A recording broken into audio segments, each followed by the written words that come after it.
Okay. Well.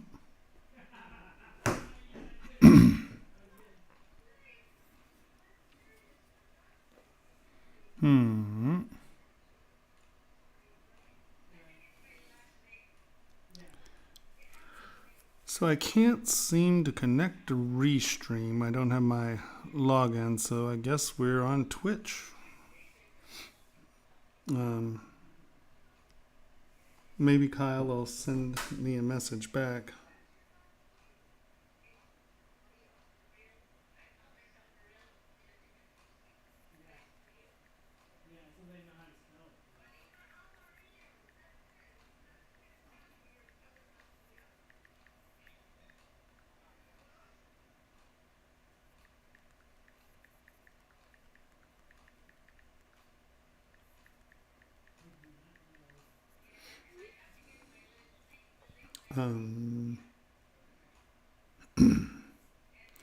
I forgot it was Memorial Day, so they did not send me or I can't find the login, so I think we're stuck with Twitch.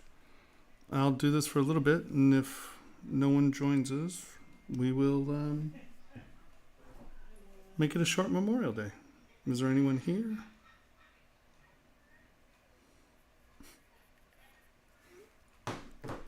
Is there anyone here? Can anyone hear me? Am I actually getting out there? So you can hear me? Hey, Sarah. Hey. Hi, guys. So I guess we don't have... I can't go to Facebook or YouTube because they changed the Restream login, and I don't know if they sent it to me.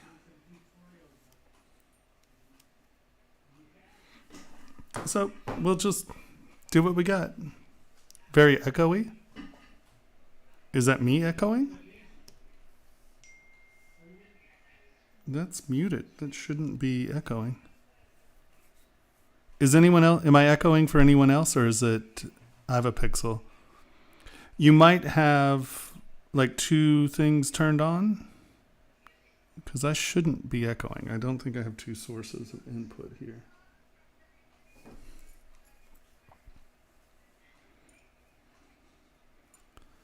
Oh, well, so Restream's getting there. So are we actually connected? Are people on other things?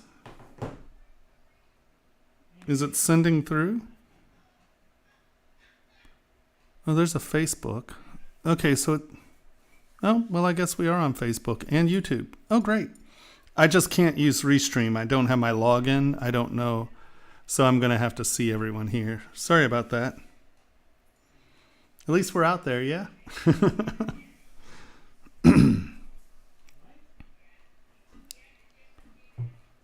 Oh, no problem. I was like, I don't think it should be me, but I mean, God only knows I'm wrong quite a bit. So,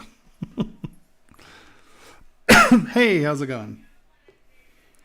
So happy Memorial Day. I totally forgot it was Memorial Day. So I'm here streaming.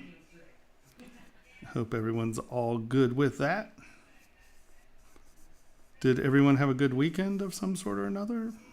Has it been enjoyable so far? Anything exciting and new going on out there?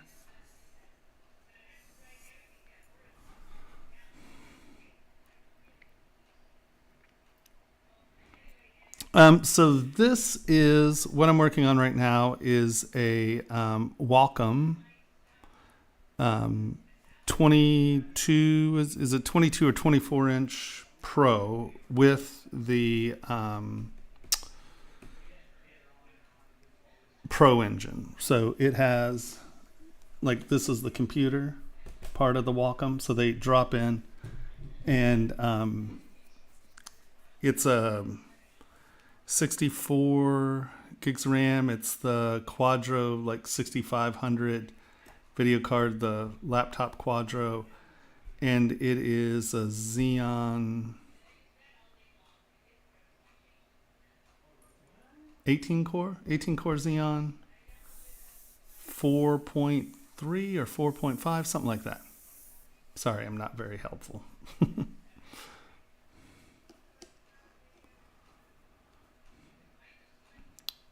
Still be careful, man. I think Well, at least in the States, I think our restrictions are being eased a little too easily, honestly. I know everyone's bummed and everyone's trying to make work, but I mean, I don't know if any of you have seen film or video from this weekend where there are all these idiots on the beaches and everyone's like all close together and and I'm just like, give it 3 weeks. Let's see what plays out. I'm not very hopeful. Hopefully I'm wrong, you know. I'm hoping to be wrong on this one. Actually, there are times when I really, really, really enjoy being wrong. And this would be one. I'd be very, very happy to be wrong. I don't think I'm wrong.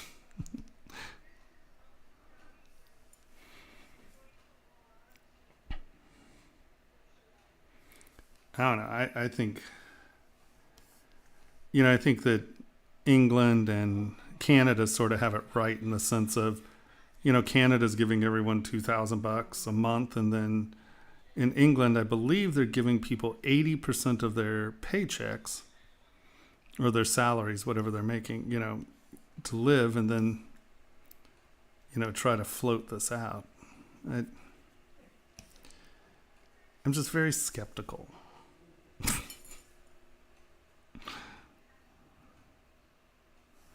Yeah, no. I mean, it's funny. There are two groups of people that I would actually let in the house and hang out only because I know they're as psychotically diligent as I am about I'm a germaphobe to begin with, so this is not helping my germophobia in any way, shape, or form. I'm like,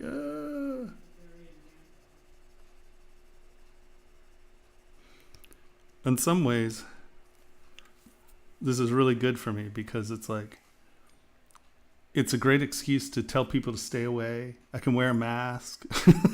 I'm not psycho. And I don't leave home anyway, so it really hasn't dramatically changed my life. But holy Hannah, it's no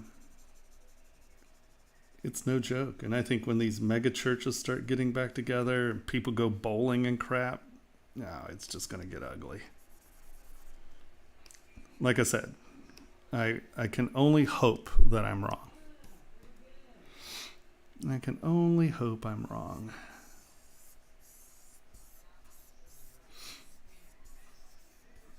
I think that I mean, who knows? I don't know. What do I know?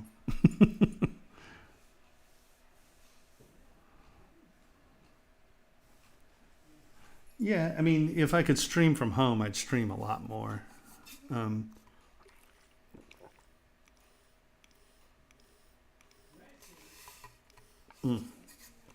But sadly, I can't stream from home.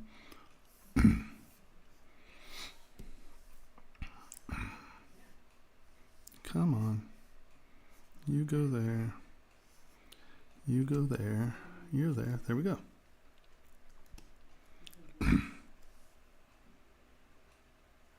Could I bend this shape into a ring?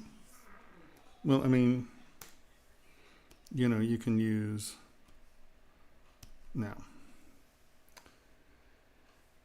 you would have to duplicate it, delete lower, go to bend. I said delete lower. Oh, there's a delete higher as well. Come here, go to bend arc, and you can bend this around. Is that kind of what you mean? Do it that way, or you could do it this way. Right? But I mean, you get a lot of distortion. But yes, you could.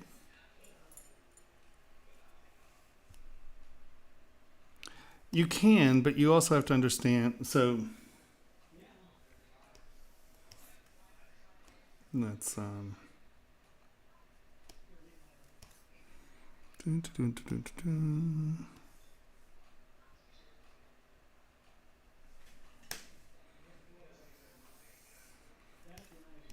right, you can take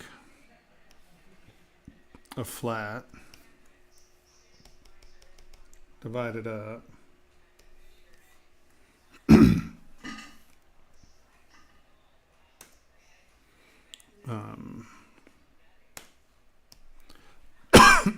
excuse me, my allergies, my post-nasal drip hell.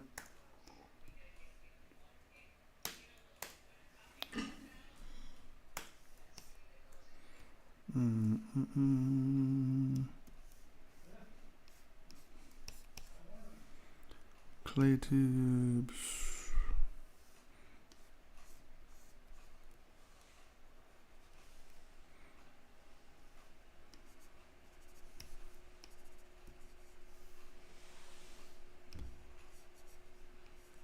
You know, you can get the shape set up.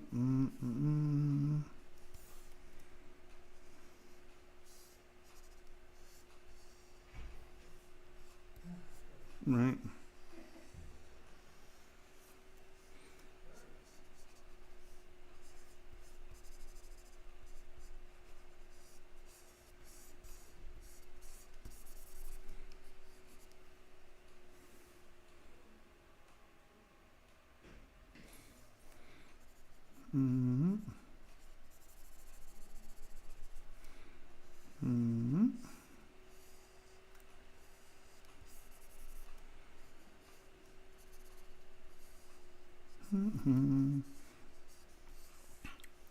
But what this will do is, so now you can come here, go W,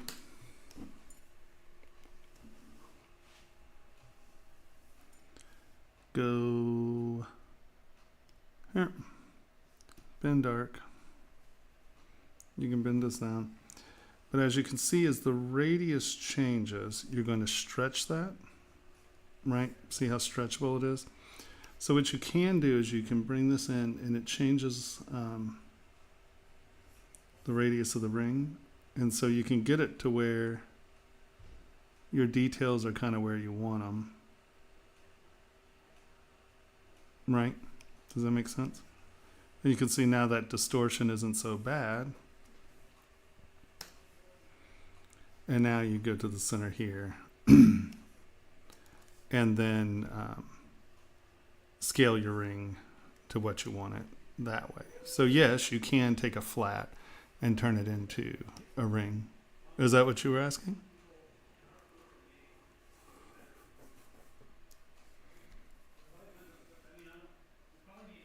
Yeah, so, and obviously if you shaped it, you know, if you cut those out, then yes, of course you can get a ring out of a flat. And like I said, the easiest way to deal with that is you have to change the radius. And often you don't know to change the radius, so it's all distorted, and you're like, oh, it didn't work. Well, you can squish it back down and get it to where you want it. And, you know, ta-da.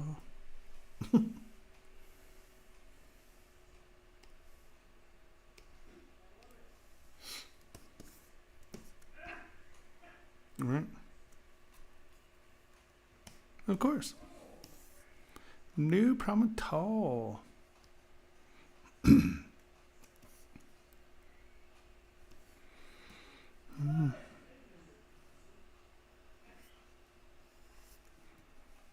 People are all happy and loud out there. It's awesome.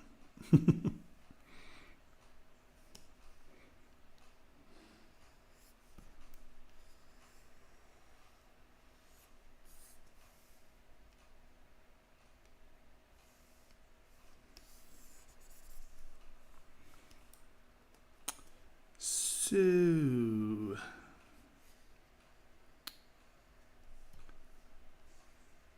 how are we doing out there? If anyone has any questions, feel free to ask. I'm kind of here for that, so you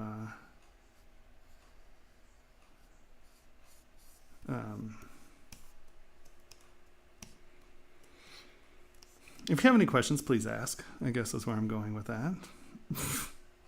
On anything. And I will be happy to stop what I'm doing and kind of work you through your questions.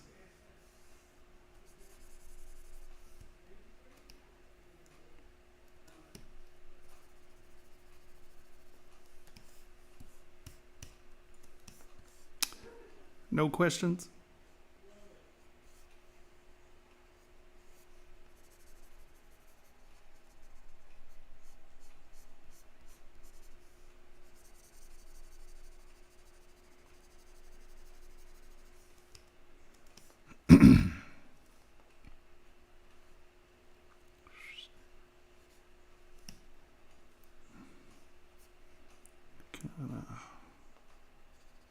Carry our line through.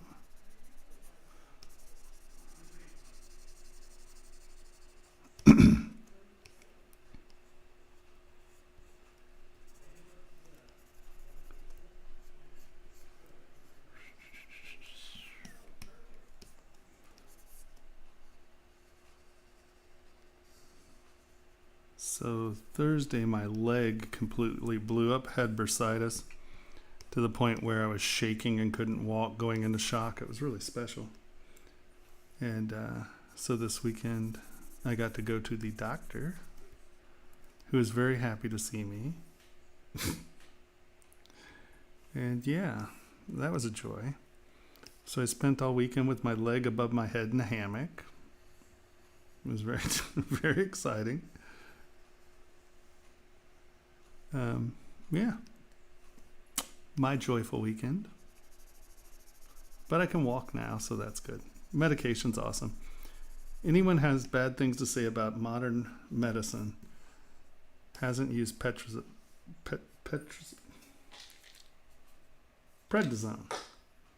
Steroid painkillers are awesome. Or anti-inflammatories, or whatever the hell it is. That's an awesome pill, I just have to say.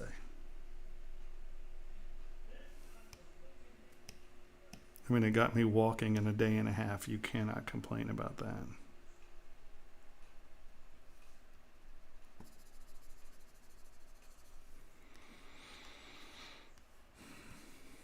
I don't know, I feel much, much, much better. Thank goodness. Because when you can't walk because your leg is the size of a balloon, it's not pleasant. But the medical system can eat it as far as I'm concerned. My pills to go in, $200 to walk in the door, and just to tell them, hey, my leg hurts. They're like, oh, do we need tests? I'm like, no, I know exactly what it is. This is my medication. So $200 for that. And then my pills were almost $200 for the pills. 30 days, $200 for an anti-inflammatory. Can you believe that?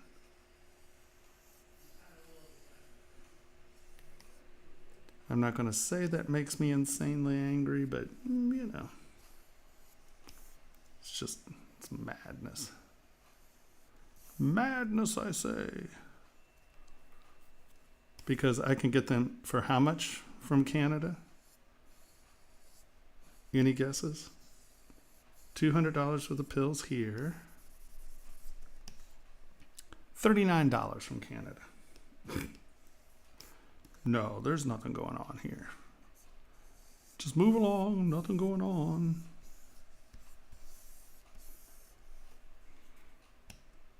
See? You can get cheap pills.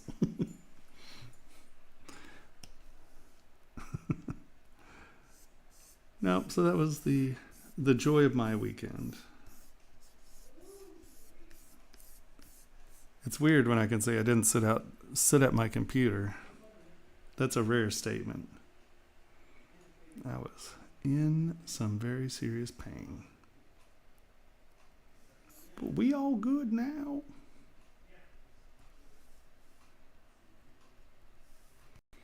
All right.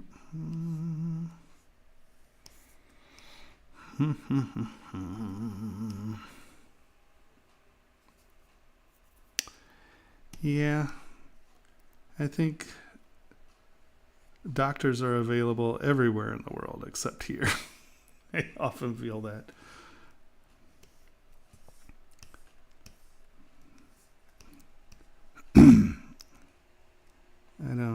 don't see our system changing anytime soon. There's just too much money in it.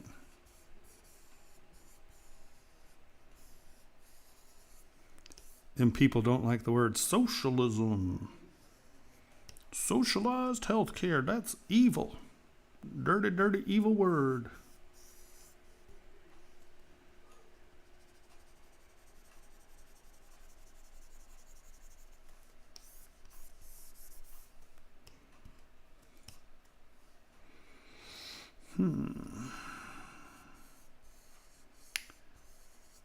If anyone has any questions, please ask. I'm just fuddling around on this. If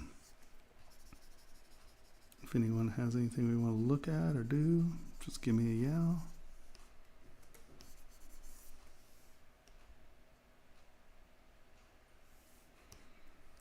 I'm open to almost anything today.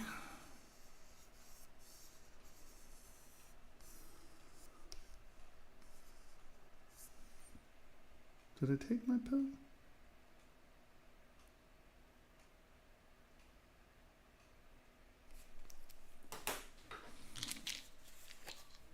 Sorry, I ate and I was supposed to take my pill. Oh shit. Sorry. I was just looking at my pill bottle. I'm like, did I actually take the pill or am I just sitting here talking about the pills?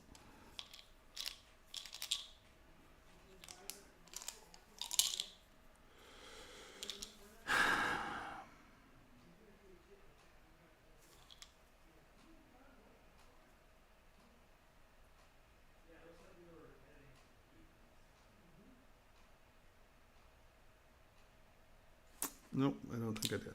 Okay. So if I did already take my pill, did anyone see me take a pill? Did anyone see me take this pill? Because I'm going to take another one. If I pass out because I took too many pills, call my cell phone. Maybe it'll ring me up.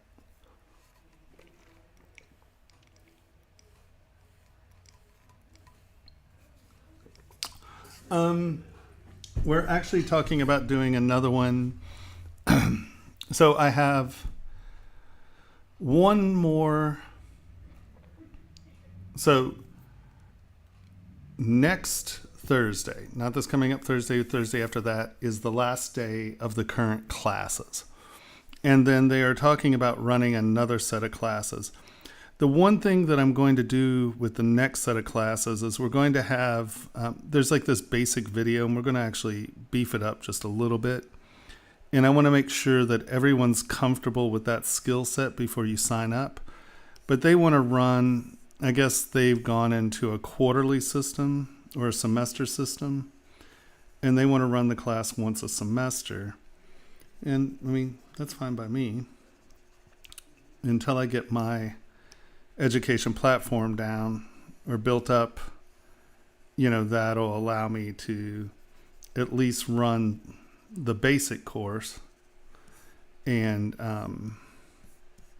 yeah, so chances are we'll be running it in a few weeks after this one ends. I'm not sure what there's some. I'll be able to tell you next week because we're supposed to talk about it like over the next few days. So I'll know a little about that in the next few days, and then hopefully I'm targeting September, and hopefully by September I'll have my education site up, and then that'll be modular and you can go at your own pace, and then we'll meet. I have like an open meeting. Maybe we'll start every other week, and then if we need every week, maybe we go to every week.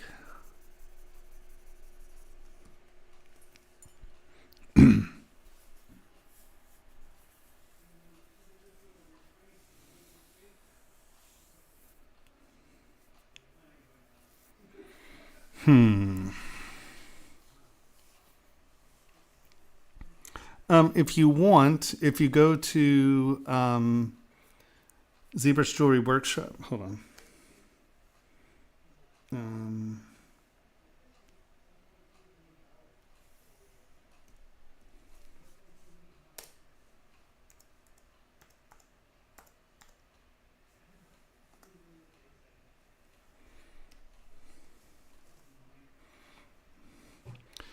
See, sign up to be notified by email. If you go here,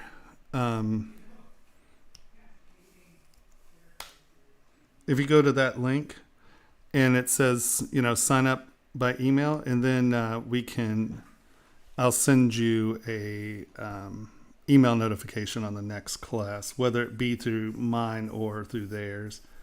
I'll keep you informed. So that's an easy place to hop on my mailing list, and I will keep you informed.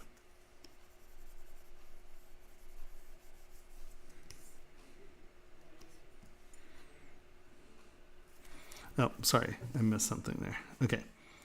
I'm feeling okay. Ismail. Hello. Hello from Brazil. How to create a surface parallel to another one and leave it closed. So you want to... Do you want just a solid, or are you looking for two separate solids that are parallel to one another?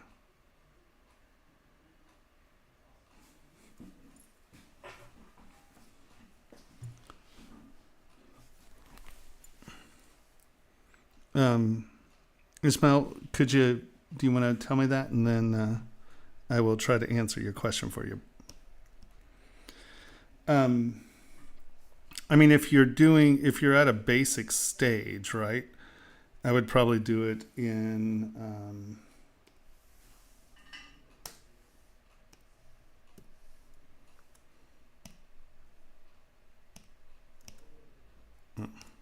I'm like, what in the Hajibus is going on here? All right, let's go.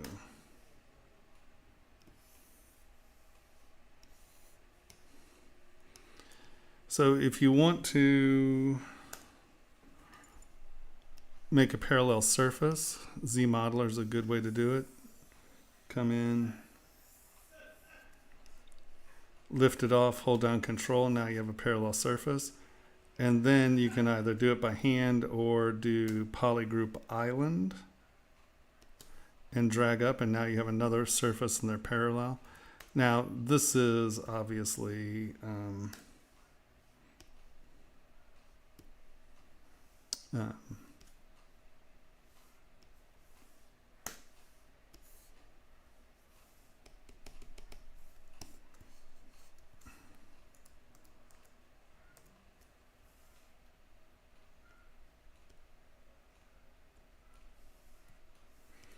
if you have something that you want to be, even if it's curved, stop it, go away.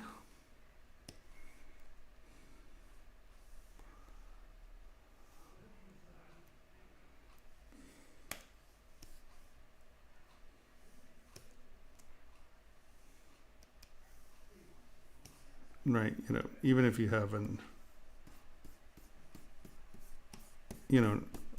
curved surface, so it's not just a flat surface. You can come in, choose what you want, ZModeler.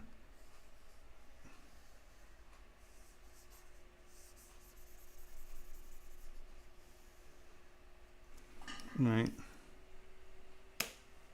QMesh, sync poly. Drag that off, hold down Control, QMesh, Polygroup Island, and then just drag it up. Is that what you're talking about?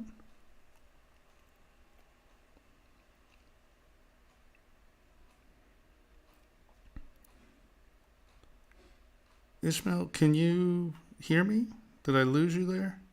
Have I lost everyone? I see nothing going on here. Did I lose it? No.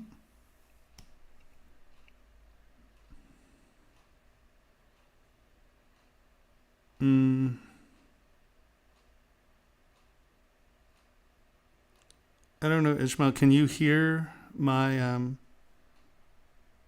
can you hear me? Anyone? Bueller?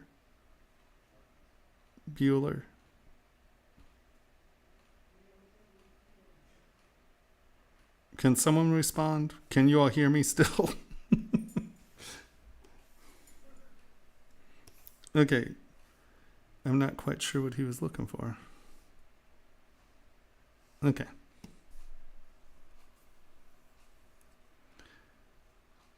Okay, so I guess maybe I just lost Ishmael. Maybe I didn't answer his question quick enough. Hey, hey. Solar cake. Okay.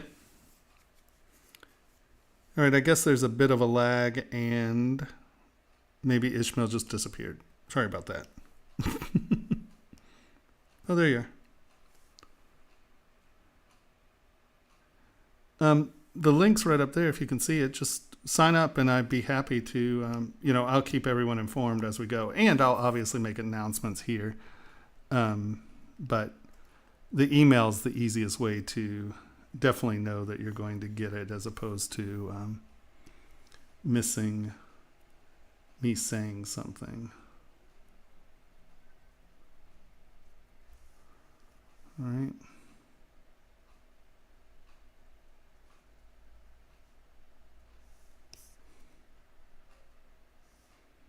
Righto. Okay.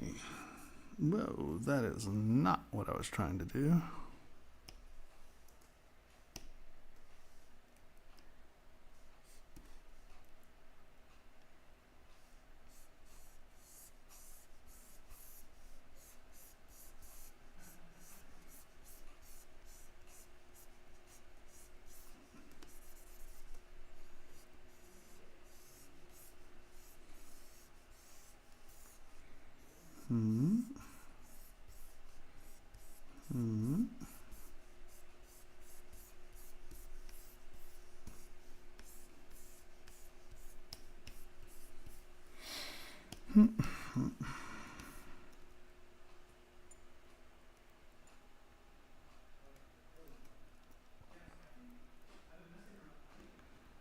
Without a doubt, stay in touch because hopefully like I said, I'm really shooting for my modular website to be done by September. Or not be done, but be openable. I have a lot of videos to make, but I don't think they all have to be finished by the time we start it. Because the base set of videos should give everyone something to wrap their heads around and how to kind of get into the groove with how I want people to think about models. Because I think about my geometry a little bit different than most people do.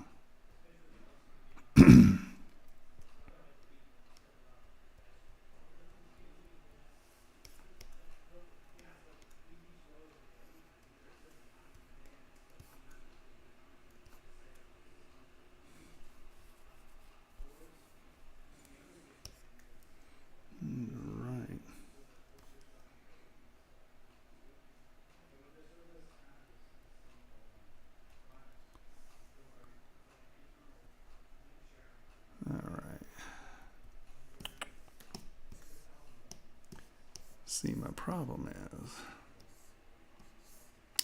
this bugger right here don't go nowhere. Don't go nowhere.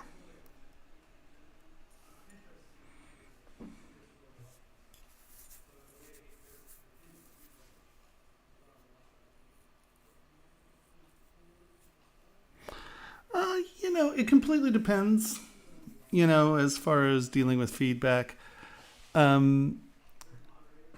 Take into consideration who's giving you the feedback and kind of what they're saying. If you watch my critique sessions, I'm always saying, look, I'm giving you my feedback on a handful of things. Sure, there's some design feedback, but a lot of it is what is best for getting a model for manufacturing and printing. So when I'm commenting on stuff, I'm usually commenting on things like that. Now, if it's, oh, look, his nose is an S shape and I think it should be a square, Well, if the person's like, well, because, most you're trying to do, a general and he's supposed to be rigid and square forms are more solid than swirly forms and blah, blah, blah. That's all opinion, And often, like when I'm giving my critiques, I very, very much try to express, this is just my opinion. It's my taste.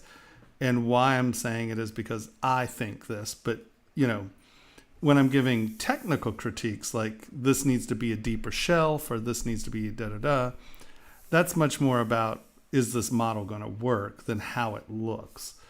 And so also, is it someone who, like, if I'm giving you critiques on, will this detail show up, and you've never printed anything, and this is what I do for a living, right? I would suggest listening to me because I probably know why and what I'm saying. Now, I think it's perfectly within your right to go, well, is that an aesthetic issue or is it a technical problem that's going to create issues down the road for what I plan to do with the object? So it's a lot of it has to do with who's giving the critique and why, right? Because, there are critiquers who are just out there to be asshats. And, you're not going to get away from that. I assure you, I get people telling me what I need to do with my models all the time who have absolutely no clue what they're talking about. And I'm just going to smile and nod. I'm not going to get in a fight with them about dumb stuff. But, it depends on why the critique's being given, under what context. Is it in class? If it's in class and your instructor is telling you to do something. And once again, if it's a technical issue, that's one thing. If it's an aesthetic issue, well, it's aesthetics. And you may like X, Y, or Z, and I might not.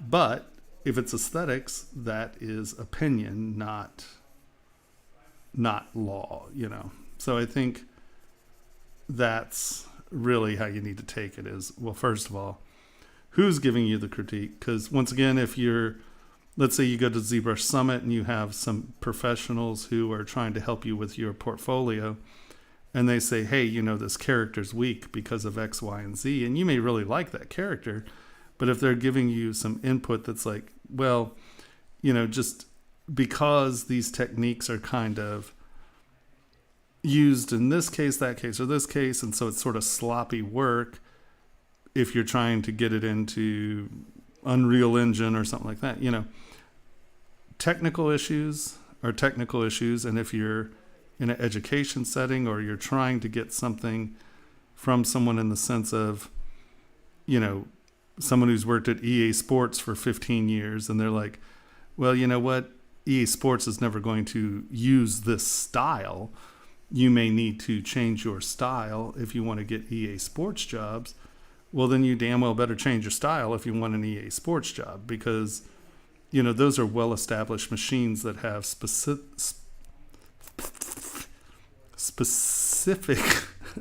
aesthetics that are tied to their games. And so that's what I mean, what exactly, it's very important what the critique is for, why, and who's doing it. If it's your buddy next door and he drank too many beers and he's like, I hate redheads, that isn't probably a very helpful critique.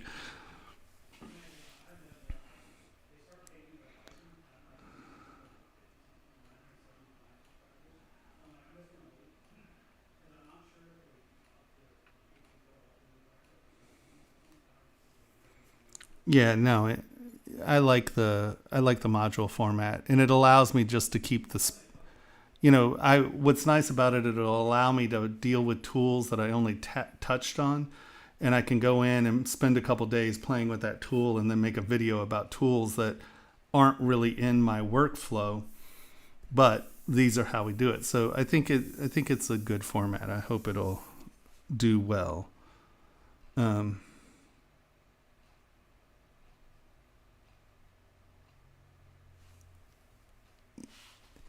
Well, like I said, even if, I know you're talking about personal work, once again, it depends on who's critiquing it and why, right? If you're just putting it up for me to look at and you say, hey, Tomas, what do you think about this? And that's what critique day is for. Please put stuff up on the last Friday of the month or the last whatever day this is, Monday of the month, last Monday of the month.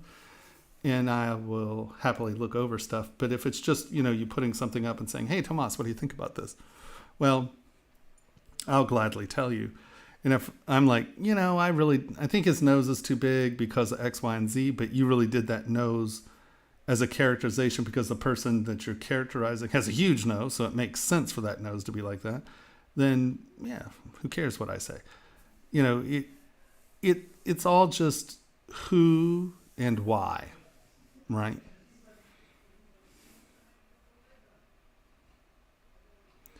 Can you show me sketch or reference of the piece I'm working on right now? Is that what you're talking about?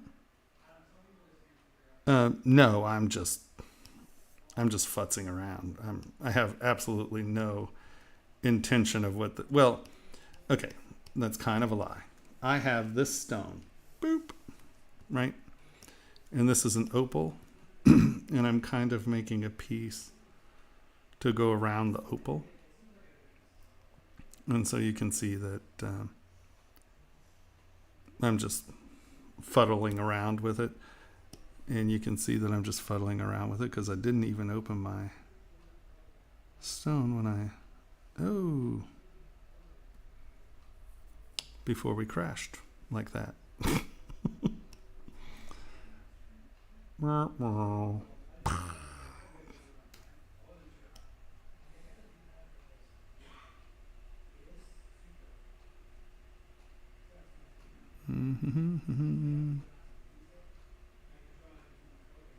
This is the last Monday?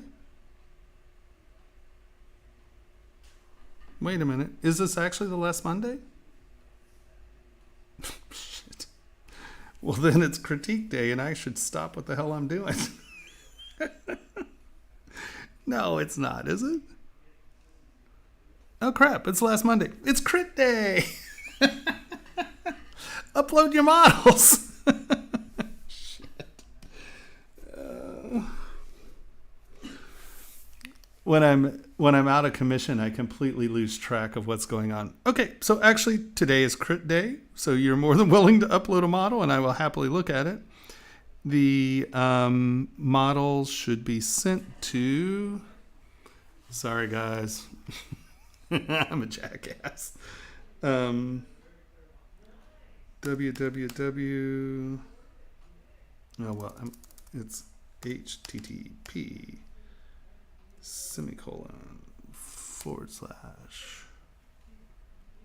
Is it //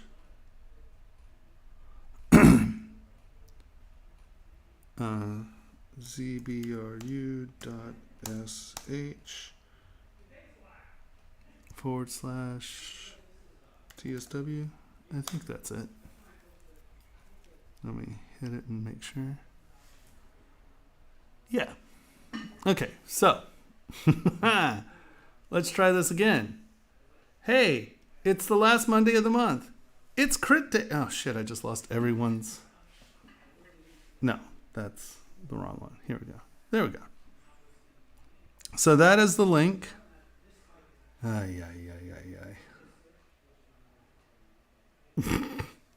Everyone see the link right there? Does it say crit day here? Shit, it sure does. Critique session. You can also hit this little button right here. Submit your ZBrush files for live critique. That's Monday, May 18th. I'm so damn confused. Is that just... Am I insane? What day is it? May 25th. That says May 18th. Whatever. For God's sakes. All right. So does anyone have anything they would like me to critique? Did anyone put anything up yet? Let's see. Dropbox. File requests. Pixologic crypt files. These are all old, right? Date modified. 5/4/4/28. Okay, so these are all old.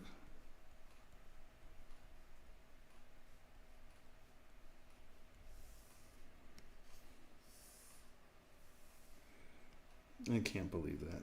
Sorry, guys. When I get sick, I get out of my loop, and who the hell knows? Who the hell knows?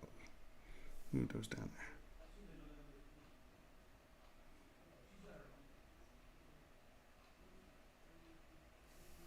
there? Alrighty. So, does anyone have anything we want to look at? Someone at least give me one crit. Sorry. I blew it. I was off my loop. I have no idea what day of the month it is. I don't know where I'm at.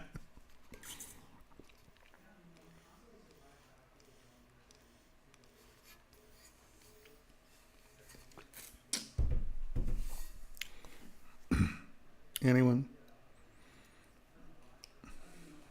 Anyone?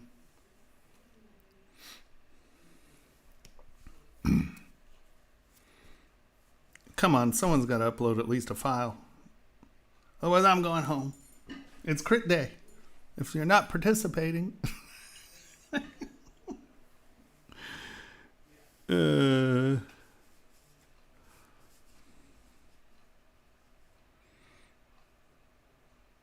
Okay.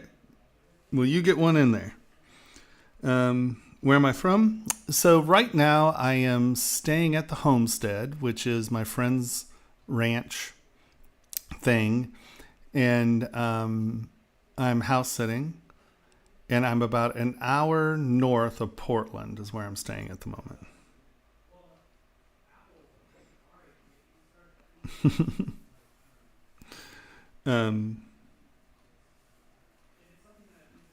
Hey, Devin, how's it going? So I kind of porked the pooch on this one and started and put in 40 minutes, not realizing that I'm a ding dong and tonight's crit night. So I'm supposed to be doing crits for you guys. Hey, someone started. Let's go. Let's do this. We can do it. Yeah, we can do it. All right. So let's boom. Let us download those.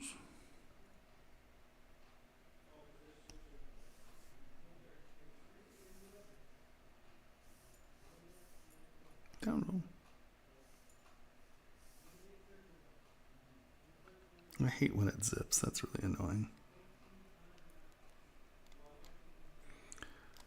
I normally model, but the last Monday of the month I do critiques.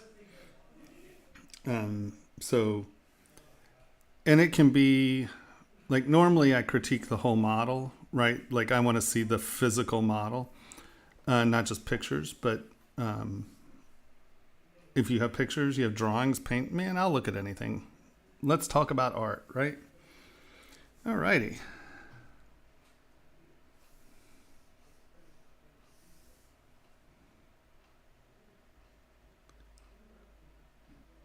I love Kobuta. Piglet's my hero. I'm a big Piglet fan.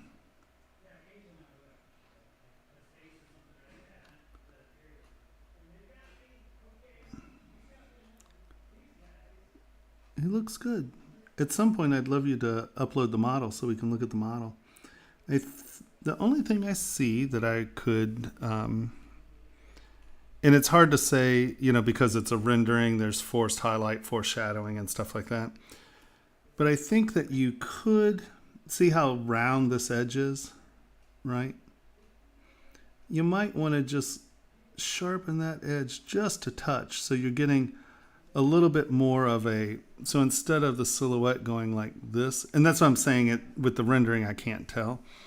But instead of the thing going like that, so it's very round, I might come in, and it doesn't have to be sharp, but have that be a transitional edge where it's not just a half round, but you get a little bit of a sharper edge. So, if you have poo coming out, the shirt, if you're doing it this way and you see reflection all the way around, this starts to look fat, where if you're coming down and you kind of do a transition as such, it is an edge, and an edge you get a reflective surface this way, a reflective surface this way, and that becomes a dark line.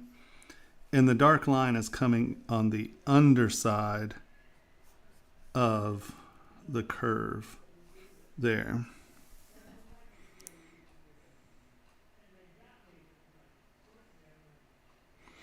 Can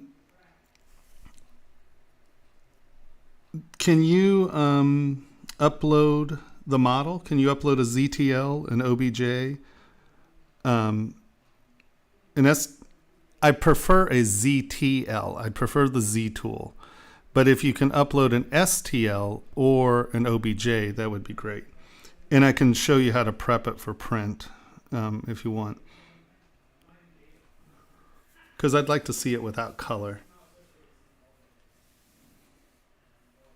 It looks great. I like it. I'm a big Pooh fan. His face is great. You really have their characters down very well. But you see what I mean? The shirt just looks... It doesn't look like it's going around his body, right? It just looks like this pillow. And that's the only thing that's bothering me on that one. Cool. Well, at some point upload me the model and I'd be happy to look at it and see if there are any print issues.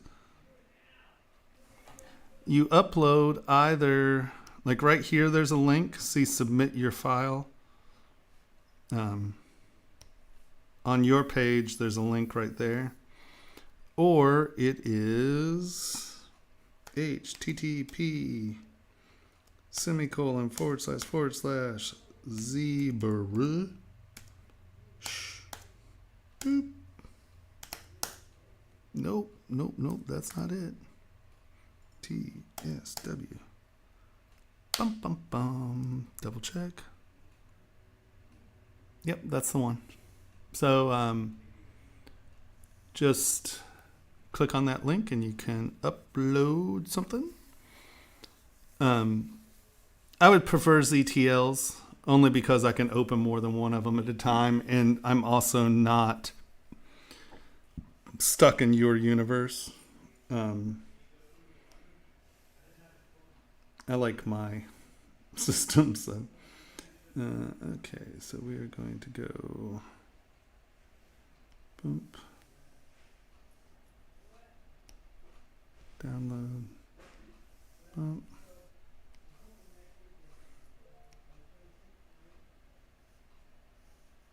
download, boom, download.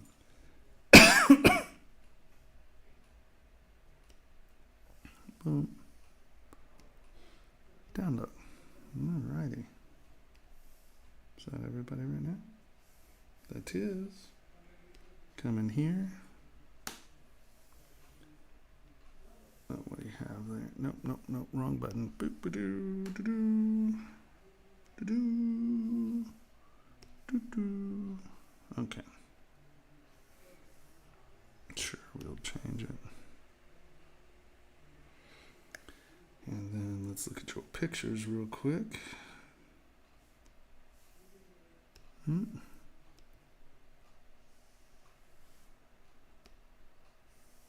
that's mine.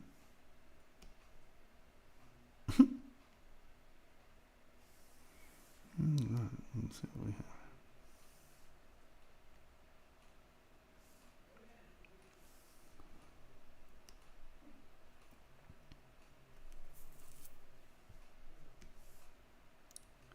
Very cool. Let's get in here. Turn off our material. Let me see what you got.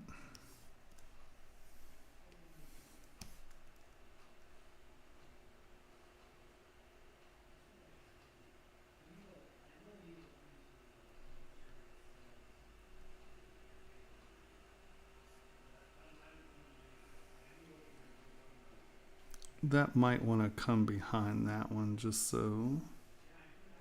Let's turn our paint back on and see what you got going there.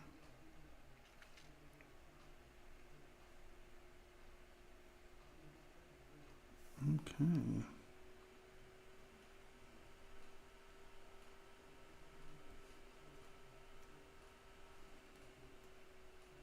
That's a good resolution. No, it looks great. Ugh, goddamn. Choking on myself. The only thing I might suggest is maybe this little intersection here doesn't make a whole lot of sense. So, you know, maybe have your hair edge definitely coming in front of that one, maybe. Right? Because the little cow ear thing is kind of behind the hair, right?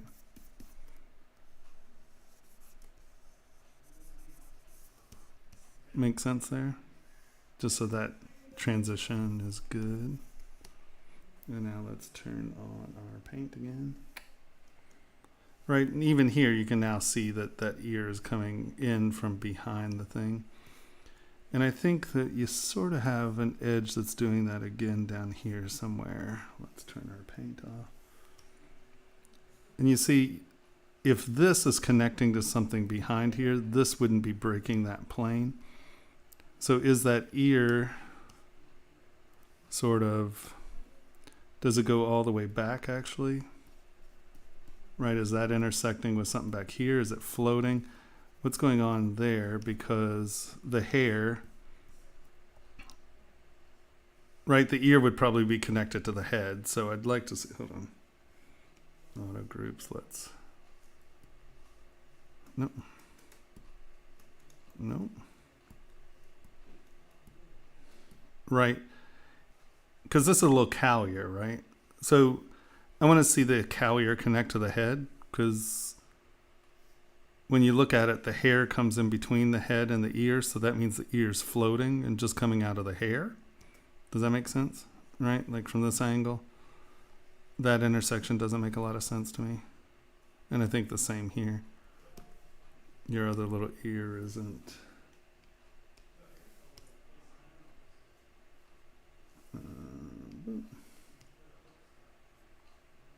Did I lose an ear? Did I delete an ear? Oh no, I just hit it.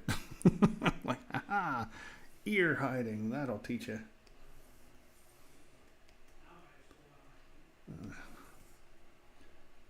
Right, my only thing is those ears are floating.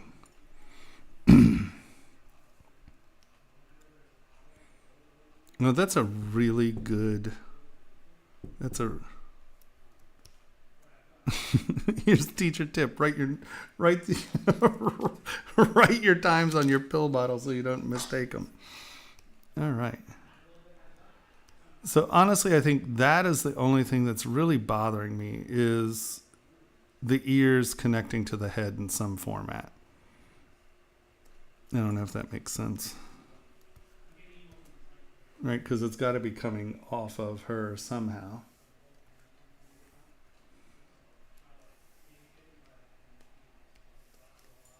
Stop that. That's what I'm trying to do. Hey, OG1 Kenobi. How are you doing, my dear?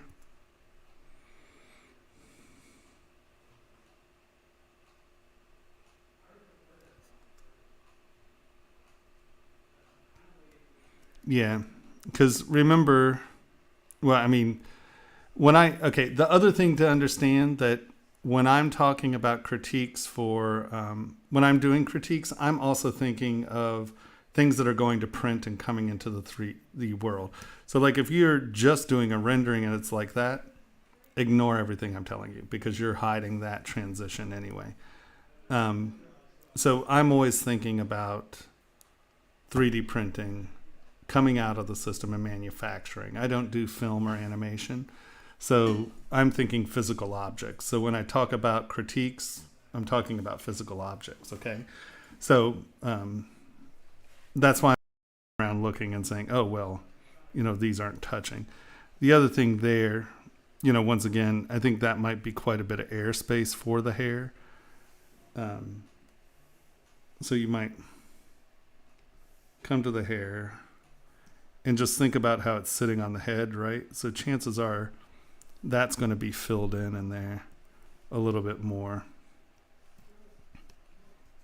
And once again, if this is just for a graphic, it's not for printing, ignore what I'm saying, obviously.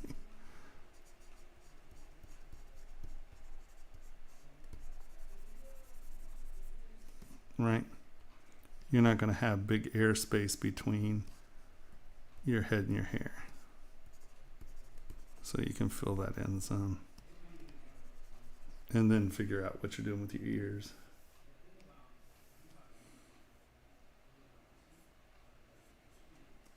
Does that make sense?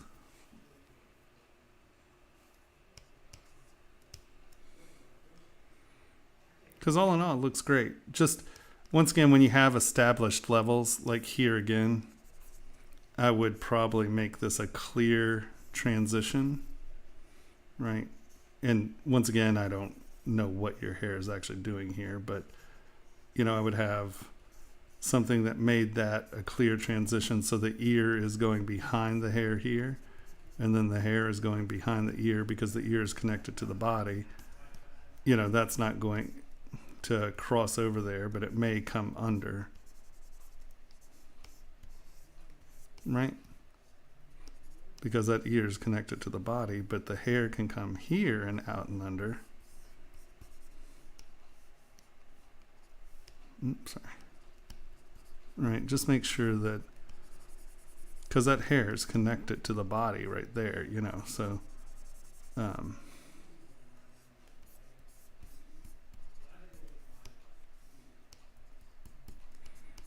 remember to look at it from a bunch of different directions, right? If your hair is coming over, make sure it does establish and over, right? Just don't make them weak shapes that are blending into each other. Have a nice edge there. Same here.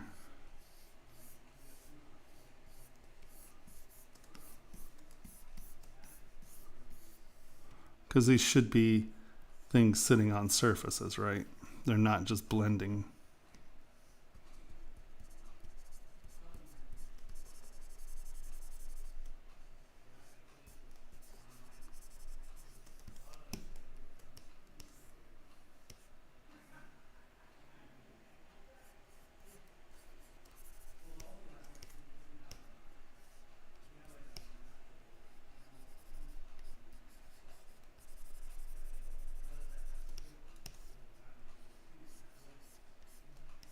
Like have these things crossing in front of one another. You're just implying depth, right? And that gives it a little bit more dimensionality. And once again, I'm trying to get stuff out of the off printer, so I'm thinking about dimensional models, not rendering. So take it for what it's worth, I guess.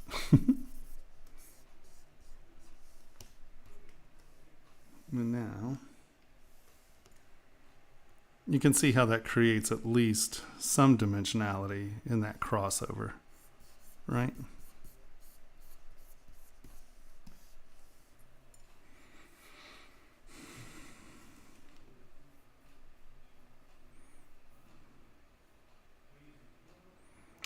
I think with the hair flow, don't get too stiff real quick. Let's come to our hair real quick. Kind of think about it as if it were hair, right? So what's going on here? There's probably a part right here, right? And then get in and just feel, you know, where the hair is going. Get some rhythm in there. And, you know, you can take it back down to smooth, but once you get that surface rhythm going, it kind of informs you what's happening, right? That's a curve. It's not just a lump that's coming down, rolling over our arm. Rolling over the arm. That's probably peaking, and that's coming out from under, right? So that's a layer. And then, you know, that's probably another part. So that's kind of doing that.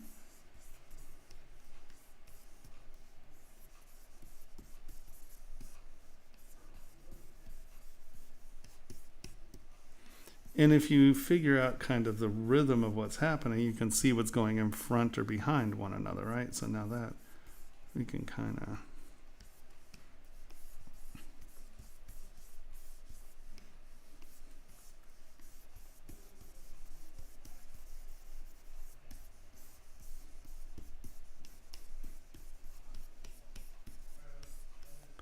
So now that kind of gives you a rhythm of what's happening to the hair, right? So you're like, okay, that's probably the part. Things come from the center, right? Kind of from the crown to head and out. And so that gives you a pretty good rhythm, if that makes any sense.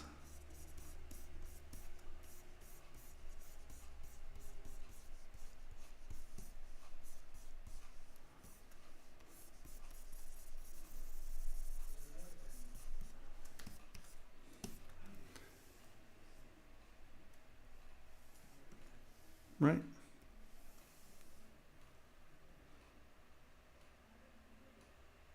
And once again, if you have these bells in here, so what's happening? You know, the hair is coming down and around the bell. That one's coming down, you know, in front of the bell. That one's going to go back and behind the bell. Right?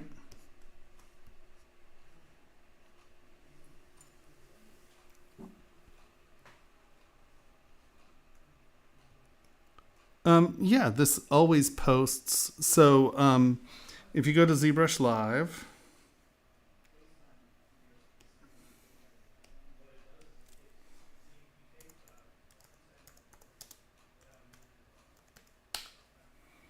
and you come to presenters,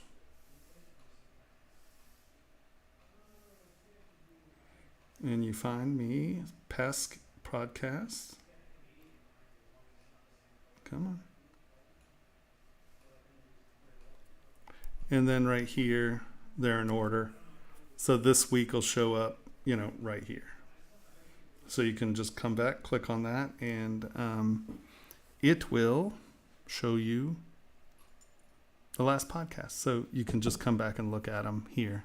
And they stay up. I think this is like, I think there are 3 years of these things. Let's go back to 8.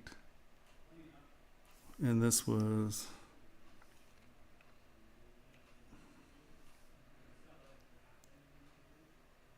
episode 1. And I don't know what date it is. But, you know, so yeah, there are a lot of these. And you just click on them and there you go.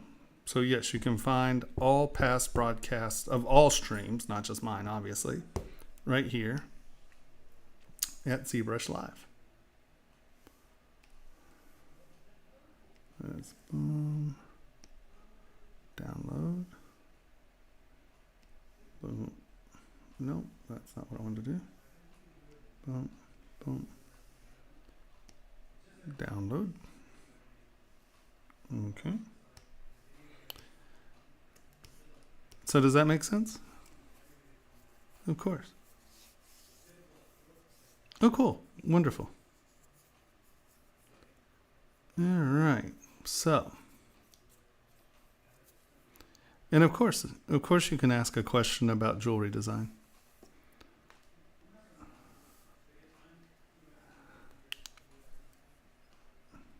And once again, I mean, I'm just kind of a stickler for dimensionality. I think that where are your hands? Your hands. You know, I just think that when things are actually going behind one another, it just makes a big difference if you just put that, right? Because now that hand is actually going into something. It's not just planes that are flat. And even in cartoons and stuff, I think that it really becomes, you know, it doesn't have to be super melodramatic. It's just a little bit of lip.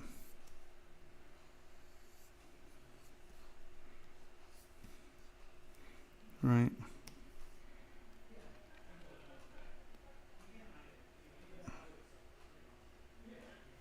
Why is that painting? I don't want to paint. All right.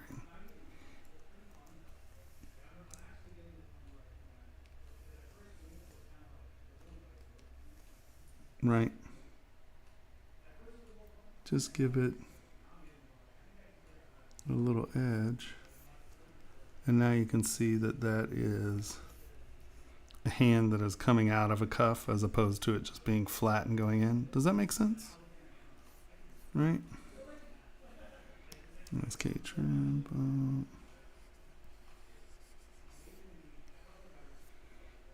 And I just think you'll be happier with the story you're telling. Sorry, you have low res there, so I'm being a little sloppy. Sorry.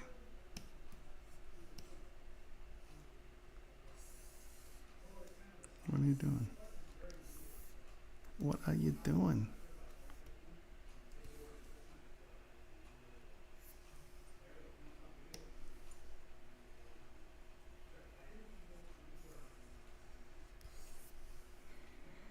Yeah, you probably need a little bit more res to pull this off, but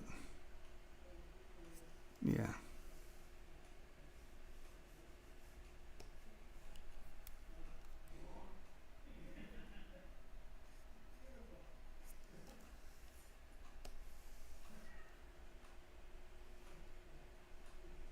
There we go.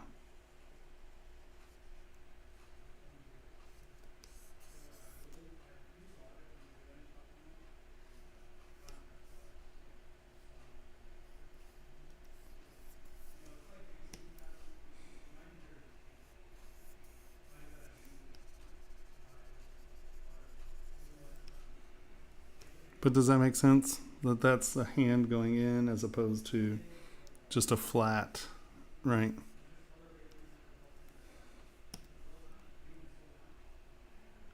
And so even in very, very primitive forms, right, your hand's just a half dome and all of that. If you actually have things that are going over and under to go over and under, right, it tells... the story is actually told there, and our subconscious is actually looking for stuff like that, right?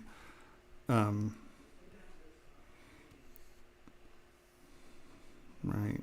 See.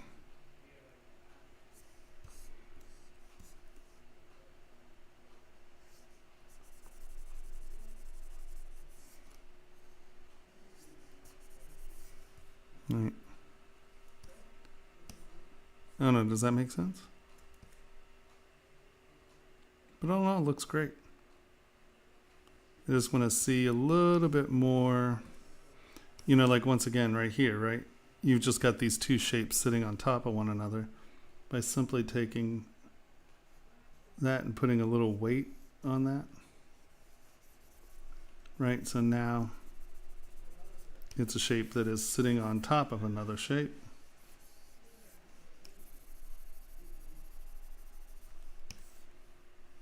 And it'll tell that story as it goes around. See how it's coming around, and you see that that arm's there, and you can...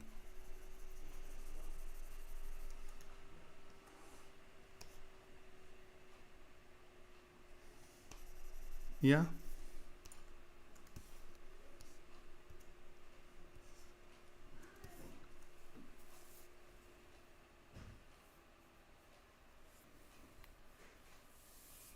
Yeah, of course you can fill in gems and do a cutter.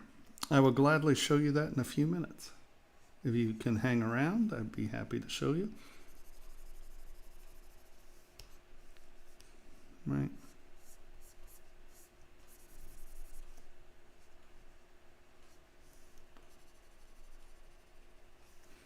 Like I said, even on simple forms that are anime, you know, when things are actually going over and under one another, you don't have to draw that dark line. It's actually going to be there. And especially if you're coming out of the computer, you can't depend on paint to solve those issues, right? They need to be dimensional resolutions. So don't be scared to take your model and solve some of your issues dimensionally, not just illustrationally. Illustratedly. Does that make sense? Sorry, I say does that make sense a lot because often I don't make sense, I guess.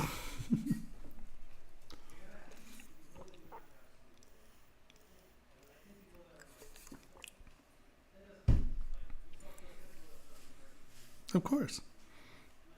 Do you have any other questions about this? I mean, you know, there are just a few little areas that you tune up, but I think you're close. Like once again, these insides, I want really to be clear. Let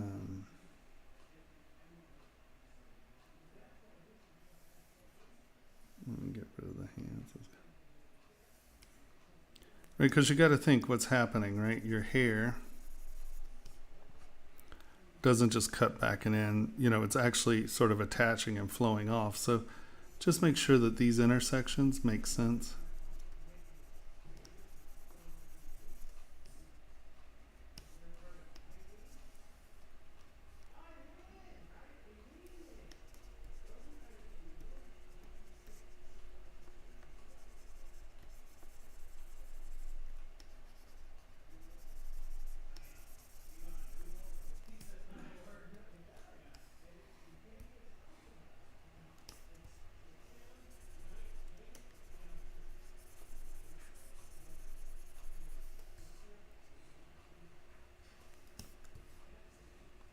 So just keep rotating and making sure that everything makes sense. I think that's the key.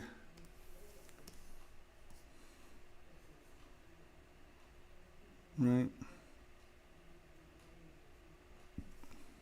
Looking good though. Oh yeah, no, please. No, not your not my email. It is this link right here or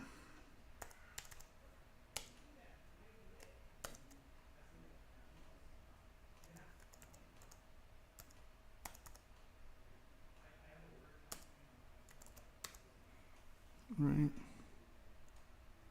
HTTP semicolon // I think that's it. Yes. All right, so that's the link you upgrew to.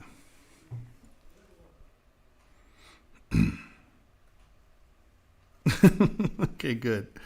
I'm glad it's making sense to somebody. All righty. Do you have any questions? Did I kind of miss anything? You okay there? Yeah, once again, like here, right? You just do, you know, you put the bells in where they are in the illustration, right? But here, the hair mat here is going through the bell, right? And it's simple enough just to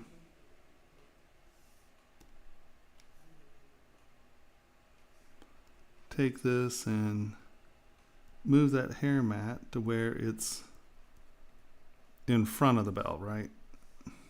And then, you know, make,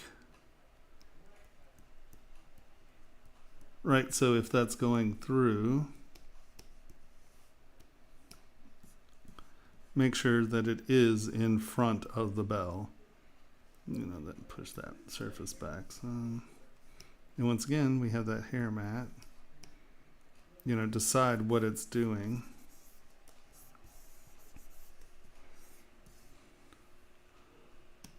All right.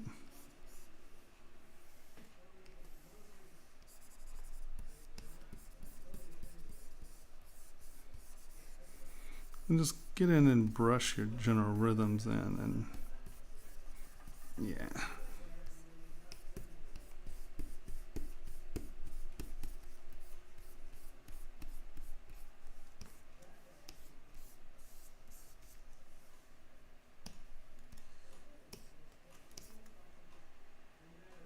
You know, just try to figure out what's physically happening.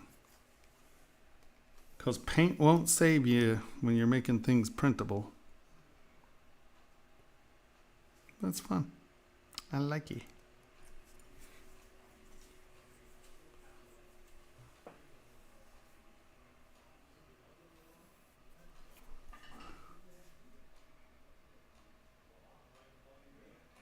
Sure, if you can. You go right ahead, Daddy-O.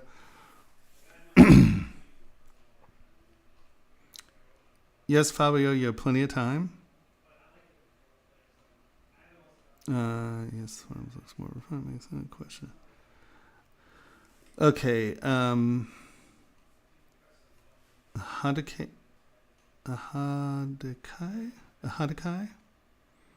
let me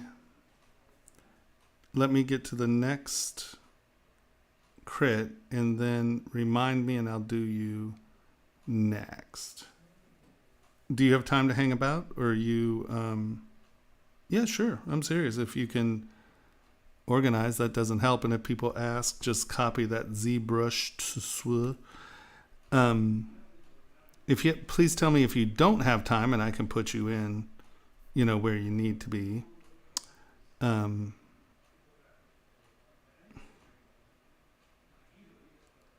Hadika.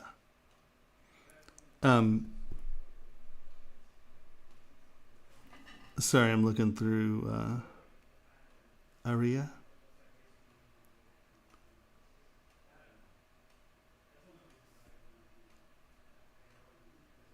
Arisha. Sorry, my eyesight's going, and if you notice, I have this like text down here. I can't see crap. Sorry, I apologize. If I mangle your names, sorry, I apologize. All right. So now, let us go over here.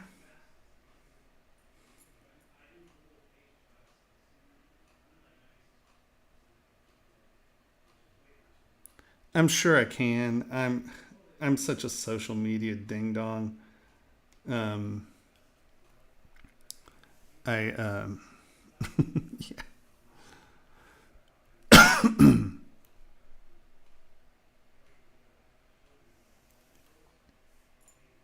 The hair. The hair. We had someone doing the hair the other day. And then there's one more. Hold on.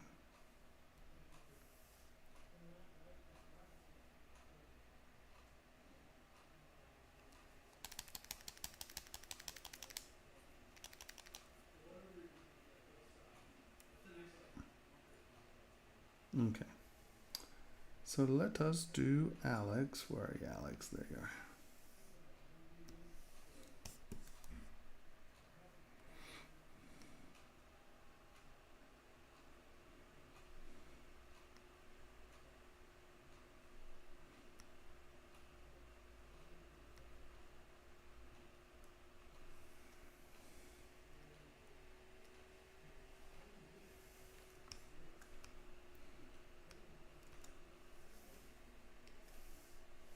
Why is everybody yellow? What is up with yellow? See, this is why I don't like ZPRs, because it changes my world. All right.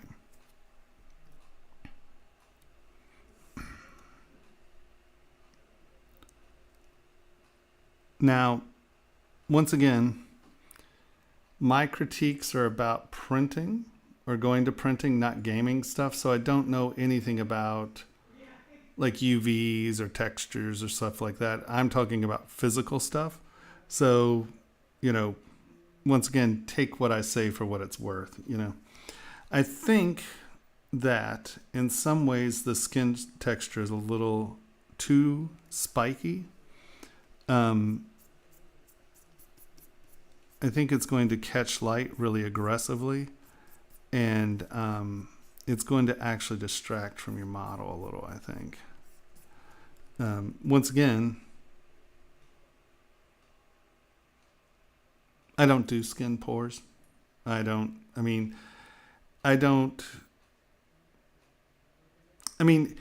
I were doing, let's say, like this texture, I have a, what does our mesh look like here? It looks like this is pretty stretched out, actually. Yeah, your other problem here is that you're getting very stretched out in your geo. So you're losing your capacity to have clean geometry. I'm just going to smooth some of this out so we can look at your geo. Okay.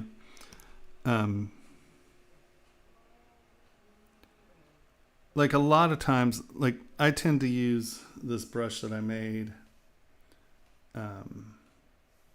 for a lot of my texturing, because in print, this texture works very well as a physical texture. And it's basically just a spot. Oh, see, yeah. You don't have enough geometry here to get sharp, sharp details. That's what I was a little worried about. What am I doing? I am turning off lazy mouse. That's what I was doing. And so this is why your geometry is getting really spiky, is because you don't actually have the geometry to retain. Because as you were making this, you were moving it, right? I'm assuming you were taking your move brush and kind of doing this and pulling and pulling and twisting and pulling. So that can be very destructive to your geometry. And if you were going to try to finish this and get it very, very tight and clean, sorry, let me give you this stuff back. What I would strongly suggest is duplicating. I don't think we have to detect any edges. Well, let's just go ahead and detect edges. And I'm going to take this all the way down to nothing. Turn on, no, you're not symmetrical, are you? Nope, you're not symmetrical. Don't worry about turn on symmetry. ZRemesh.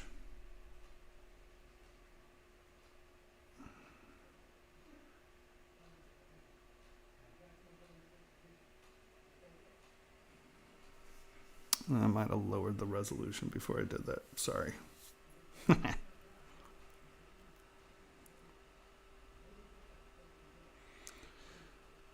Yeah, there are some... Yeah, more subdivision levels is definitely the answer. The more subdivision levels you have, the more control you have over your model. Now, I work basically backwards from most people that you're ever going to hear any of this from, and you're probably going to hear a lot of people not tell you what I'm about to tell you. But especially, and this is a perfect example of where working in high resolution with multiple subdivision levels, as many subdivision levels as you can get, are going to allow you to do a few things. And as soon as this remeshes, I will... Oh, this is going to take forever. I'm asking it to go too low. This machine isn't quite as fast as my home machine, so I ask it to do things it doesn't want to do. Here, let's just go to 1. ZRemesh.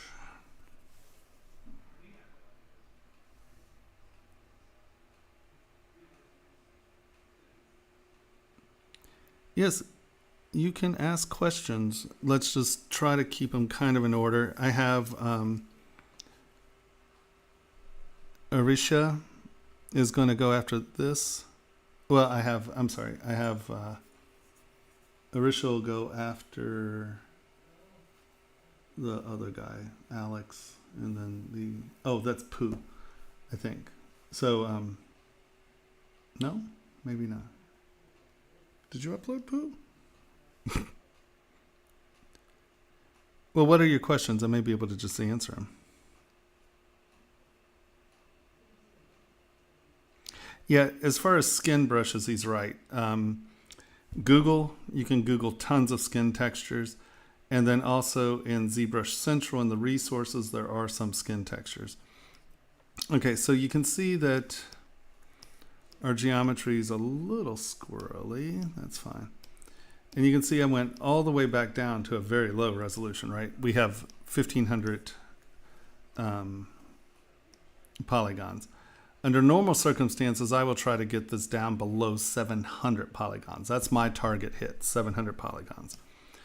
And that is because, how do you say it? I can get the most subdivision levels out of it. I can get 9 subdivision levels and stay in 3 to 5 million polys. So it's a better place to have. So I'm just going to come in here and get ZModeler. And I'm just going to insert an edge. And you can see that it's kind of doing these edge loops around the face. So I'm just giving us a little extra geometry in the cheek and eye area. And you can see they didn't come all the way down here, right? They were just, we got a little bit in the back, but This way I'm giving myself a little bit more geometry across the face, right? And now when I divide this,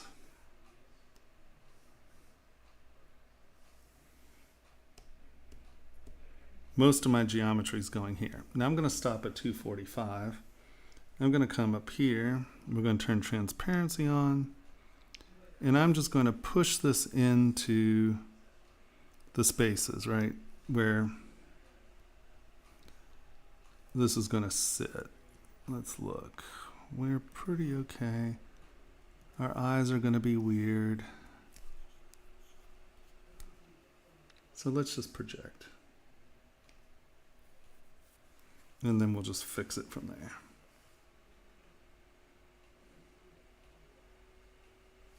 Okay. Let's turn this off and see where problems are. Like I said, our eyes are going to be a little weird.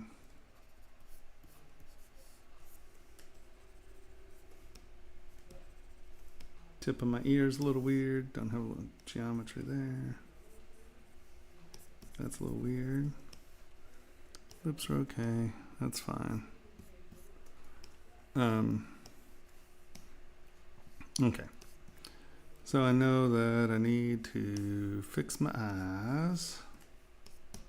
Nope, not move. Smooth.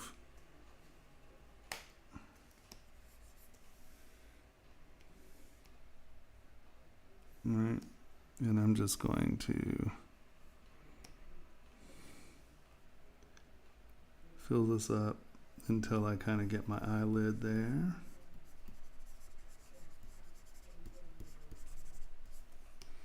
And I'm going to fill that up until I get my eyelid there.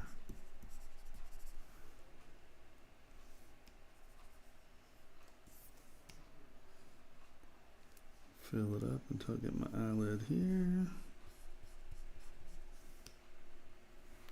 Fill it up until I get my eyelid there. And then my ear over here wasn't quite high enough, so we're going to just fill that up until we get our ear in.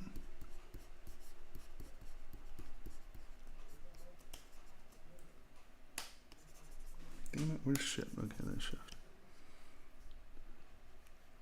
Just trying to get enough there. Is everybody kind of where we need to be? Sure, close enough. No, we need to fill that up in there. See how the geometry isn't there, right? So that's just a simple pinch this in and get the bottom of the ear there, right? Project all.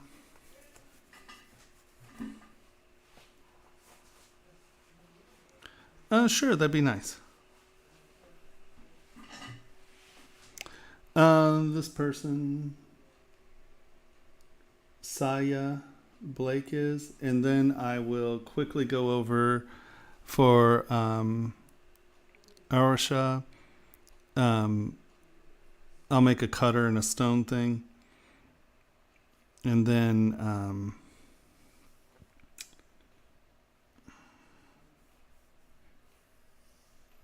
did we get poo?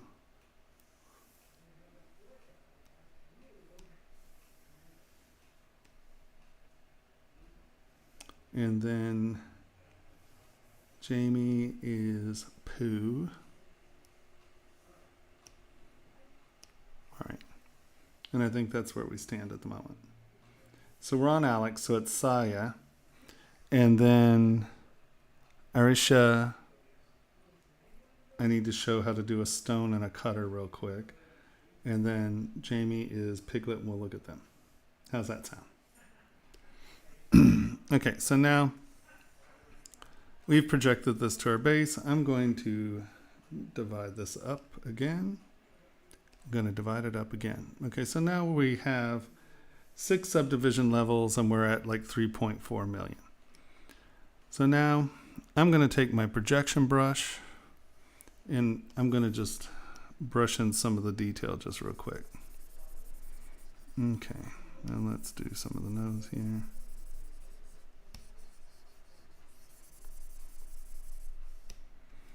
because I'm obviously not going to do everything, but we can get to something, I think. Right. So now you no longer have that stretched geometry in here, right? We have a nice quad model. Obviously my projection isn't perfect, but you'll kind of understand what I'm saying. Let's come up here and we are going to make this our history state. So I'm going to hold down Control and I'm going to tap that little thing right there. I'm going to come down here and now I can use my history brush and I can just come in here and kind of brush in the detail that I have in that isn't sharp, right?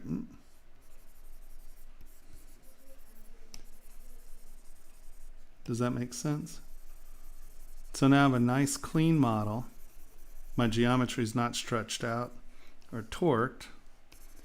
And I can come in and put this detail back in just by using my history brush. Right? All right.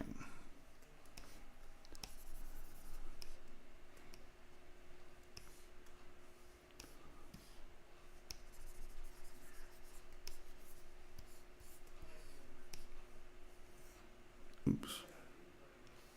History brush is really directional. You want to be careful. You don't want to tap over something. Like at this steep angle, I don't want to hit here. Like you can see I'm rubbing here. Oh, look, the detail looks great.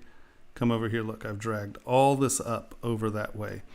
So you need to rotate your camera and work basically in-world straight onto the surface and don't drag onto other surfaces. Kind of have a little discipline and just do it in little areas and kind of work your way around it, right? Does that make sense? All right.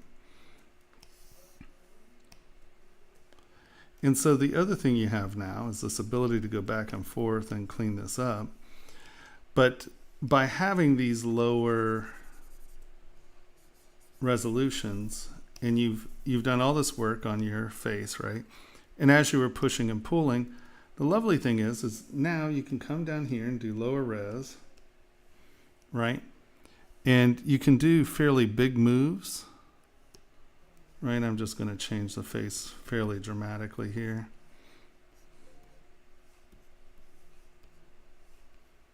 Right? But you've done a lot of sculpting, so you're like, oh, hell, I don't want to do big moves. But now we come all the way back up. And look, we haven't really changed our surface detail. So by having a bunch of subdivision levels, you have a lot of control over your model. And you can do some very nice textural stuff. The other thing is, let's say this cheek, right? You want it to be, let's say it's a little collapsed in. And I think I did that. I'm not blaming you for that one. Right? It's a little caved in. So I'm going to lower my subdivision levels down all the way here. And here I can take this and I can smooth this out. Right? I can come in with clay and add this in so it has like a little bit more bulk. Right? And I can change the shape of this eye socket and cheek. And then I come all the way back up and look, my texture is still applied to it, right? So by having multiple subdivision levels, you have a lot of control over your geometry. And when you need to smooth and clean, you can come back, relax meshes, come back up and not have your mesh be mangled. So that's how to make tears eyes.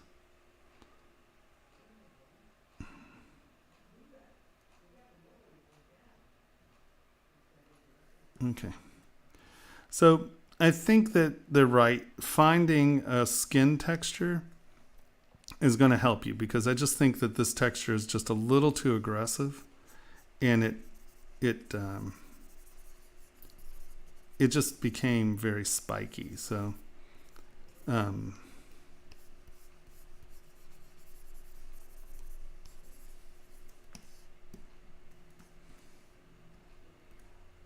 Let's see. I don't have skin textures, I'm sorry.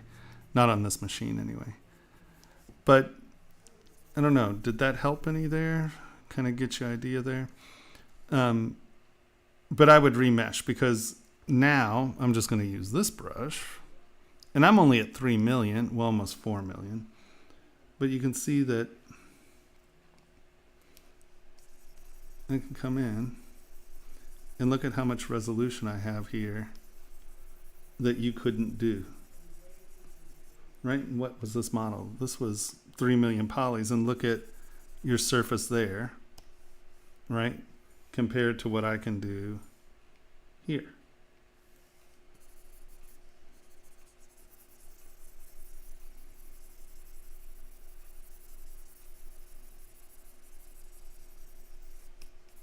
Does that make sense?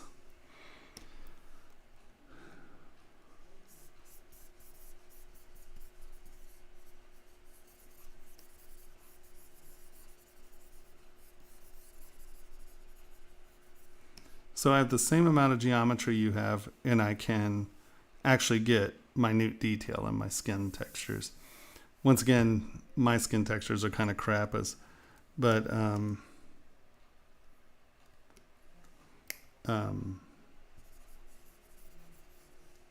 right.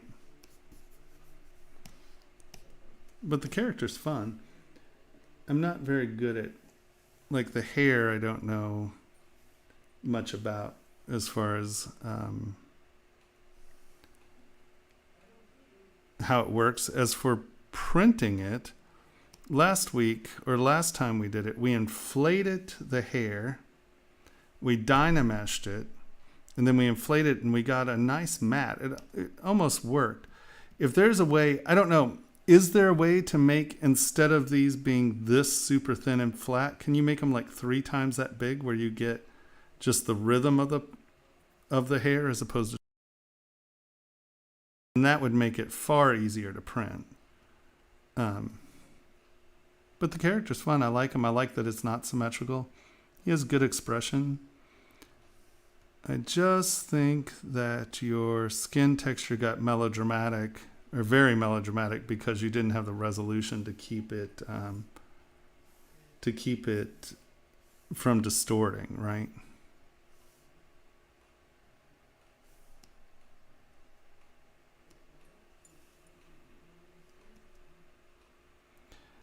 Because I'd love to experiment with that, because then you could inflate it a little, dynamesh it, and you'd have hair that could print, and that would be awesome.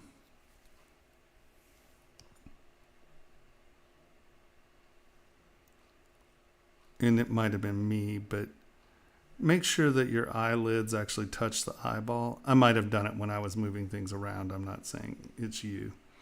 But when you have eyes, remember that the eyes are touching, or the eyelid is actually physically touching the eyeball. So, you know, come in and I mean, unless you have a baggy eye socket for some particular reason, you know, once again, I'm just telling you stuff that, I mean, like, if you're making these decisions expressly as decisions, great. And I'm not, right? But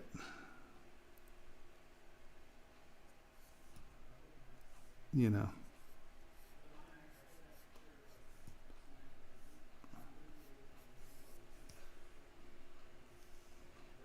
these are not thin surfaces. That's like a pretty meaty surface there.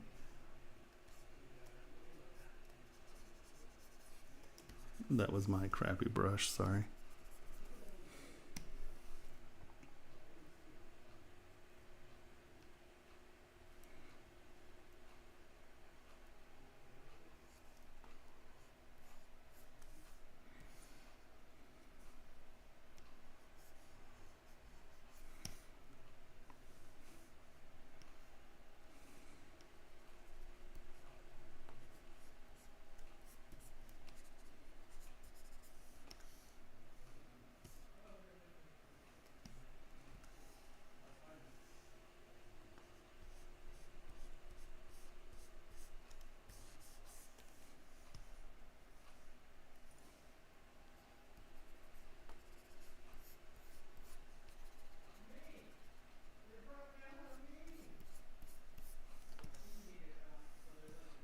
You know, it can be deep, but you just, as you roll around, you want to make sure that it's not just a gaping hole.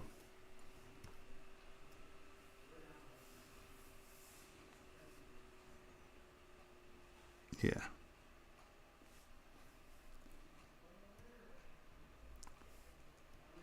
Is there a way to move the axes? If you, well, yeah, I mean, turn on Gizmo and just move on the axes, right? Is that what you're asking?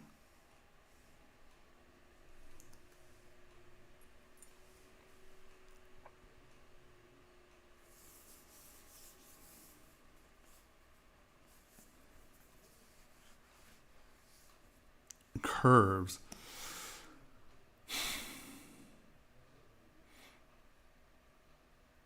Well, that's really vague. I'm not exactly sure what you're talking about. You know, if you take a curve brush,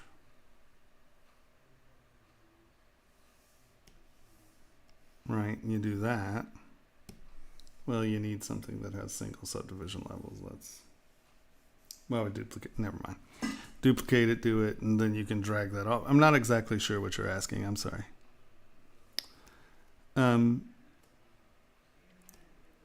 So did that make any sense at all, Alex?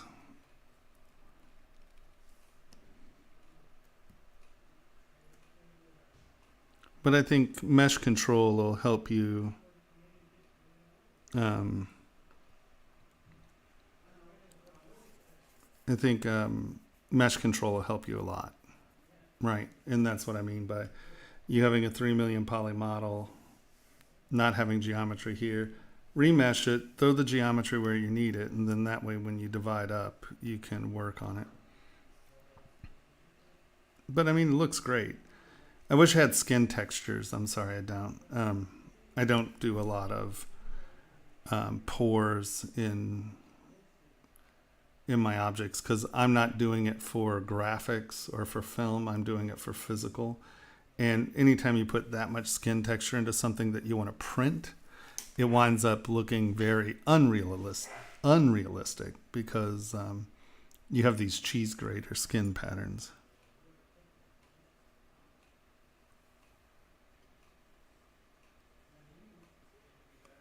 Like your brush. I'm still not completely sure. Here, let's just delete lower. Drag a brush. So we have an object. So now you can go W and move that on an axis. Is that what you're talking about?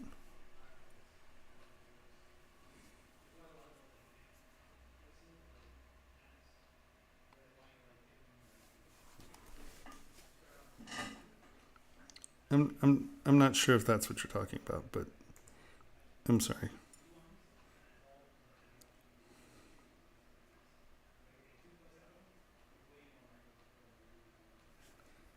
He wants to snap the curve brush to an axis while laying it down. Well, I use lazy Nezumi.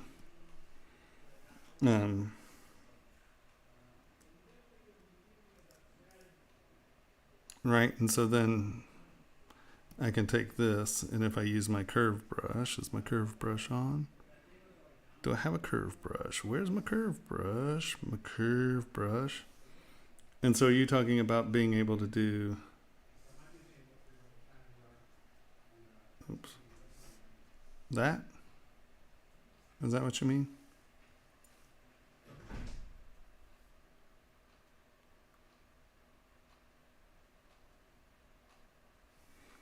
Because, I mean, you can do that, then take this, snap, and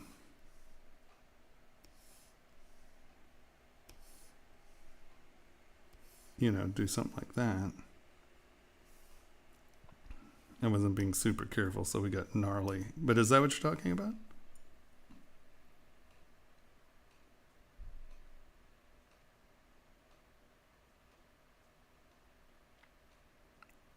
Move the curve along the axis. I think I'm just an idiot. I'm not... You mean not... don't understand. I'm sorry, everyone. I don't get it. I don't understand. So I don't know, Alex. I hope that helps somewhat. No, the character is great.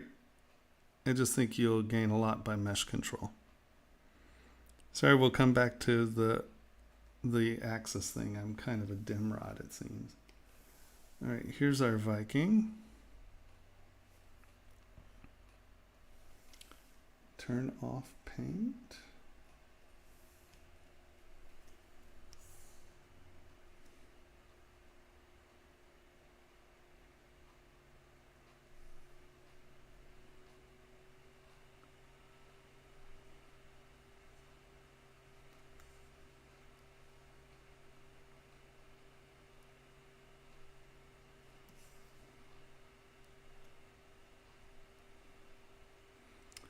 So you're using alphas to lay these graphics on, right? Because I see a lot of texture here that I'm assuming. No, you probably applied that. You're making it look like leather. Is that the deal?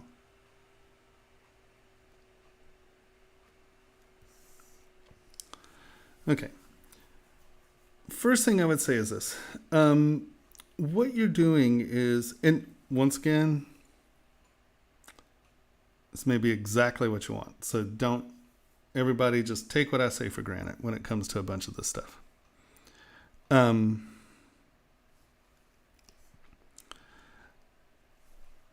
What you're doing is you're drawing on texture. So this is going to read in, yet again, if you're doing this for games and things like that, this may be great. Everything I'm talking about is about trying to get dimensionality out of your parts, right? So I think that, and you've got some of it going. I mean, like, it's not completely flat, but I think that when you start contemplating some of these things, you know, first of all, let's get rid of the damn curve brush. Stop it. Go away. All right, clay tubes. When you start doing some of these things, think about things as going over and under, right? You know, these are braids, right? I mean, this is the implication of a braid. So instead of it having it be just flat, you know, I think that having,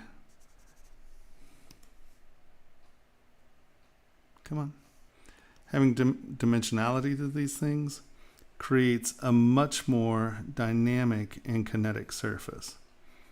And it's going to read from farther away, and our lizard brains are going to wrap our heads around it and figure out that that's supposed to be, you know, those are, the implication is this over and under.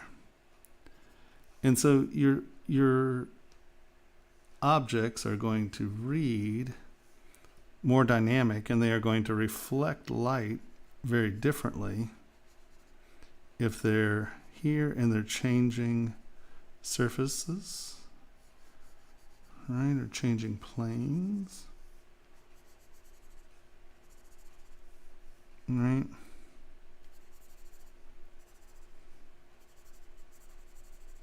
And you can come back in and put the bumpy texture back in. It's not about the bumpy texture. I'm just kind of going over it, right? And so you have that. Now I use SK Trim Twist, sorry, which is one of Sakaki Karu's hair brushes.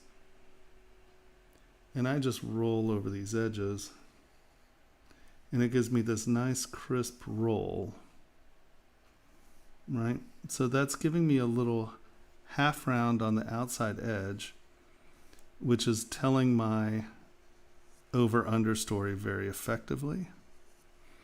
I then come back in with SK Fill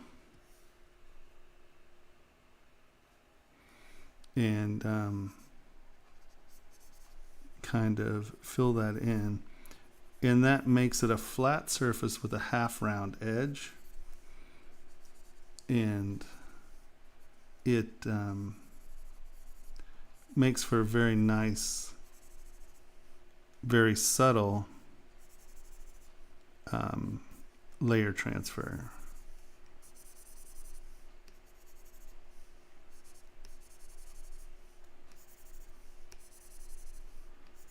Right, because the last thing you want to do is draw texture on, because drawing texture on separates the dimensionality from the surface, and it makes a much less interesting surface. And so you can see that pretty quickly you can develop something that looks as if it were pressed into leather, not necessarily drawn onto leather. And you know, just make a decision in which direction you're going, and you can kind of do the same with this stuff.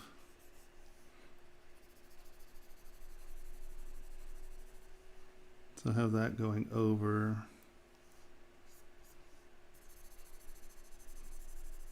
Yet under that, this can go over this. Yet come under that, right? So now it looks like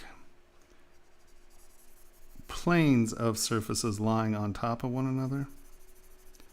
And all it's doing is really providing you different reflecting angles, okay? And I'll show you what I mean in a second.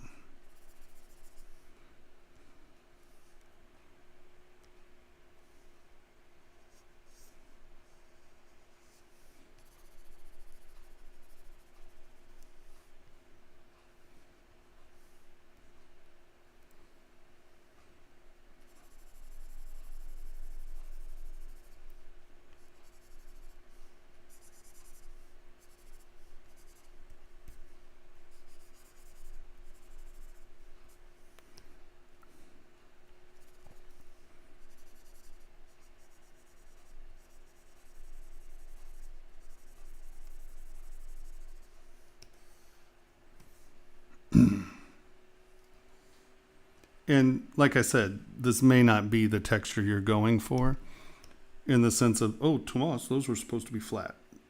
Once again, I apologize. I'm not trying to necessarily comment on the pattern itself. I just want you to kind of think about it a little bit more dimensionally. And I think that you'll see what I mean here in a second.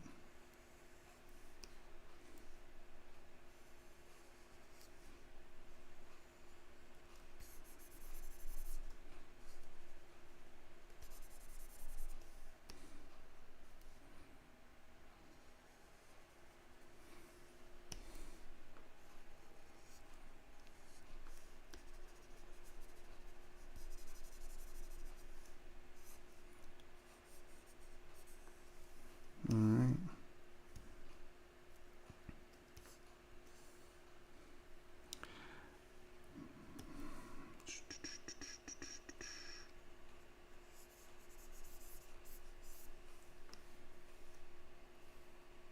Yeah. Stop it. Back. Stop it.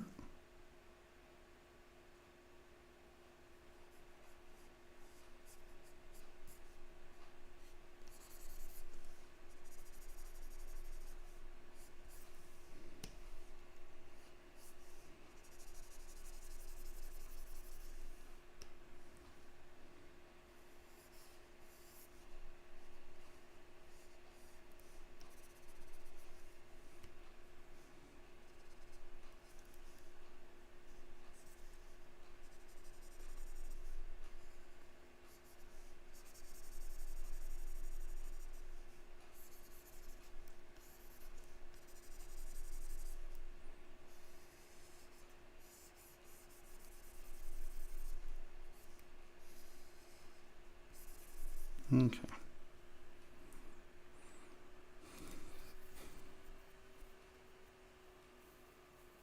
Of course you can. 3 million to 1 million is no big deal at all. Okay. And I know my lines are too fat, but.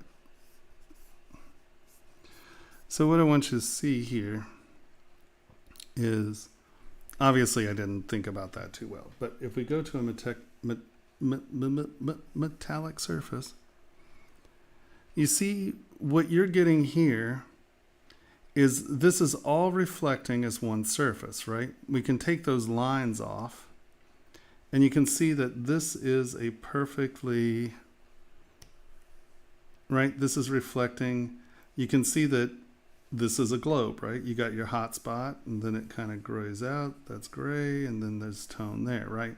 So you're getting a perfectly round reflection. And then these are reflecting at the same angles as well.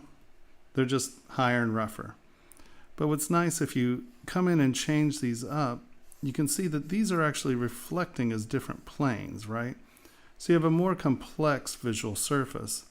And look at this. This is all one plane. You just have a highlight and kind of a low light, where here you have, you know, these dimensional scales that are reflecting. These are reflecting that way. These are reflecting that way. You're getting a much more dynamic surface off of that. And it just starts to, when you're back here and you start to move around, you know, you're just getting so much more dynamics off of what's happening here, right? This is dark, that's light, that's that. And this is all just one reflective surface. So I just think that by breaking up your surfaces into planes that are going in different angles, you wind up with a lot more dynamics when it moves. And I just think that it looks as if it is a created object as opposed to an object that this has an alpha planted on it. But I mean, the model's lovely. You know, it looks great. The hair is very good. And as far as printing, getting this stuff to go is obviously inflating and checking and stuff. But you can see that you could think about this as leather, different pieces of leather being stitched in. And so how is it laying on? Because right now you have one piece of leather, two pieces of leather, and it's just embossed. Where here you have this kind of montage-y sort of thing, and it's straps going, and this is going, and, you know, it's not just a drawing, it's surfaces.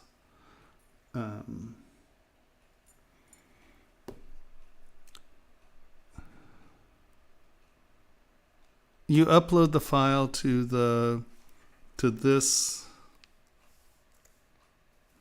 that address.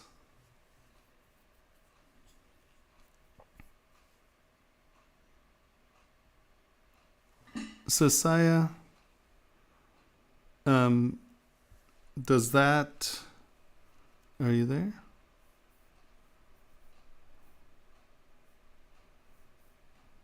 No. That Dropbox link is not the right Dropbox link, Mikey's. That's, I don't know what that is. I just posted it. That's the one that you want. This one. It's right here. If you're looking at the page, right here is the link as well.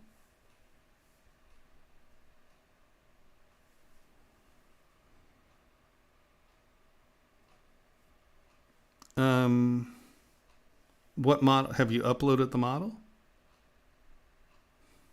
I'm not sure. I don't know. Upload the model and let's look at it.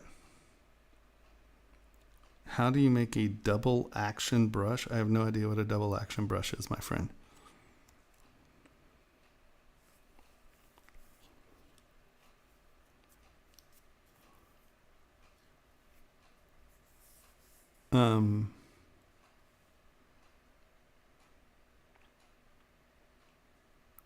I don't know, did you send it to the right link? Send it to this link.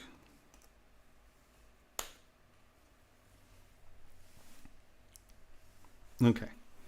So hopefully that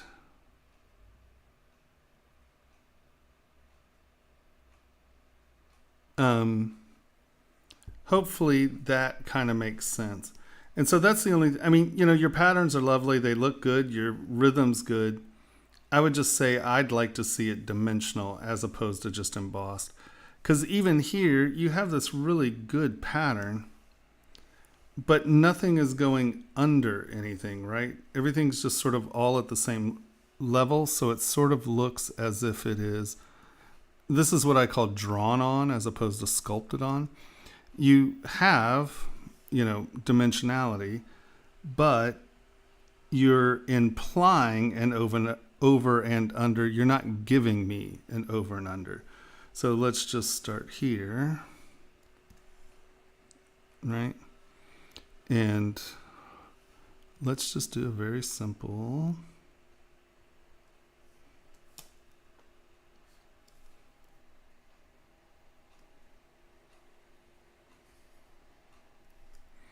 I'm going to start right there and move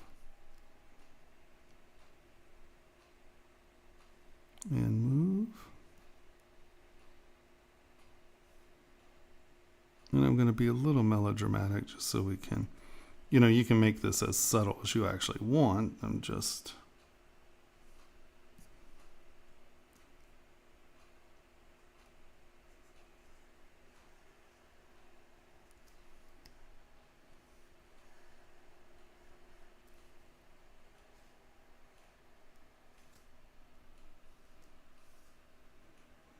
Autosave.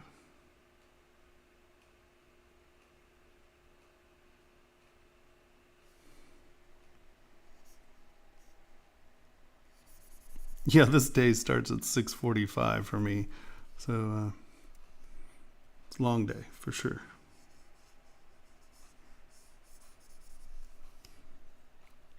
All right, now let's move that back and under. We're going to move that back and under. Now we're going to do this. And this. And this.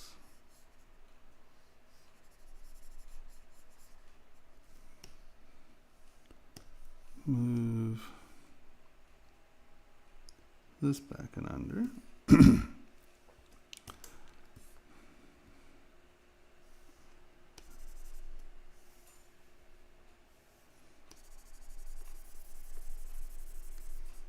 Okay.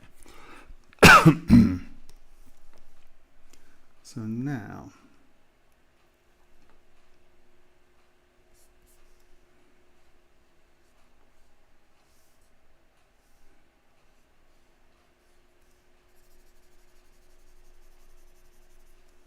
okay.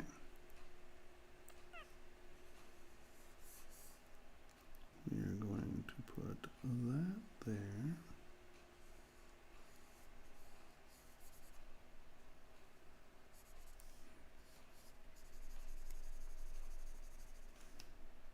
We are going to put this here.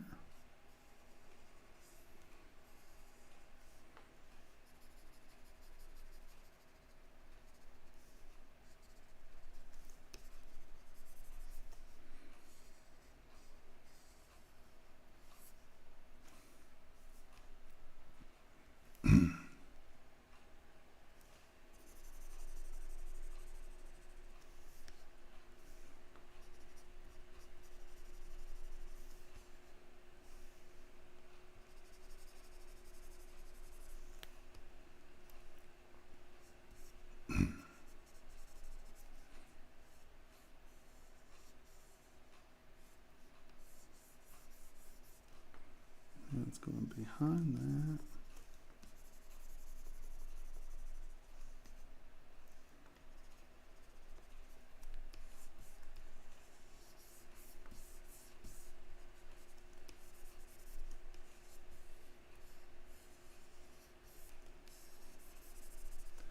And yet again, don't beat me on aesthetics. I'm just kind of trying to get it in here. You're like, that's not what I want it to look like at all. That's fine.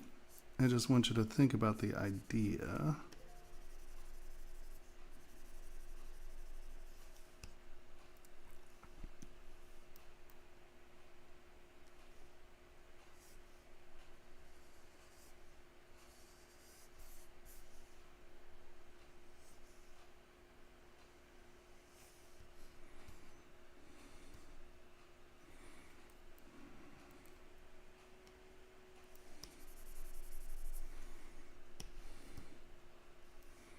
Under. That's behind that.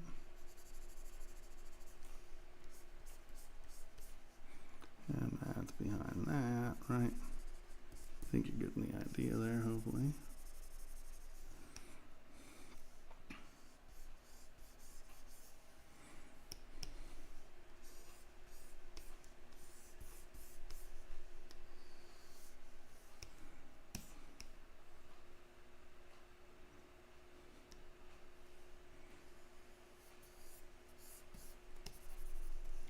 Sloppy and fast. All right, so that is way too fat. Fat.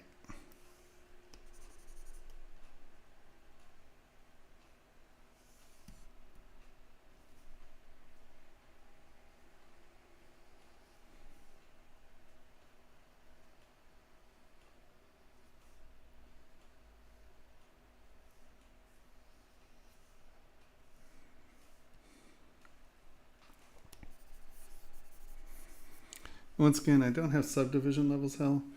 It's much easier if you keep your subdivision levels because you can lower down, smooth, clean, and relax your surfaces. And that's how you get nice, smooth surfaces as opposed to lumpy surfaces. Being able to have your subdivision levels is a big deal in cleanup.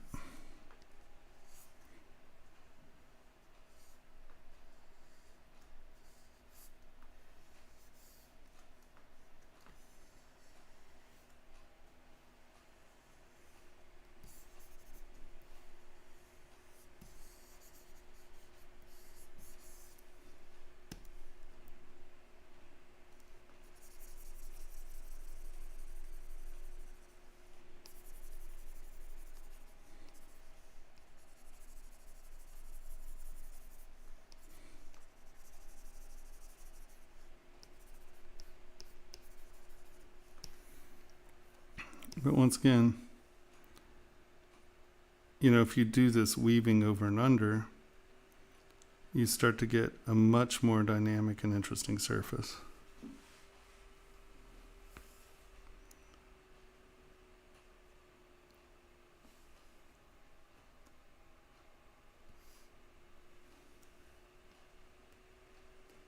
Right?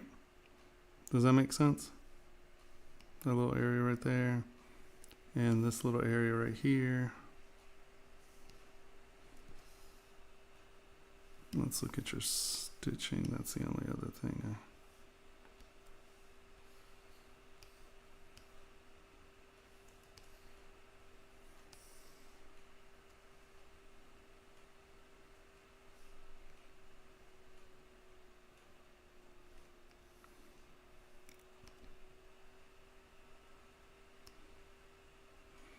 Especially sort of leather thick or armor thick leather. I think you're going to get a little welting when you do your stitches. So just think about, I'm just going to do it here in the middle, right? Think about you know, your stitch is going to have a little ridge where the leather is welting.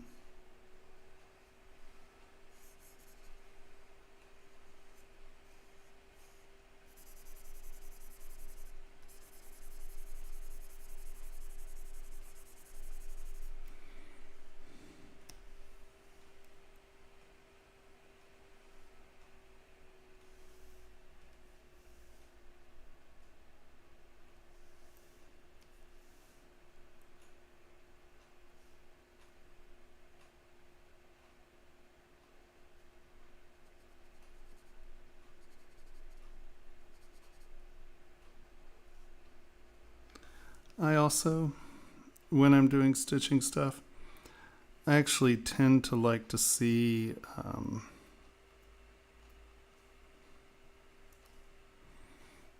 I want to see my holes.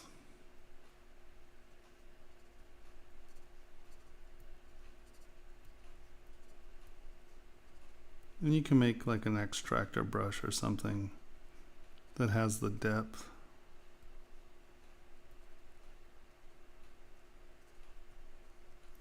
We'll smooth them out.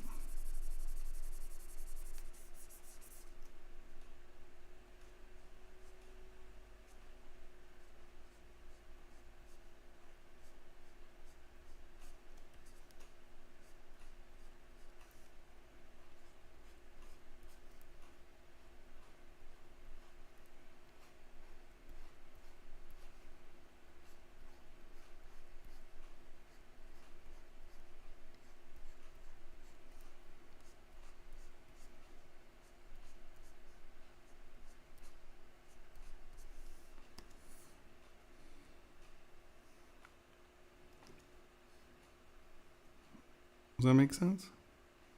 I know it's kind of crappy. I'm going quick. I apologize. Kind of flush that. Get your welt, right?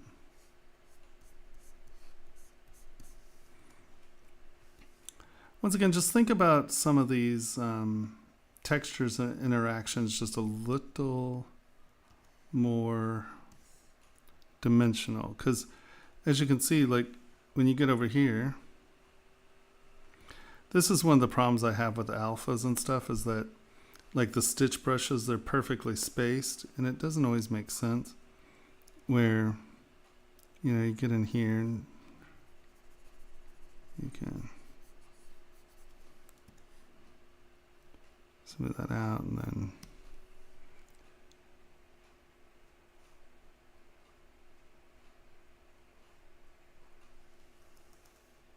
why is this? Oh, it's turned down to 2. No wonder it's acting like a dork. That's way too high too. Hold on. What the hell?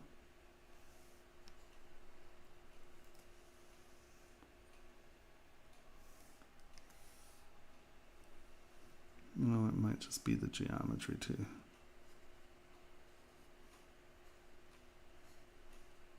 Yeah, there's not a whole ton of geometry there. I smooth that out a little too much. But you can see that like you can get your edges lifted off. So just think, your hair's real good.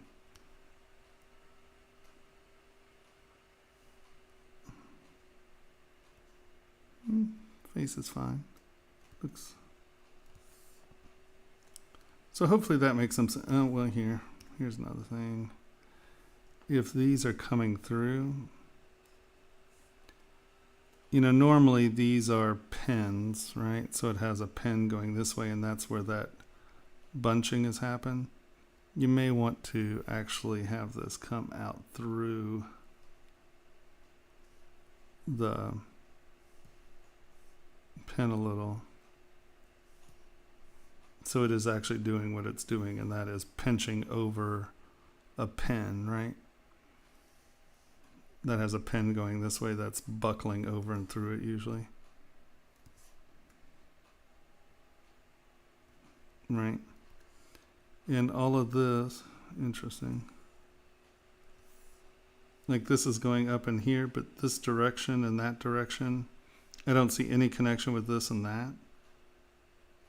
And then what's it actually going through? Would that be coming up here and then actually having a little part out here? So this is actually going through and pinning, or is that something that you could actually come through and sorry.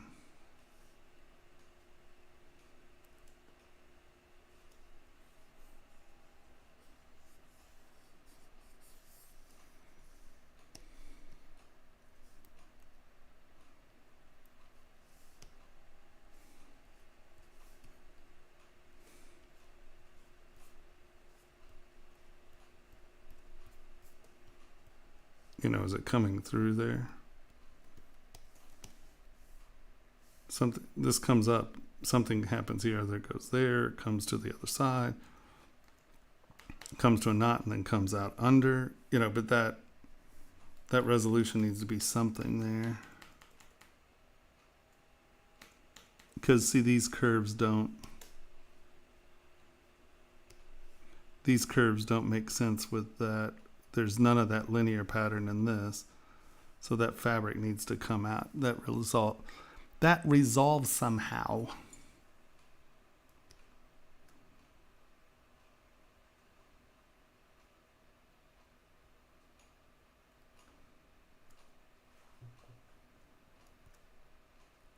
Right?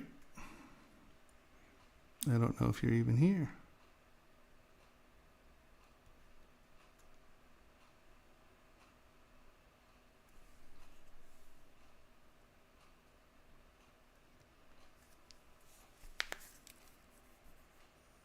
So hopefully that gives you a slight idea, right? You know, get this to be more dimensional, resolve that, because that is a pen holding that together, but that fabric doesn't associate with that.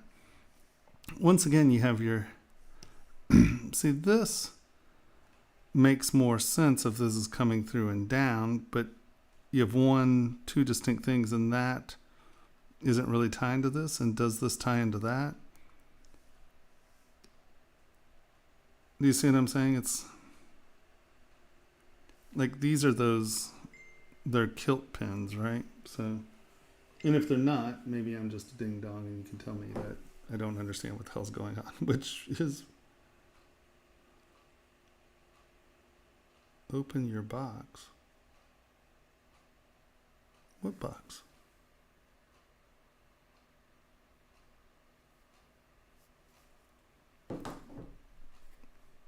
What box am I supposed to be opening? The blue thing. Oh, this thing? What did it do? Abby has told me to. Abby. No, I can't get rid of you, damn.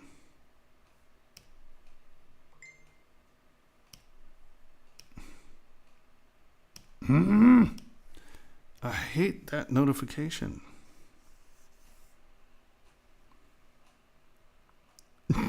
No, I did not call you Abby.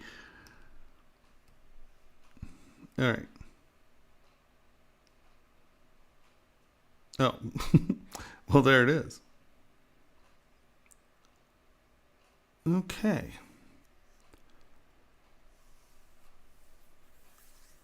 Yeah, no, it just, you know, I'm just tossing crap out there, man.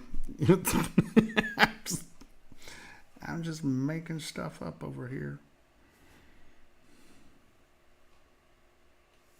Okay, so, and I think the only other stuff would just be a continuation, you know, think of these as layers, not necessarily that. Look at that, look at this, and see if you can get this to be more dimensional as just opposed to things drawn on the surface. Looks great though. Better cool, better cool. I like it. So now I need to do this.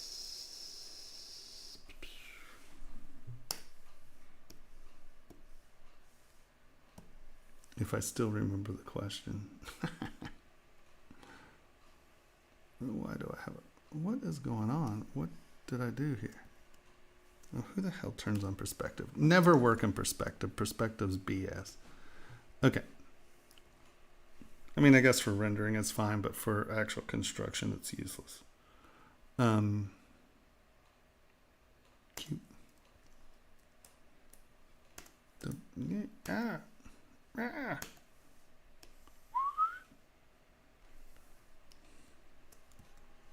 Hey, IB. How are you doing? How's the home front?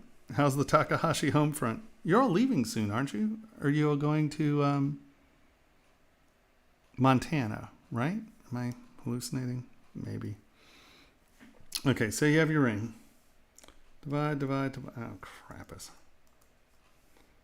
Turn smooth. Divide, divide, smooth. Divide, divide, divide, divide.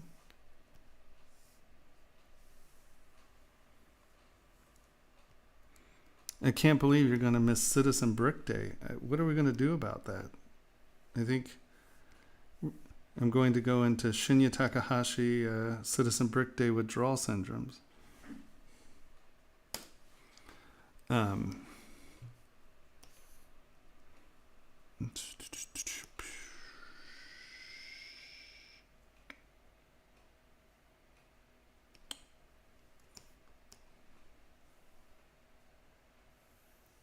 so,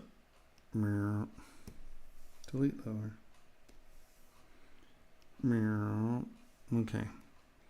So you can see, let's do this on top. Here.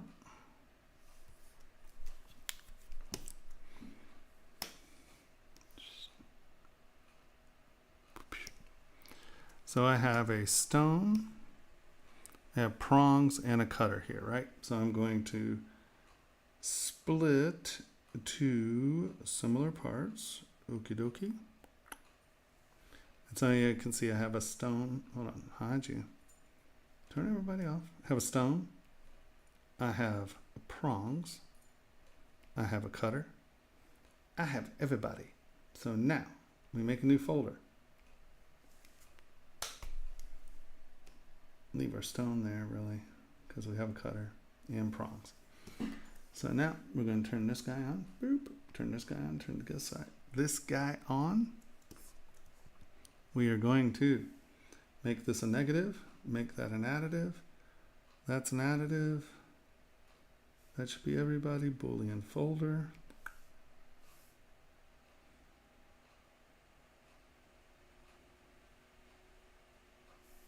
Boop. So now here you can see that you have your seat cut, your azure cut through, and our prongs, and you notice that we have the meat in our prongs. So for setting, and there you go. So now you have production prongs that can be pressed down and set, and it still has its azure cut with the seat, right? Is that what you were asking? I hope so. It's only taken a month to get to you.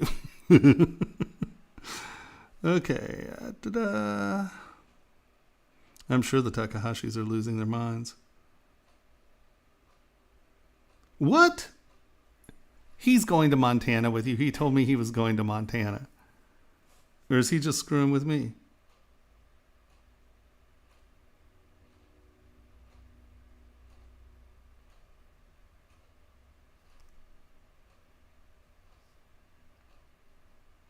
Yep, the link's there.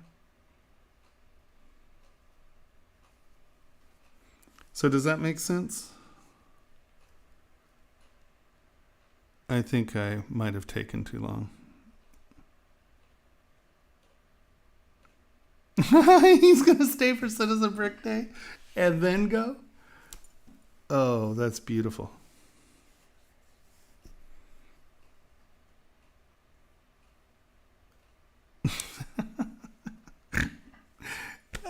Shinya Takahashi is fucking hysterical.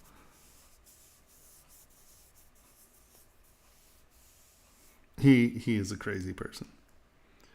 Okay, so hopefully that showed you how to do a stone, a cutter, and prongs. One set, always fits, boom. I hope that's what you were asking.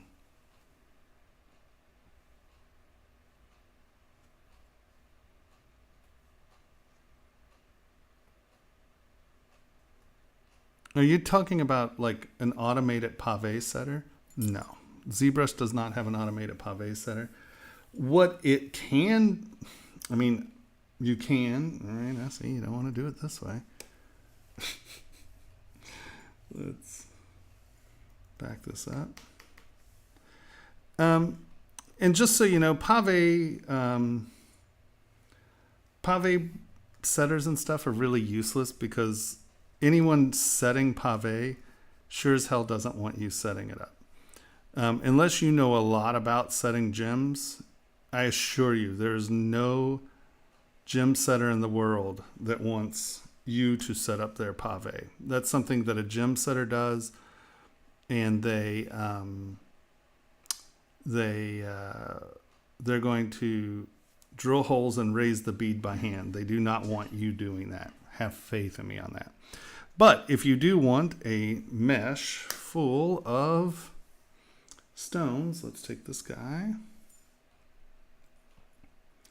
And we are going to, where's my ring? Where did I just put it? Was it?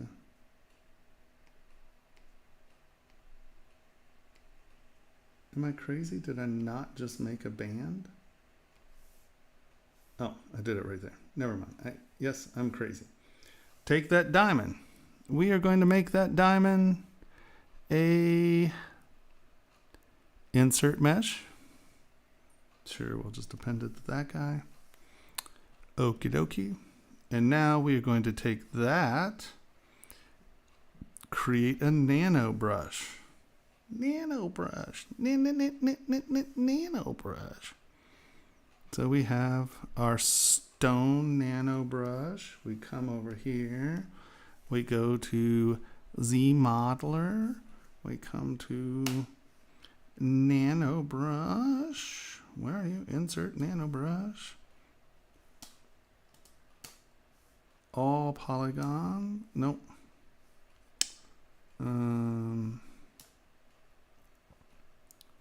Poly group island. Drag it out. That's a square. Come over to nano brush. Take that. Nope.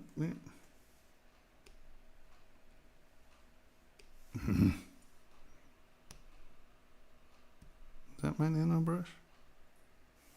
Nano brush. Oh, these stones aren't 90 degrees. Shit. When I made these stones, they're at a stupid angle. So you are going to have to be patient with me and just pretend you understand what I'm doing. Poly group island.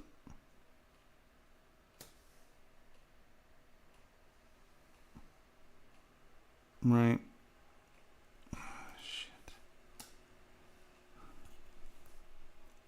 Flat border, maybe? Nope.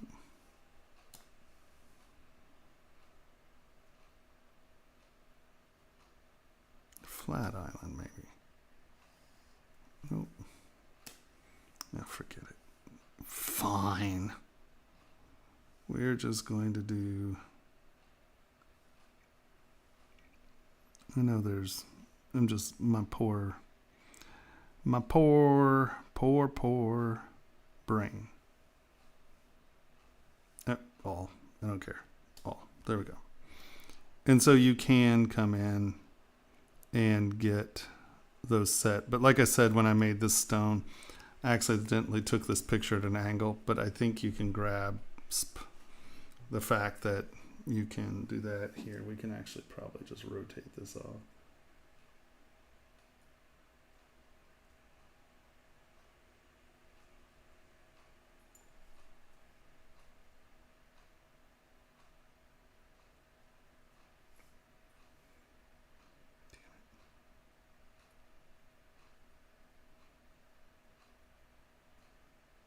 No, I'm not rotating. I'm trying to get... No, I don't want variables.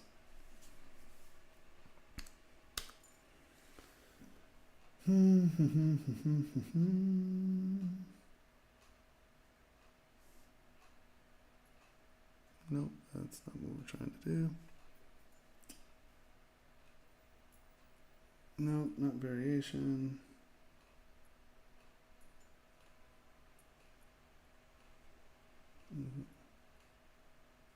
No. Well, crap. I think you get the idea. Right? Is that what you're talking about?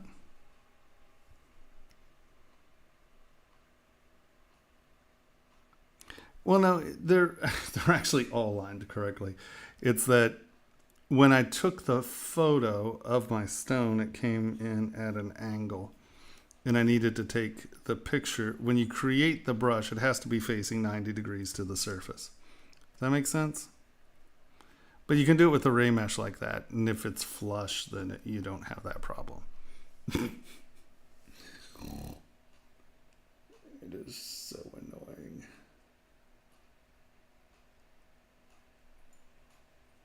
How is it just rotating every direction I don't want it to rotate? Oh, wait, getting closer.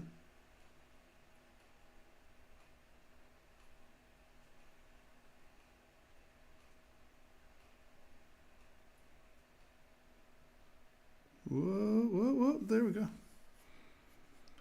Right. So you can do it that way.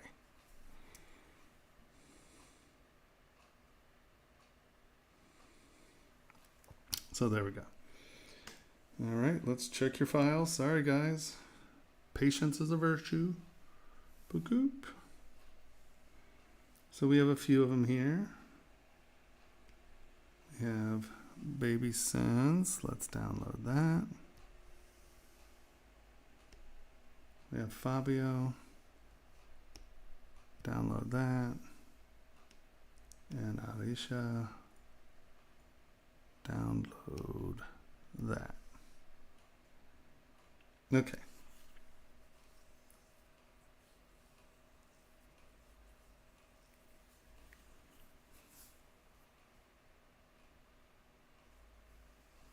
Okay. So next is Winnie the Pooh. I hope that answered that question. Maybe. The hell if I know. I just don't know. I don't know. I'm uninformed. Boop. All right. Winnie the Pooh.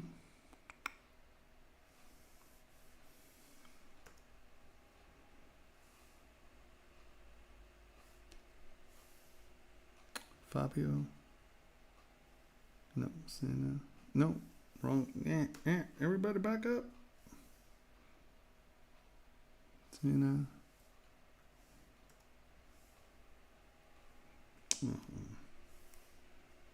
Aisha. It's a good silhouette. Okay, that's everybody. So now let's go back to Winnie the Pooh.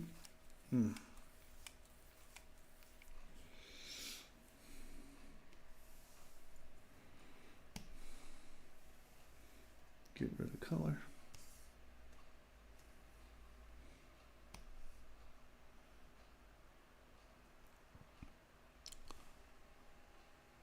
Yeah, I think the only thing that's bothering me on him is I do think this shirt is just it's just a little billowy. I think just deciding on sorry.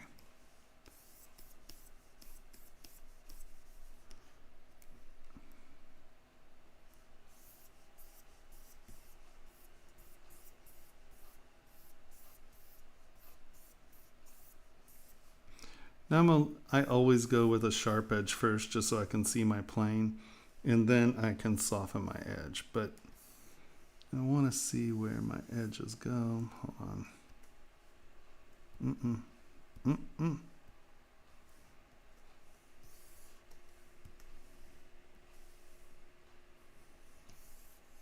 Oh, for God's sake.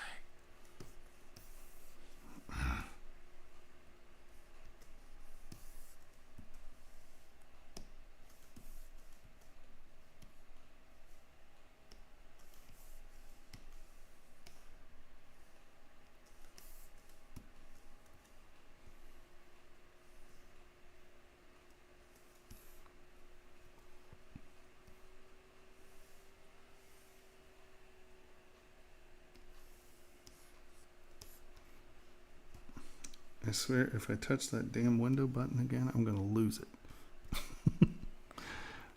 SK trim.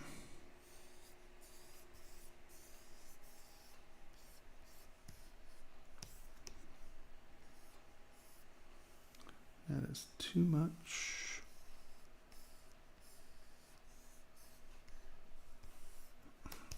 Fuck. As soon as my paycheck comes in, I'm getting a damn full-size wireless keyboard. This little mini keyboard is adorable. but it's worthless. My wingspan keeps tapping on it, and it just, the spread's different than my machine at home, and that's a problem. And once again, I'm making this a sharp edge so I can see where it's traveling.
All right, let's stop changing tactics there. Okay.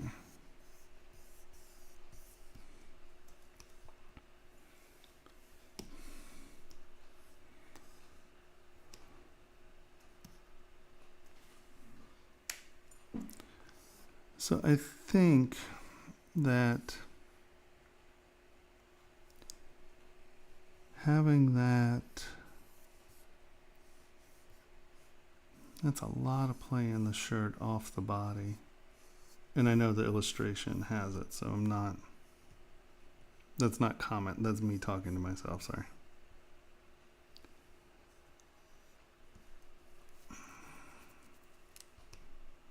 It's interesting because I think what's bothering me is I don't feel that the shirt is actually going around. It feels like a bell. You know what I mean? And I understand it's moving. But see, like there, at least with this edge right here, we're starting to get that separation. And now, no, we don't have, you guys losing all your subdivision levels. I don't know how you work on models. You know, you can see here, you can come back and soften this edge. It doesn't have to be that hard. But I think this might, it's pretty high in the back.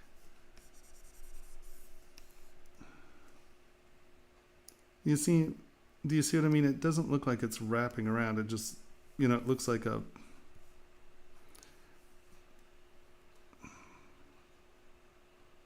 the shape just seems to be a little high in here.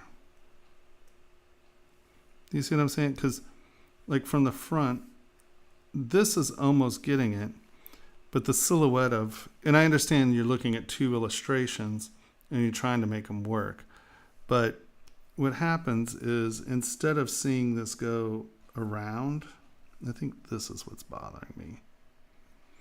Right? You're not actually seeing the shirt go back and around.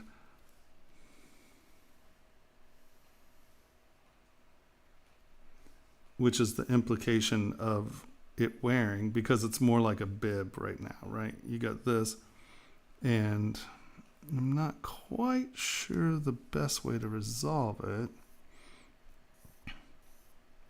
because it would sort of be down, right?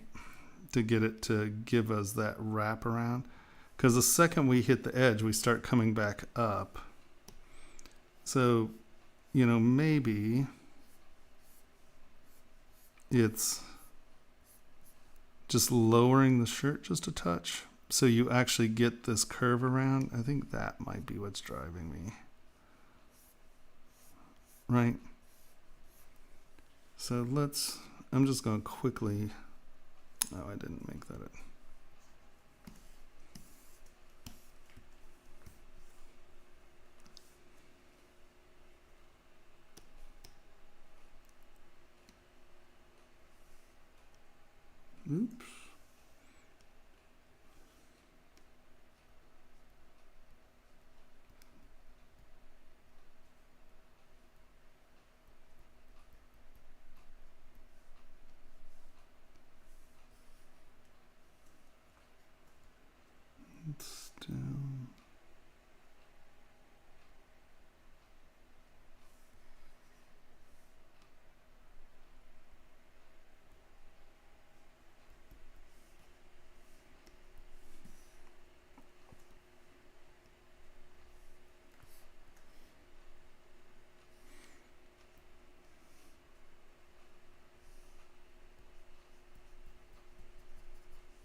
And I know I've run your edge. Sorry about that.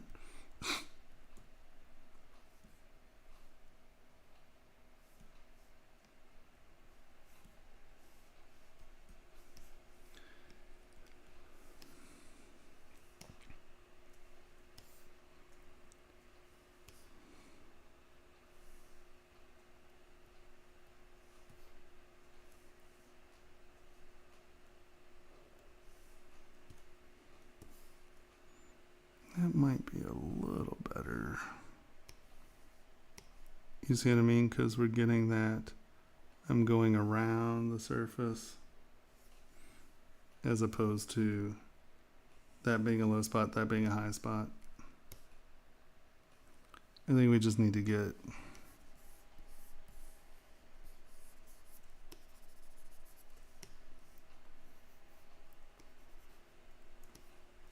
oh my damn God, stop that. If that brush keeps doing that to me, I quit.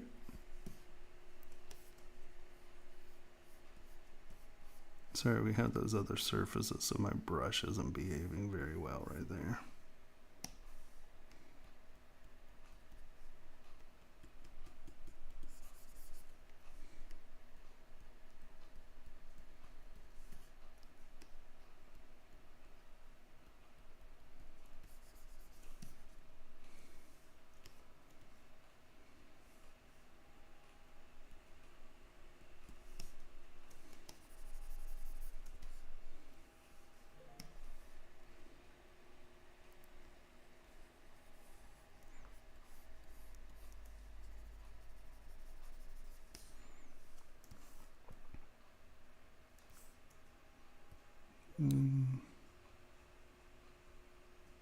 I think maybe his shirt needs to go back under his chin just a touch. Right, so it's not just floating out there.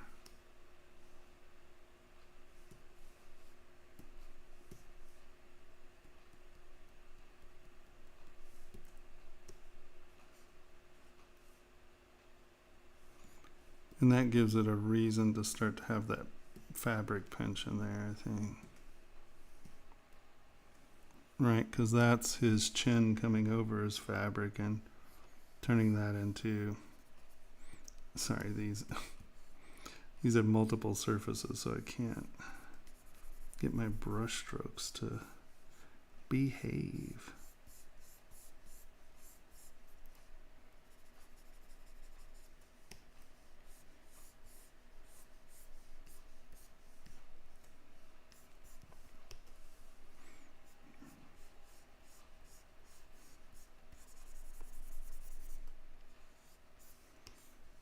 Right, because that's kind of his chin pushing down on that.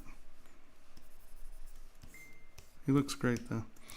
So, for printing, this needs to become a shell. And hold on.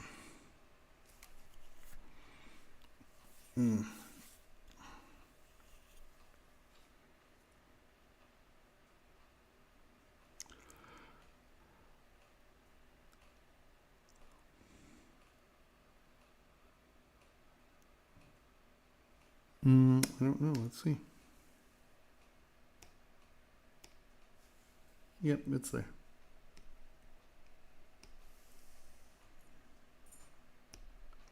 Download.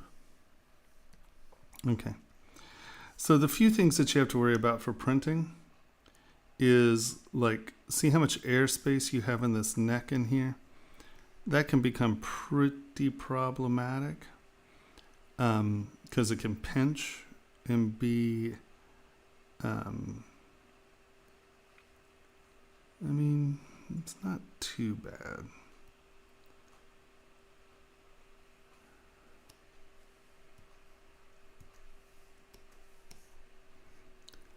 I think that you're going to be happier if you fill this in a little. Because if you're just printing it, that's one thing. If you plan to cast it, that's going to be another. But what that's going to do is prevent some of that edge. We're trying to make that edge just a little less V sharp and make it more. So right now what you have is an edge that's coming around here and coming around here. So the silhouette of that interior kind of looks like that, right? You know, that's the collar and then his cheeks there. For printing and stuff, you really kind of want silhouettes that are a bit more like this. You don't want all this crap inside because it just gives it opportunity to fail. So, you know, you may want to pudge that out and then kind of pudge that out. And then you're getting a short V there, right? Does that make sense? And that's going to give you a better printed line. Sorry, I mangled your shirt. The back of that looks like crap, and that's on me. So you're here. You get your neck done. There's all this stuff in here that we'll get to in a second. So if you're going to just print this in one print, right? Base, everybody together. First thing I would do is W. You're only at 1.4 million. The polygons on this are super low. So you're all good. You come in, remesh by union. Well, first thing you do is duplicate this. What's that?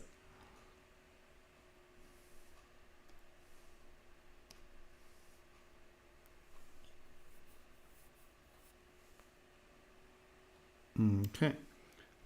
Duplicate. Let's go back up here and undo. Okay, so now, if you notice, we've dropped down to 1.13 million. And I'm going to flip this, and let's look at it. So, everybody's good. You can see that there's this stuff on the inside of the collar, right? That's what I was talking about. See how sharp a surface that is? That doesn't lend itself to good printing. Right. So this we're coming in here and just smoothing this back some.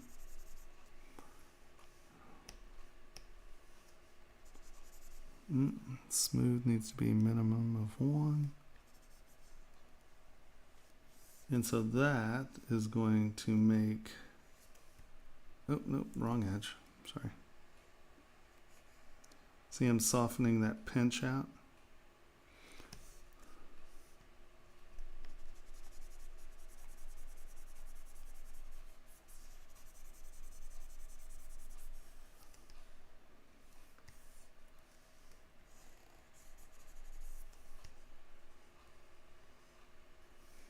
See, that's not a good surface. And see how this comes up and pinches under here? This is kind of a rough surface for printing. So since we are at one subdivision level, right? We don't have, this is where you can use Sculptris Pro. And Sculptris Pro will be aggressive on these edges. And it'll eat this up. Right?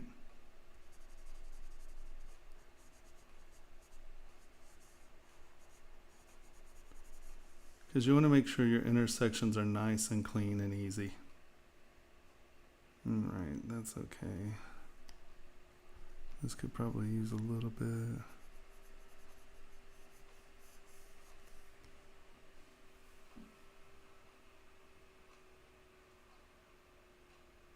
Of course.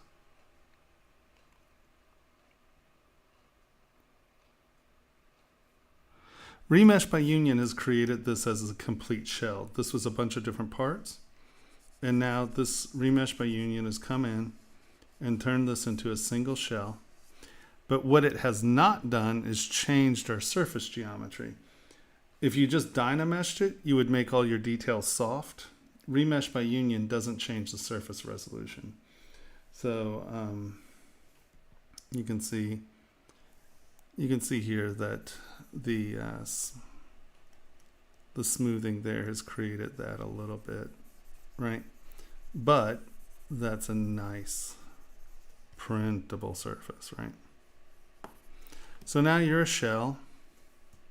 We've double checked all our sides. Sorry about your t-shirt being poo. Now, you have to come down, and I have a Kitco plugin, so it tells me if it's solid. See how it says that this is not watertight? Within Analyze, you have Analyze Selected Subtool. You can do it here. The problem, and why I don't particularly care to do it here first, is you can easily change the scale of your object. And you can see it says not watertight. Say, okay. So 2 things we have to do. Check mesh integrity. Mesh integrity is fine. Close holes. Now, double check. There you go. So now,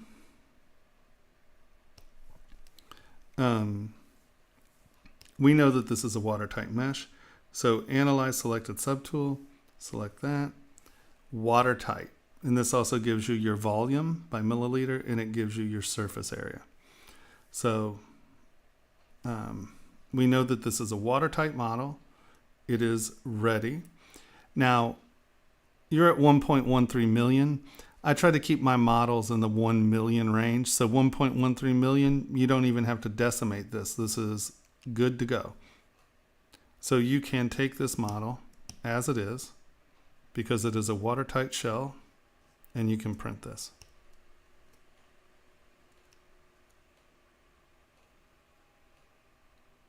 Where do you download the plugin? It's called Kitco. It is in Pixologic's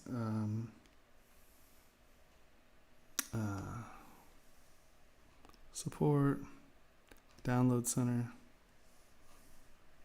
plugins, Kitco meta quotes. And what that does is it takes our volume and it gives you your metal prices. This is obviously large because they're saying this is 100, or that's 17,000 grams. So this is fairly large. Hold on, how big is this? Sliders to subtools. So it's 100 mil. Yeah. Update size ratios. So you're actually at 208 by 241 by 207. So you're pretty good size. You're about that big. Well, in solid gold, that's $17,000.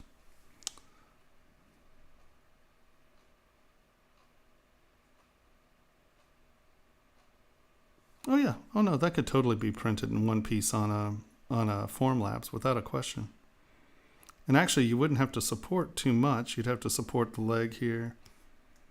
No, hold on. Let's just send it to Preform and see what it does. 3D Print Hub. Number one major failure that people do in printing, and why everyone's like, ZBrush has no scale, is because you do not push update size ratios. You have to push update size ratios. That tells the computer what you're exporting. Now we're going to send this to Preform.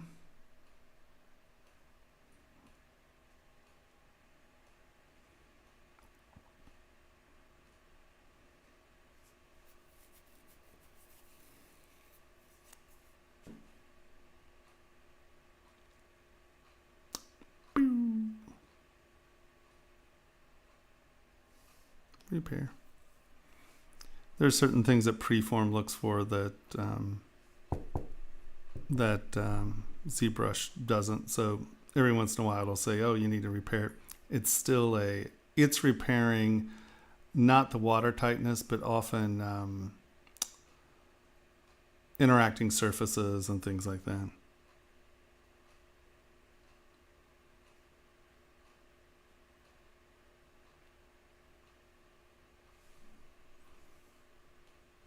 Now, I'm just saying that you're printing this as a solid too.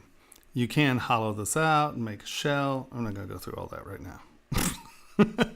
You can Skype me and I'll help you make a shell if you want to do that. We'll come back to this when it's doing. All right. Wait for program to respond. So you are good to go. We will, did it come in? Was that, nope, preform.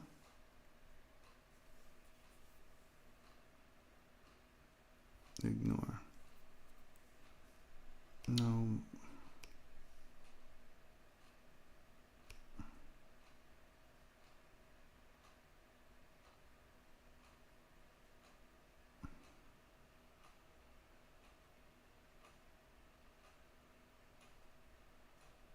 No. The selector bridge does not support PAV1. Preform will switch to castable. What? Okay, I don't even know what the hell it's talking about. All right, 50 microns is fine. Castable, boom. All right, so actually we are outside the build platform. How many updates do I have? No, hold on, we're just going to dismiss this. I don't need it right now. So you can see that in the, wow, that's more than 200 millimeters. That's like 8 inches tall. So here we can come in here and on a Formlabs. How tall is that? That's a 7-inch build platform, 7.5-inch build platform. So that's big model. So you're right. You would have to break it up if you want it this size, but we can come in here. No, I want this one or that one. Scale. No, I don't need to learn about scale.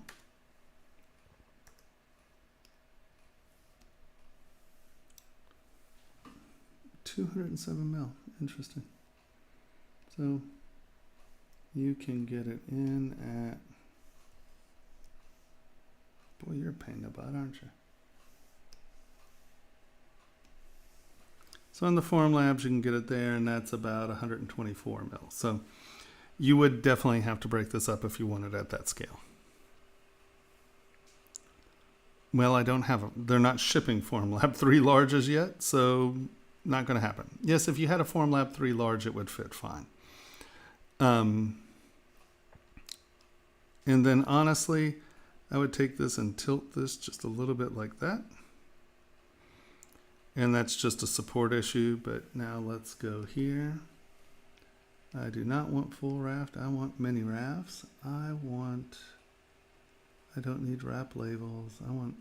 Let's do 105, 115, and I want these down here at 35. All right, yeah, I know. And we want that selected, and we want that selected, and we want to go auto generate selected. But you can see the red points are the only points that need support, really. And you can get away with that pretty quick.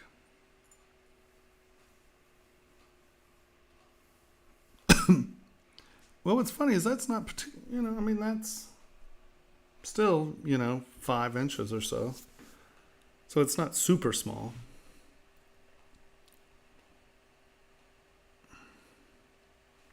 While this is working, be right back. Potty break. Oh, yeah.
yeah. Holy Hannah. It shouldn't take that long. All right, well, we'll step away from this for a second and we'll come back when it is done its thing, I guess.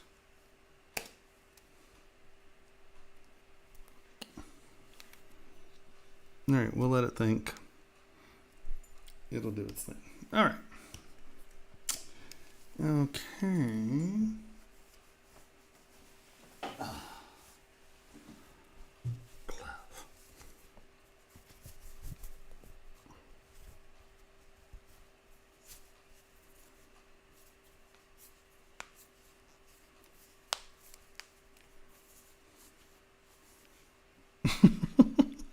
No, don't joke about me breaking. Oh, can you all hear me?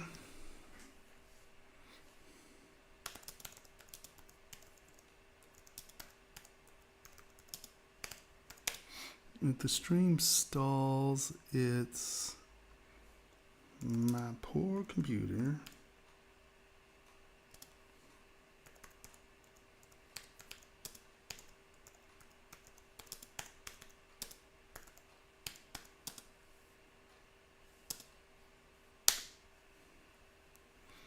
You know what? No stream stalling. Sorry. No generating supports today. But you can see you can generate supports there. Sorry. I'm not going to crash. Don't say. Okay.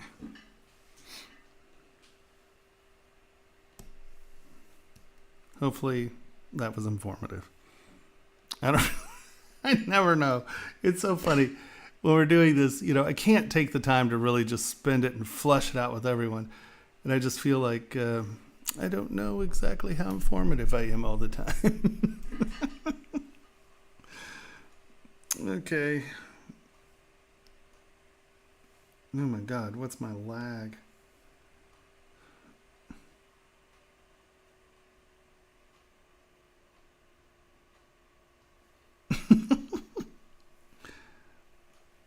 Okay.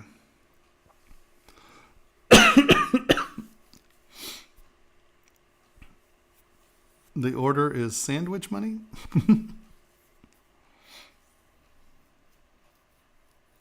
Am I back? Oh my God, I'm still gone. Jesus.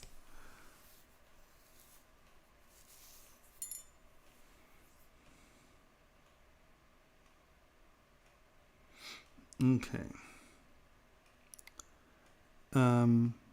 Hopefully, Jamie, that helps some. If you do need help setting this up for the printer, we can Skype, and I'd be happy to do it for you on my machine at home.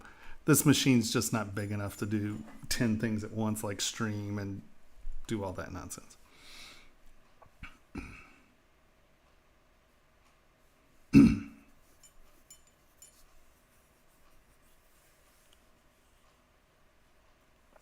Okay. Shingo.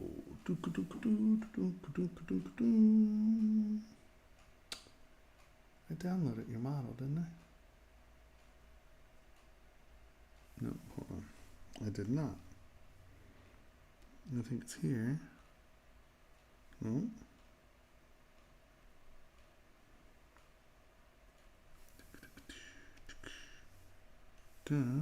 Did it not download?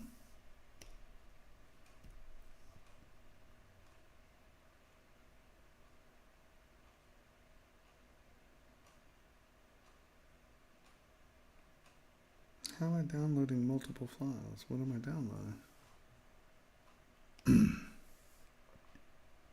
Oh, downloading. Oh, the network failed because I was choking it out with the supports.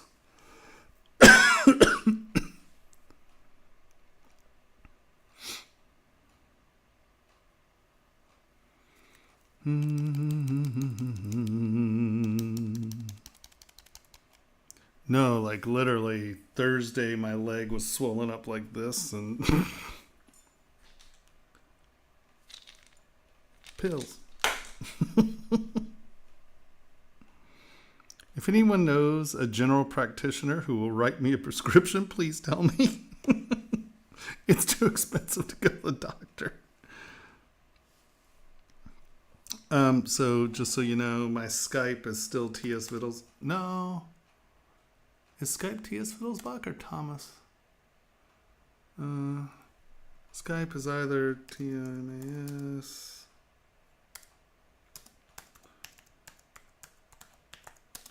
or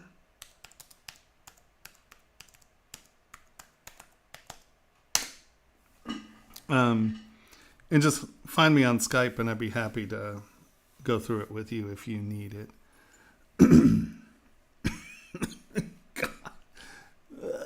My allergies. Post-nasal drip hell. People are like, you got the COVID. I'm like, I got allergies. It's not the COVID. It's not the COVID. Did they not download again? What the hell?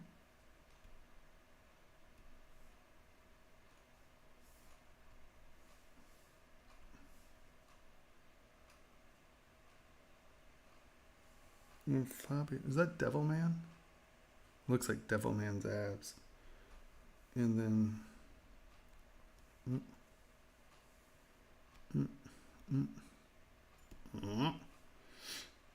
Fabio failed. Okay. See what happens when you try to get your poor little machine to work very hard. It just doesn't like it. Okay. So, we did Shingo twice. Let's delete that. So you said Shingo's next? Is that where we're at? I have a Discord slot. I just don't know the number. I have to... oh, wait. I have a Discord.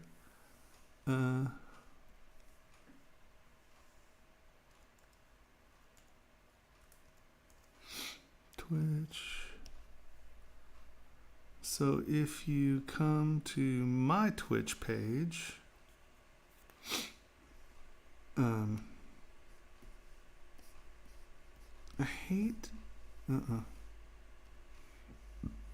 like, how is it that I have to touch this like little down thing? See, like my window crosses over my little button. What is that about? That's really annoying, so I have to use that. Discord's here. Haha. So, yeah, a lot of my stuff is here on my page, which is just Twitch TV TS Wittelsbach. So you can find that, but I don't really, I need someone to explain Discord to me. I don't get it. Ivy was supposed to do that, but she abandoned me. Okay, she graduated and is now in college, but I still feel abandoned.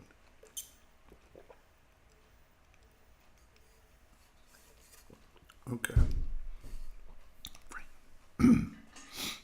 Right on.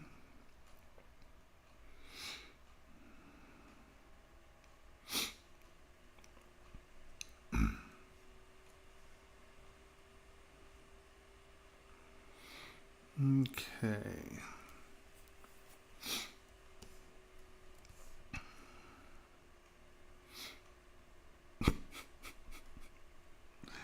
Yeah, that's priceless.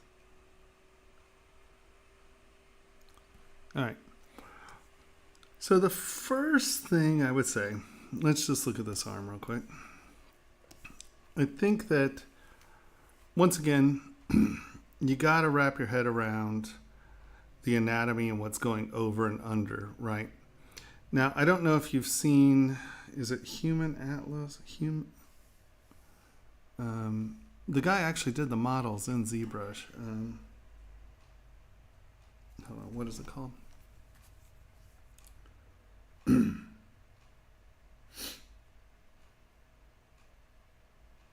Okay.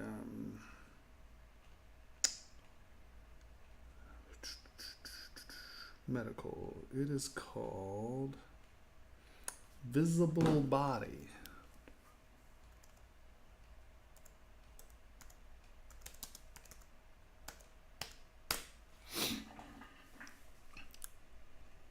Visible body. I should just be able to download this for my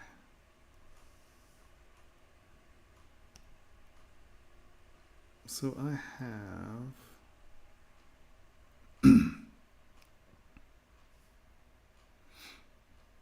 I own the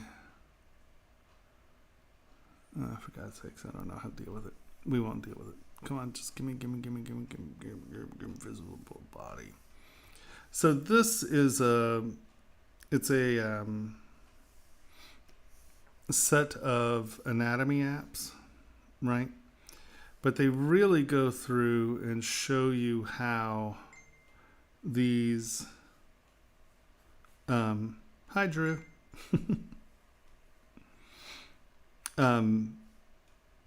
The visible body, I have it on my phone. I can download it on here, but I don't know how to show that I've owned it. But no, sleep quitters. But it's really wonderful because I'm trying to, come on, don't you give me a demo or something? Right, you can zoom in. This is the physiology one, but the muscles, you can come in and it'll do, like it shows you your muscle structure, and it shows you flexion, and it shows you how the muscles react in flexion and extension. See, you can rotate around, and it shows you what the muscles are doing when it bends. It's really quite a cool program. And I suggest this to anyone for a quick anatomy reference. It's impeccable. You can make muscles disappear and look under them and see what's going on first. So I find this to be a really, really good resource. All right. That being said, and me not being able to open this on this computer, let's go right here. And why I say that is just some simple tension stuff.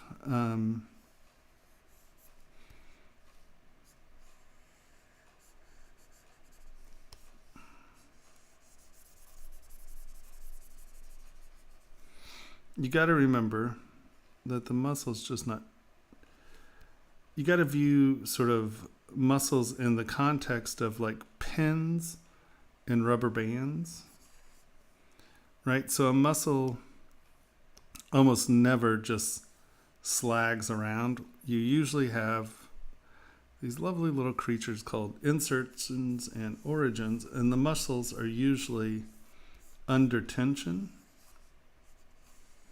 right? They're not slack, so there's tension from the origin and insertion and then flexion, right? And so when that moves, that muscle bunches.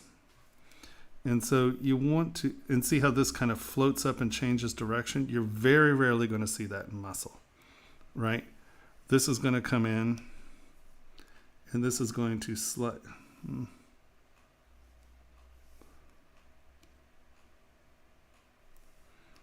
And this is going to slide down and in.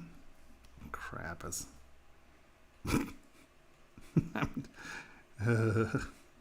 This has not been very good demo day. Sorry, guys. And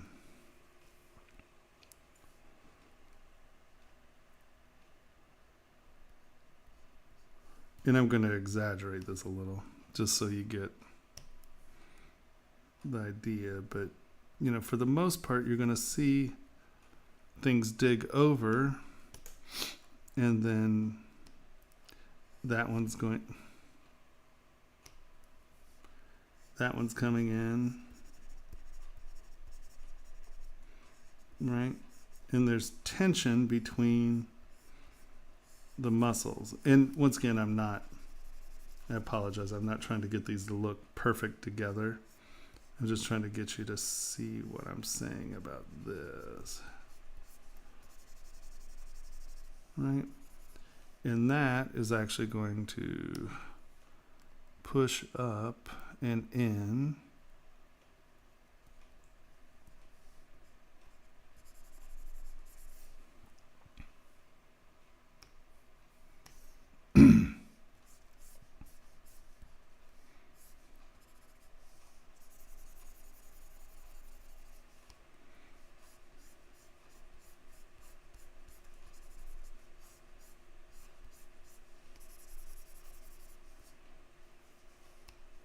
Right, and that's coming around.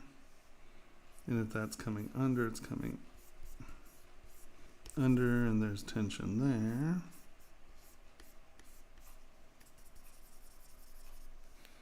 Right, and that's going to come up there. That's going to, right, these are planes that are intersecting. And there's very little sloppage, if that makes any sense. It actually, you know, they're pretty tight, tense planes, right? Does that make sense? As far as, you know, these things. And like you can have, right, that's going in.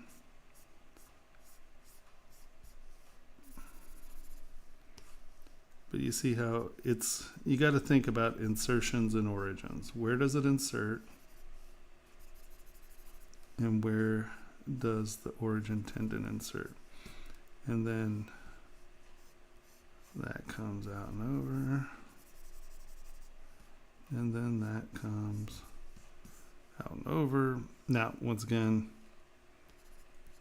not trying to be anatomically exact here. I'm just trying to get you to think about what you're doing with your groovers. And so I think that having an anatomical map will be helpful. And I tell you, I would highly suggest Visible Body. It's a great app. It's a great program. Right.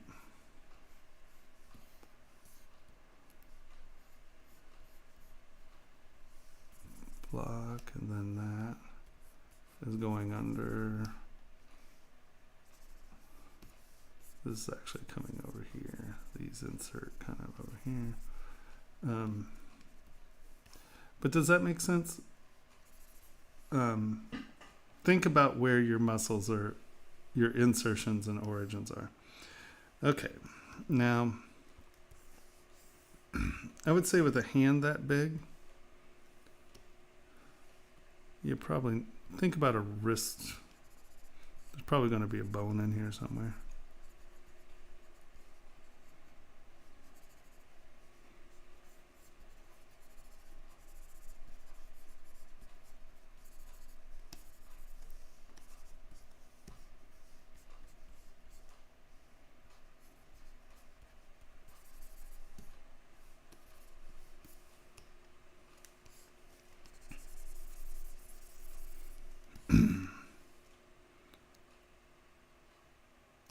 I mean, your legs are looking pretty good, actually. Not that that's surprising. I'm just saying. Your feet are a little square. Feet don't really have square fronts. The shape of a foot is a little bit more. Your big toe kind of comes out and points in.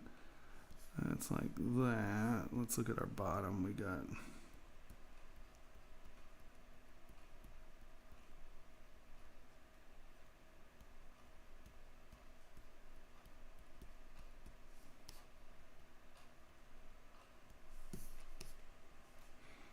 and your toes are really short.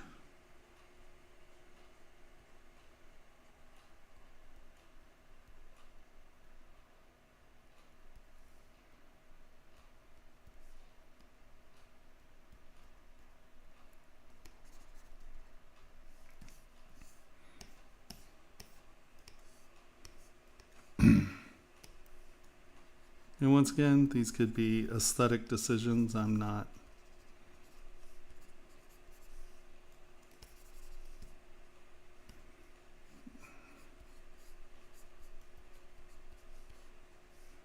This is actually back here more.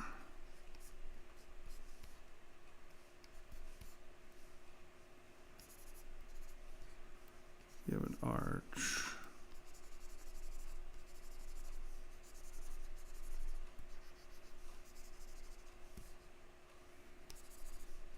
This is kind of flat over here.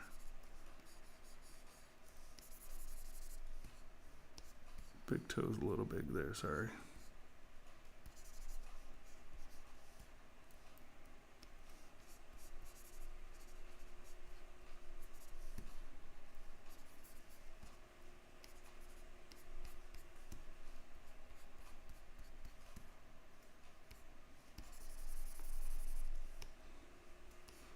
That didn't help much. Oh my God, that's ridiculous. Okay. Now, something in that vein.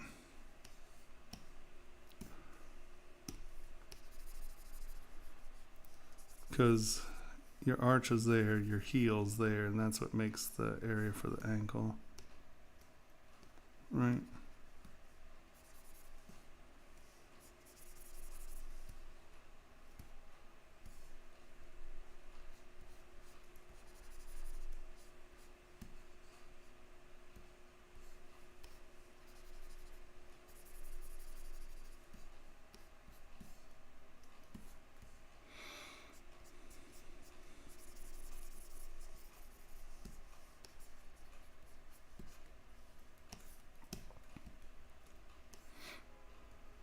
Sorry, that's a crappy foot too.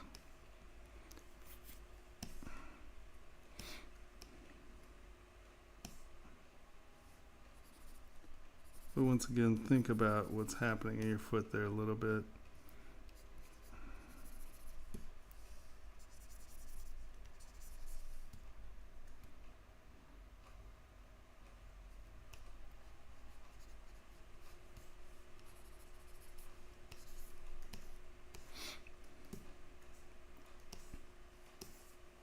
Your eyeball's fun.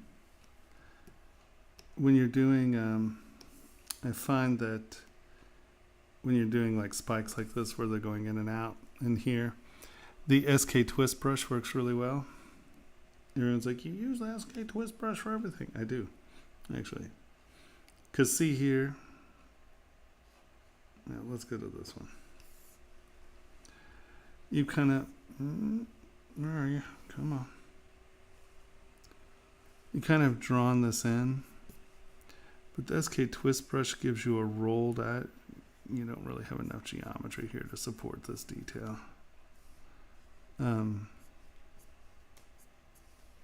That's why that's soft. What is up with that? One sec. Document. New document. Oop. Okay. There. Now at least my document's the size of my page. Edit.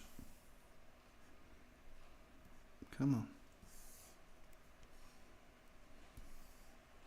Do we have enough geo here? Not really.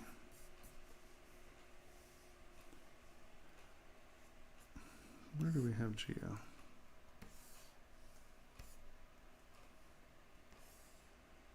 Because you're pulling these spikes out. And once again, do you all just go straight to Dino? Why do you not save your subdivision levels? None of you save your subdivision levels. What are you doing? Save your subdivision levels. You're all killing me. All right, so I'm going to show you something. Right? You've pulled the spike out. So now you've trashed this mesh, right? We do not have enough geometry in here. And you have no subdivision levels. I don't know why. So let's duplicate this. Let us come in and we are going to just because ZBrush.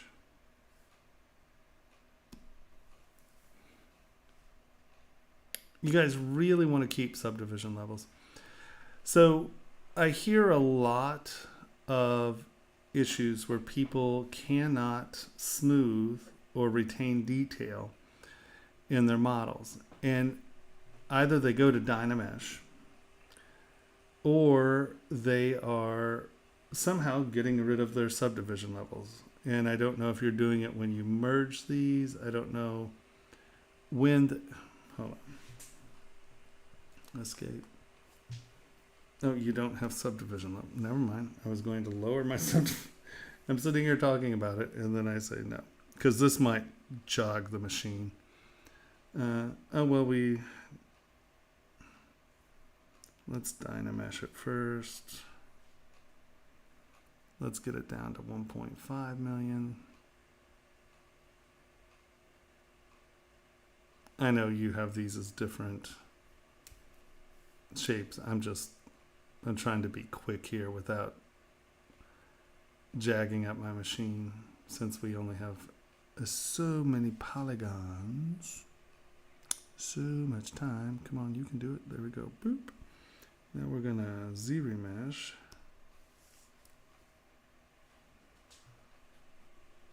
A much smaller mesh.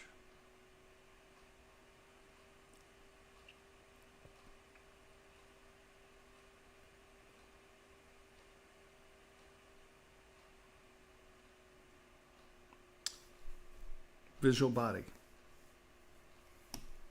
Oops, I haven't seen. Like, did I delete all of my text here? No, here we go. Shit. All right, sorry, I haven't seen any of this. I was looking at the wrong page.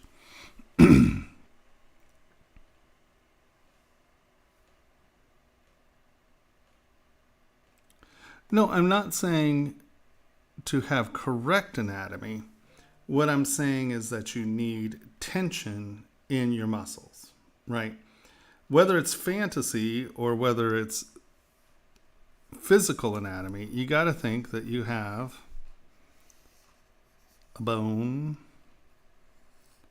and a bone, right? And even if it's fantasy anatomy, it needs to work, right? So you have your insertion, you have your origin, and your muscle does that, right? And now the thing is this muscle crosses over that muscle, right? So if you want it to look as if it is a functioning muscle, it needs to have an insertion and an origin, and it needs to connect, right? And that may be a double, but they connect to the insertion and origin, and they have tension in between them. So if you have something that kind of does this and then kind of does that, and I'm not saying you do, I'm just saying, this has no tension in it. There's nothing that's going to make that function as a muscle, right? Where here, that's going through that, that's coming under that, that's going under that. They meet here, there's a lump there, right? Whether it's realistic in proportion or structure, they still need to have the things it would take to make it work as a muscle, right? Doesn't it? Yeah. So I'm not talking about having good anatomy in the sense of accurate anatomy. I'm talking about I want to see the tension in the muscle fiber, right? Because this torso, chest area, and the hips are similar to, it's sort of a devil man shape. So let's look here real quick.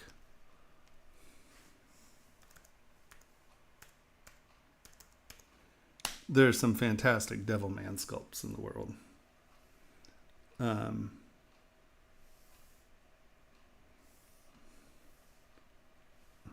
want.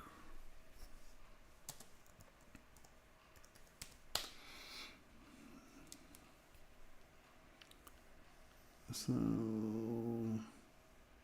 here, right? We're not talking about hyper realistic. But we are talking about, no, it's right here. right? You know, you can see that that's going in, right? And you have your muscle stroke. That muscle's coming over. These are inserting in the same place, right? There's bone structure here, there's bone structure here, but your pec muscles are still doing what pec muscles do, right? Let's look at this guy. This is a fantastic sculpt. And once again, you can see we're not talking about realism, but we're talking about the physical tension of where these muscles are inserting, right? There is the tension, and that tension is what sells anatomy, right? Because if it's floppy, it starts to get weird. But you can see origin, insertion, origin, insertion, tension, right? And I mean, you know, there are way too many of these. But they all feel as if they're doing what they're supposed to be doing.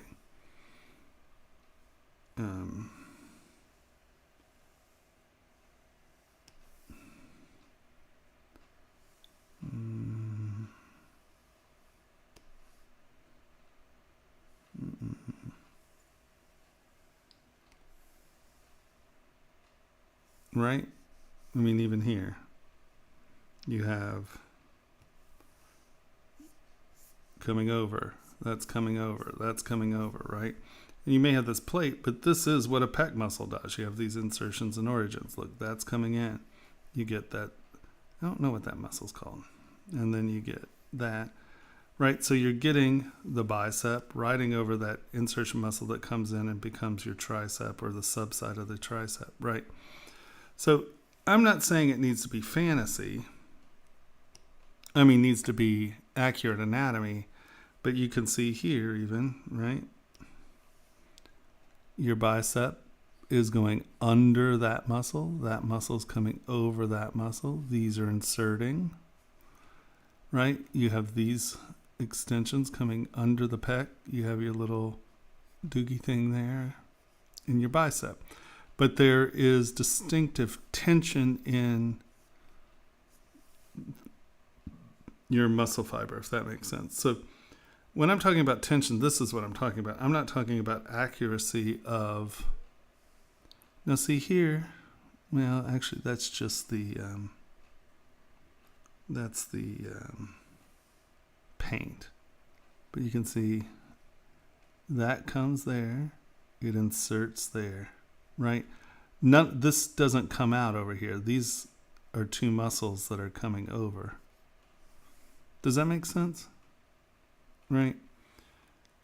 I'm not talking about correctness in the sense of anatomy. I'm just talking about correctness in the function of muscle, right? You can see here, right? We have bicep, right? We're getting a little lump there because he's flexing, but you can see it still dives in there. The flexing makes this little muscle flex, and then these come in. Your insertions for your tricep, your deltoid, right? It's doing the same thing, right? Does that make sense? So when I'm talking about trying to get the tension correct, this is what I'm talking about, where we know that this muscle inserts in that bone right there and also inserts up here. So that function of flexion comes, and that's why you get a lump right here, because he's actually in action of flexion. Right? So I just think, ooh, there we go. So I think that you can, sorry, totally forgot what I was doing. So we've done your model, and now we're going to divide it up. Okay, and now I'm going to quickly reproject.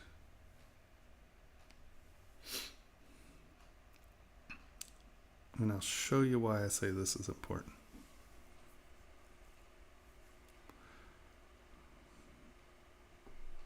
Um,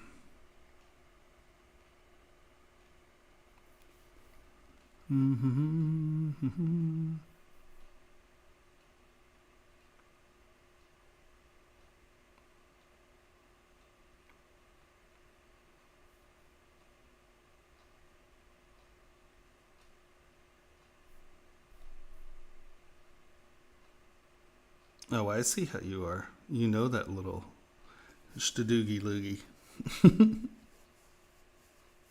Yes, of course. No, no, no. I don't. I'm not about. Does not matter what your model is. We'll talk about it. Oh, crap. I keep forgetting to do that. Sorry.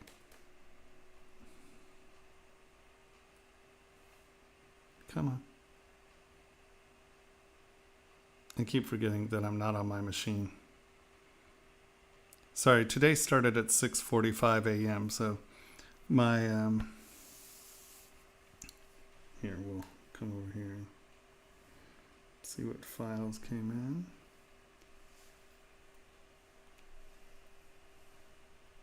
Finish.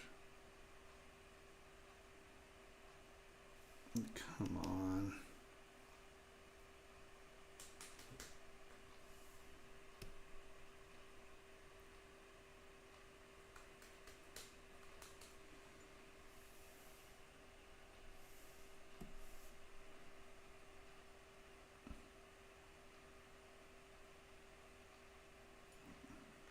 I assume we're about the lag.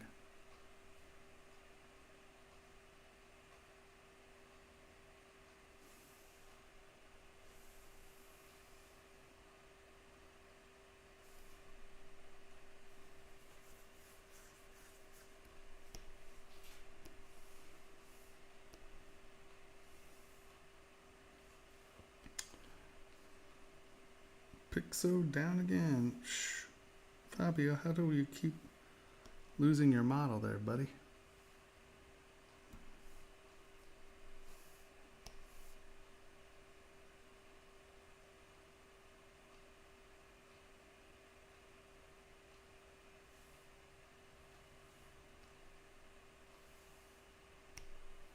What in the hell?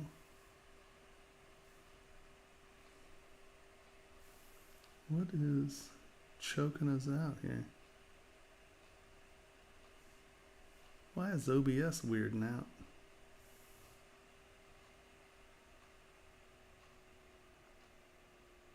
Jesus. Pain in my butt. Pain in the butt? Where's Pixologic? There you go. You can do it. Sorry, I killed us. So we had... First of all, let's go here.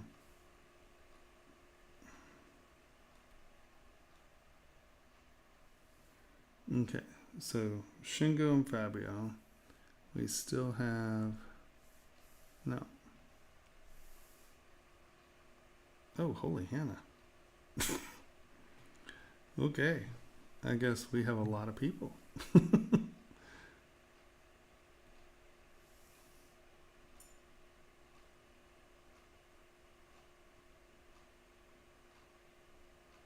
Did Fabio Reccio ever go through?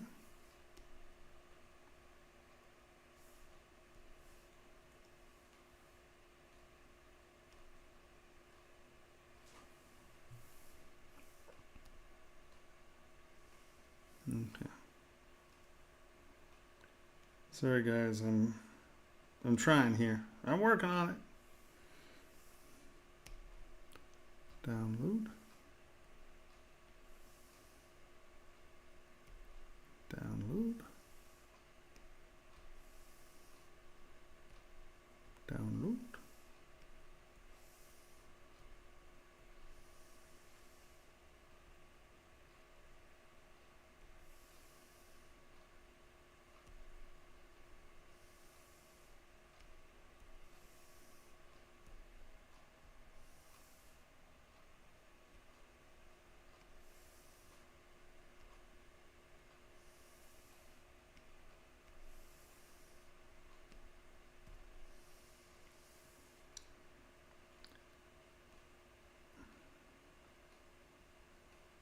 Shingo, I'm sorry that I kind of crashed on us. But once again, if you want to Skype me, we can go over that a little bit more about the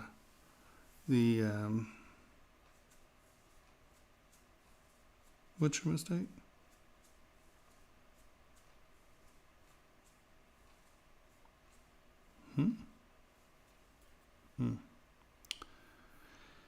All right. Yes, please upload your first model. That would be wonderful.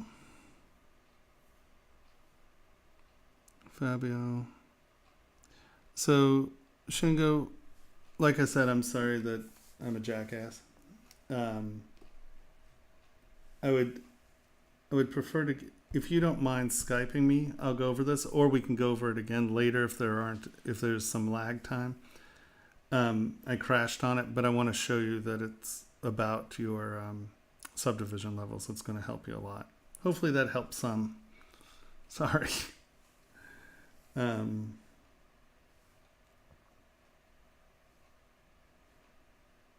now we got to go here. Update. Fabio. Okay, Brandon, you uploaded a ZPR. You uploaded a ZPR. It's better if you upload ZTLs, because honestly, I don't like most of your working environments. So I would prefer to stay in mine. Let's open that. Ooh. Scheiße. God. No. Working on that.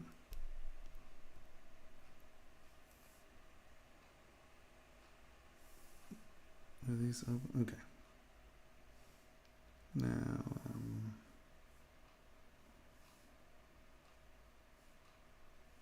crap. There you go. So I think we got those in. That's a ZPR. We're going to do your first sculpt. And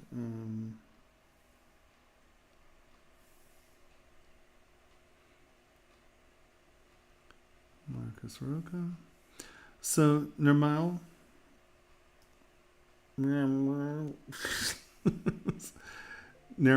and Diavang. No. Bradian. Can you upload ZTLs? If not, I can push you off to the last or to later, and then it's just it completely changes my environment. It changes a bunch of crap and my materials and all of that stuff, and I'd really prefer not to do that. If not, we can get there. We'll work through it. But okay, so order is Fabio. Fabio, pose. Did I not upload that? I could have sworn I did.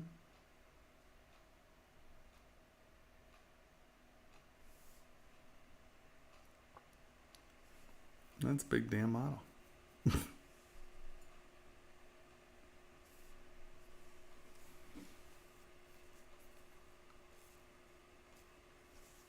Yeah, don't worry about it.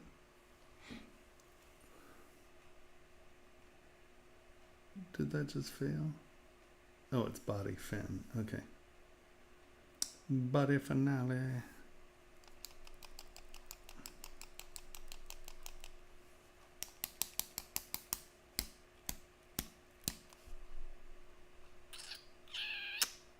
We're waiting for the quick save, sorry.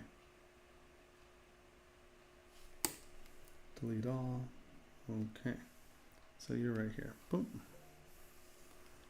Frame. Frame. Frame. Oh.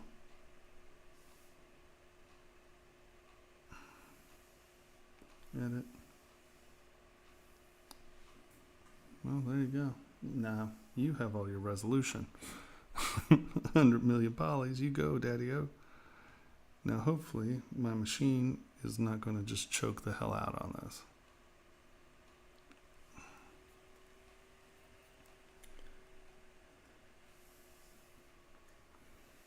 Turn paint off. Let's look at this model.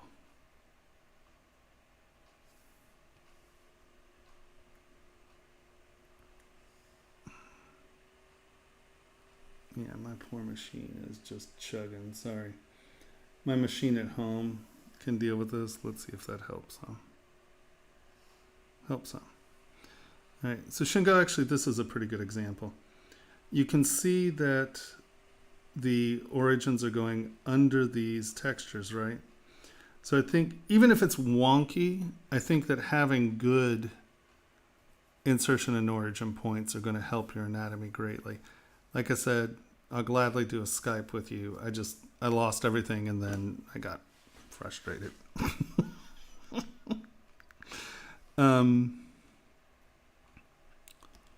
Horns are great. Good dimensionality. Your hair looks great.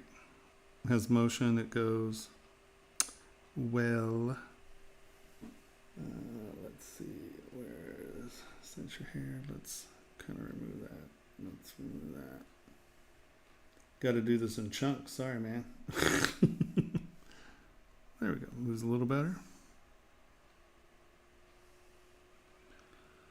Your face is good.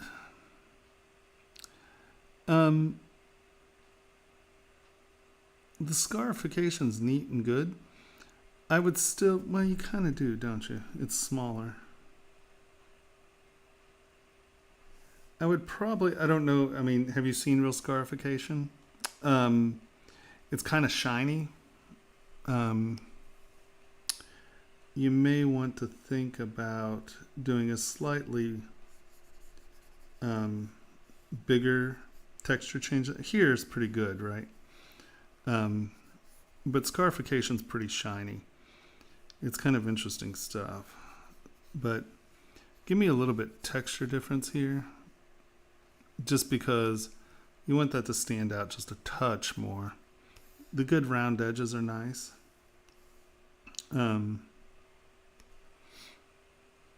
Your banding is actually going over and under.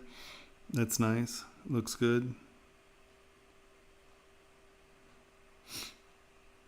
Your hair's good. Your belt's nice, smooth, simple. Because I like that these are actually smoother because there's so much texture in the skin that having these calm spaces is actually nice. If you are breaking through the fabric, somehow break through the fabric. Don't just have these things coming out. You know, have them going wrapping around or something, because that's, you know, something's coming through that fabric. It should either be torn and or shoved around or figure something out there. Your cloth is great. Nice. Good, sharp, clean, tight. Come on. Come on. Sorry, like I said, this poor little machine is chugging away here.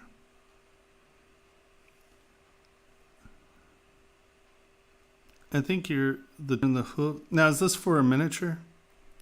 If it's for a miniature, the texture in the hooves might be fine. I'm assuming you're doing Citadel scale, so it's what, 36 mil, something in that vein? Or is it bigger? This is where I think that, hold on, stop. For God's sakes, it's ridiculous. Stop it. Come on. Give me my legs here.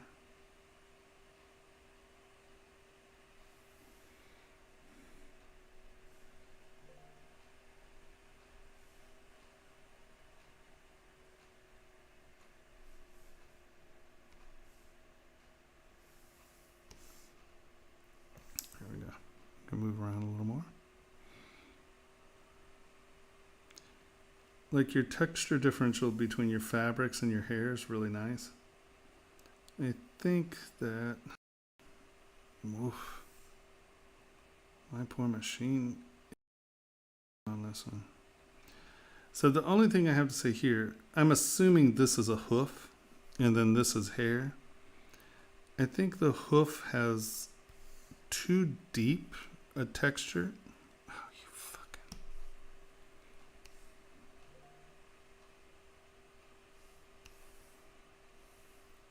Because you can see from here, it looks like the hair, or you know, you have a depth similarity.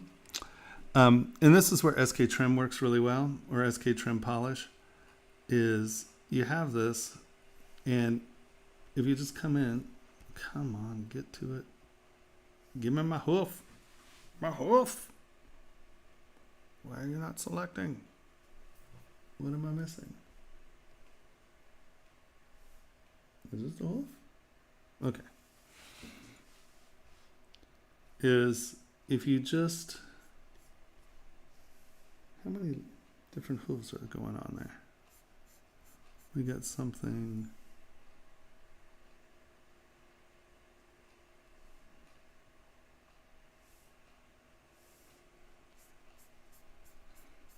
Right, if you just, not necessarily, I think the issue is this, is that it is,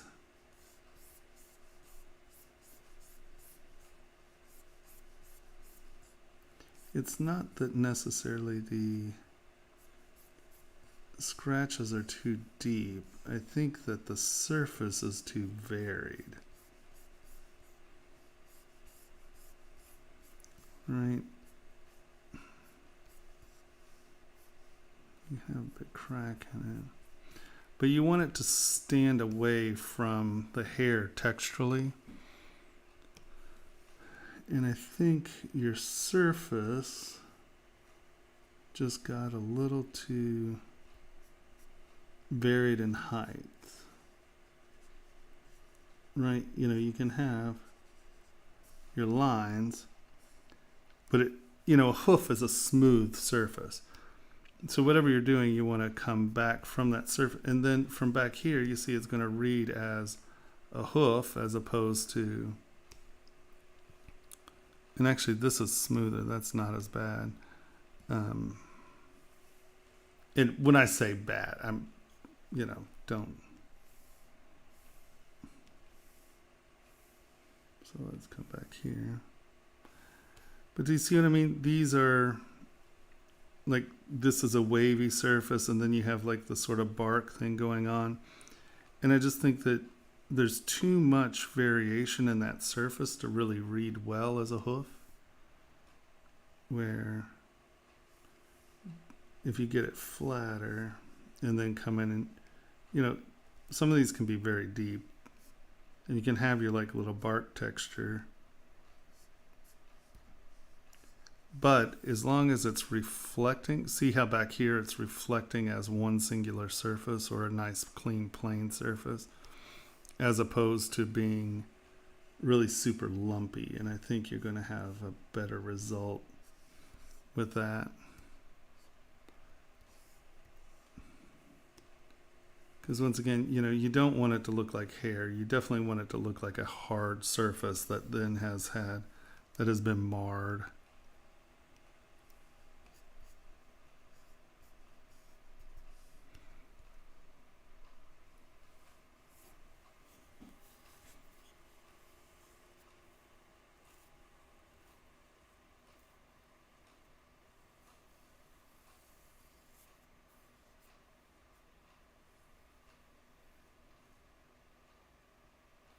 Okay. Oh, good.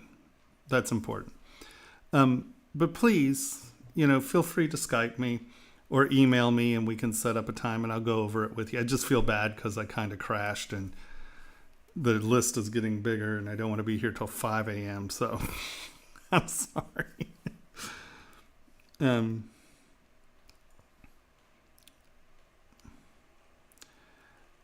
And especially if you are printing this, what in the hell is that back there? Oh, that's Control N. Let's just get rid of that. especially if you're printing it, I think that having very clear texture differences are going to help you retain detail, okay? And what I mean by that is, you have this lovely texture here, and you have this lovely texture here, but at the end of the day, these are not super dramatically different textures. And so when you get small, like when you're printing, you have to understand that at a certain scale, everything just becomes noise, right? So you want to be careful how you use texture when you're going to print. Otherwise, it just becomes chatter, and there's no differentiation. You're just getting noise. And I understand, like for games and stuff, that's important because that's your texture. In printing, it becomes something that you need to be very careful of, because if it isn't a clear decision, if there isn't intentionality between your texture differences, it's either one, going to look like a crappy print, or two, it's just going to become texture and noise, and it's going to look like it's been sand cast, right? You're going to get very similar textures that way. So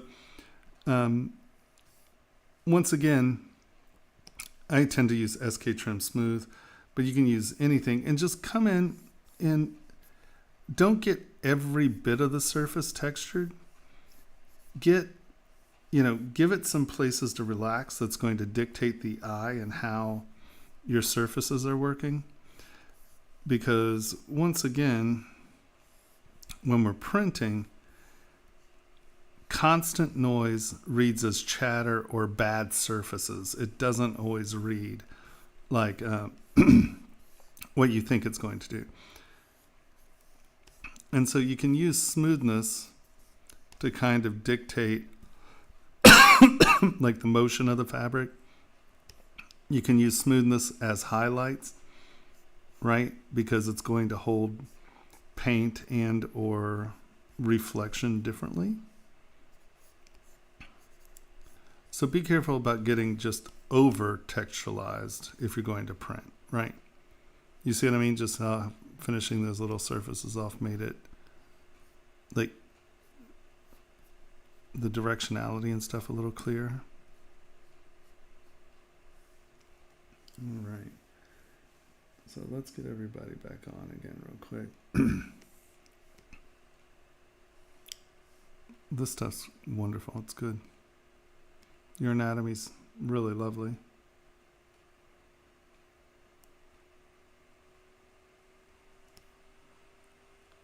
The expression's great. Yeah, I'm killing it. So here we're going to do one last pass with everything on, and I'm not going to be able to move it because it's a 11 billion model. Yeah, I think the only thing that I would really say is vary how your textures work. Because if you look, your pants don't have a lot of texture. I mean, they have some, but it's a pearl, like a bubble here, right? So this reads very clean, tight, and you can see what's going on, right?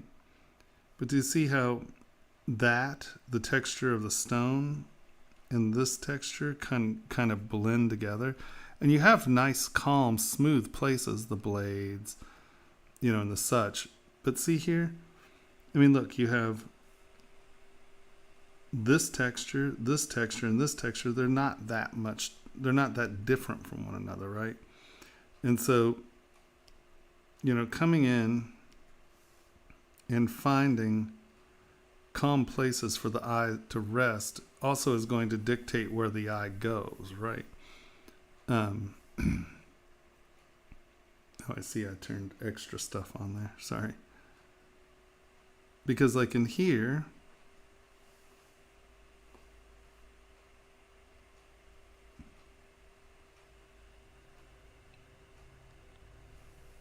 these textures should be telling different stories, right?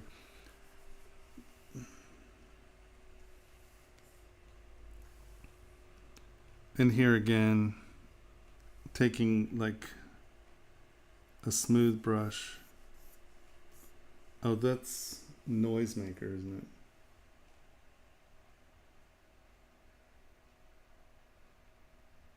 Yeah. That's why that's not...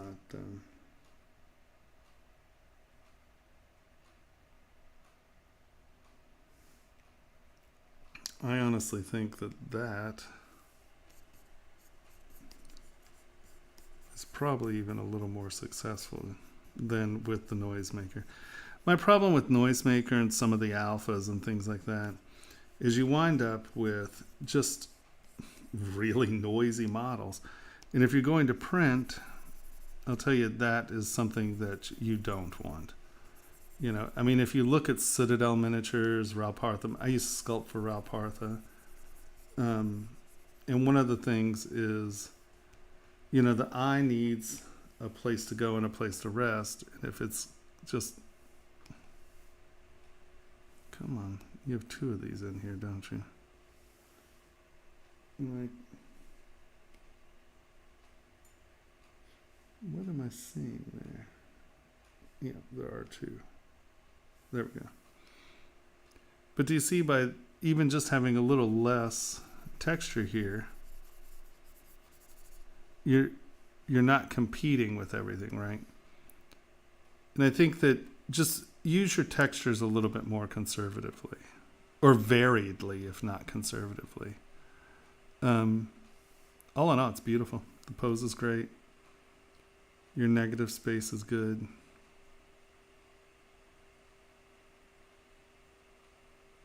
Yeah. Love it.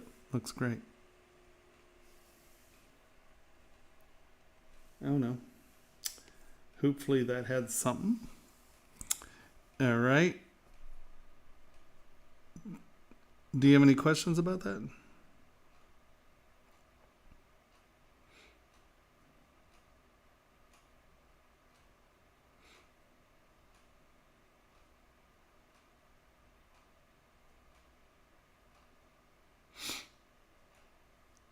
Oh, Mikey's, that's great. I appreciate your help, my brother.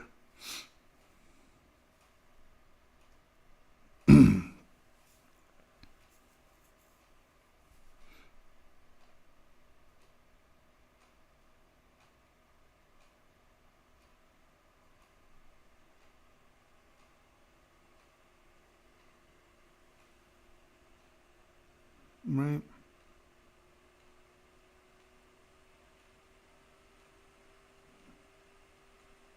Yeah, I think I turned extra things on when I turned everybody on, because that's obviously not a double sword. That's just one that's sitting off to the side.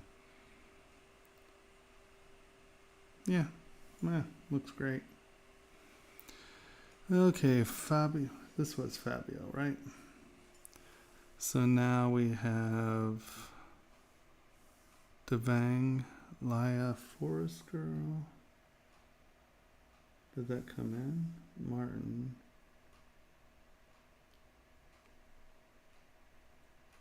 No, that's Fighter Miniature. That is... Oh, I think that's the same. Groover, delete.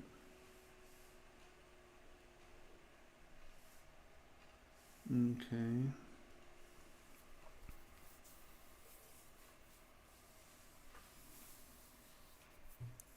How do I just, I'm so confused. Yeah, goodness gracious.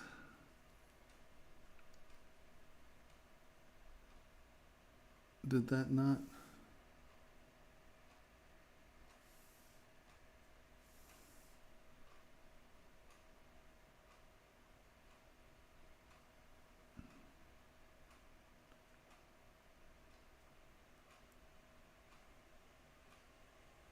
Why do I feel that things are not loading?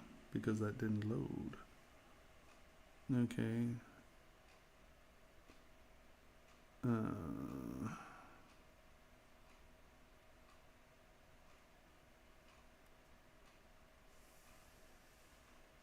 then we have Marcus.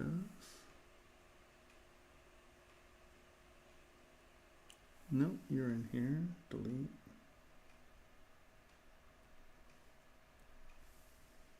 Martin. We have you. Delete. Okay.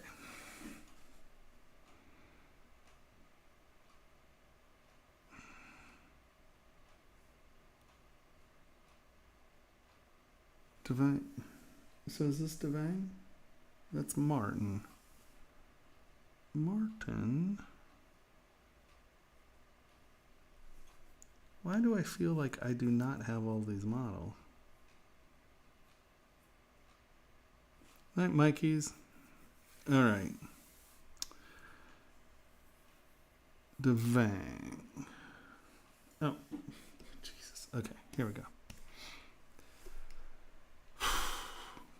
Like I said, long day. Sorry, guys. You have to be patient with me.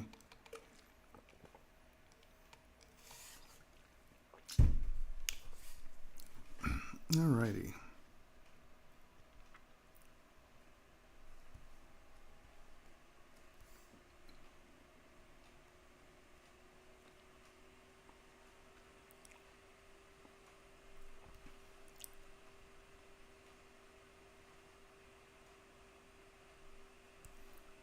The hair, the leaves, it was a lot of fun. I don't know what's going. Is this softer for a reason? Because I mean, you have so much detail here. I don't know if this is petals or if it's smoke, fire, or something.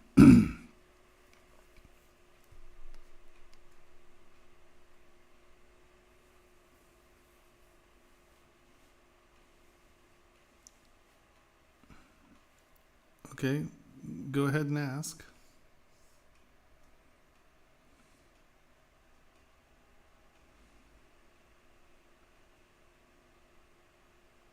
There's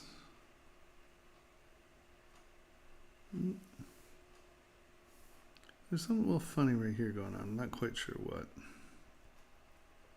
I think you're over rotating that elbow some. Your biceps coming in, but your arms. And this is what it is that your bicep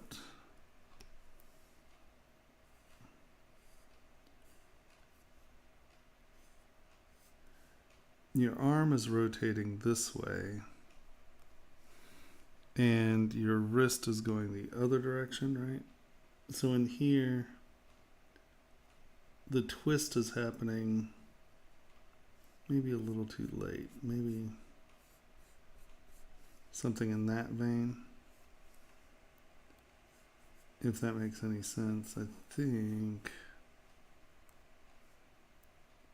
it's like your arm is bending this way and then you kind of rotate at the wrist, but not the elbow area. I think that's what's bothering me in there.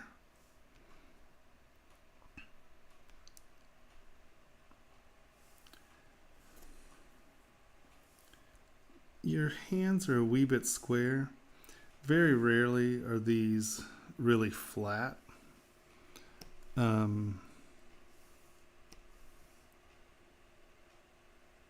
Just coming in and changing that up just a little, right? Where it's not just a straight line, but you have that. I think your hand's just a wee bit flat too.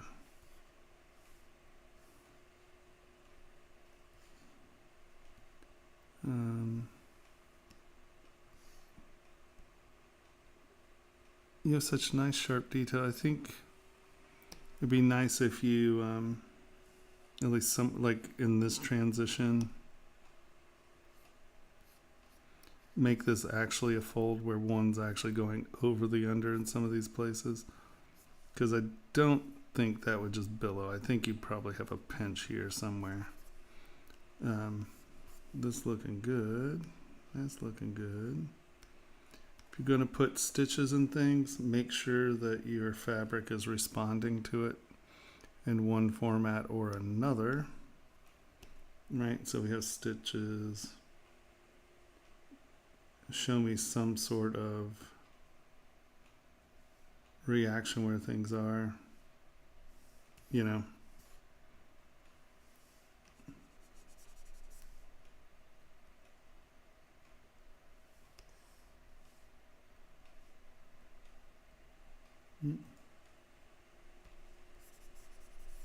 Right, just so there's a little bit of action in that surface. I'm not saying that's necessarily the solution, but you know. These look great.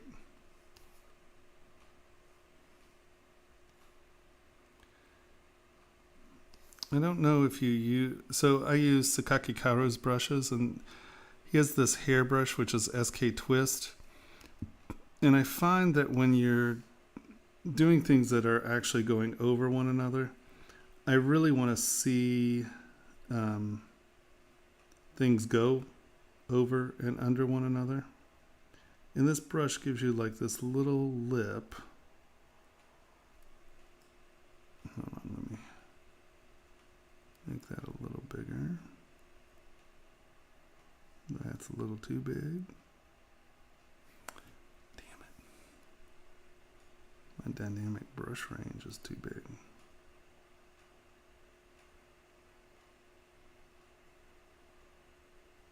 Oops.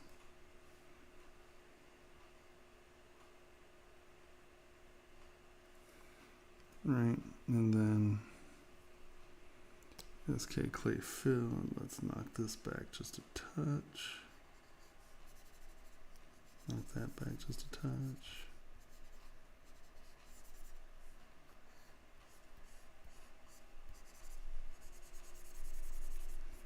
Like I said, when you have things that are actually going behind and in front of one another, try to get the layers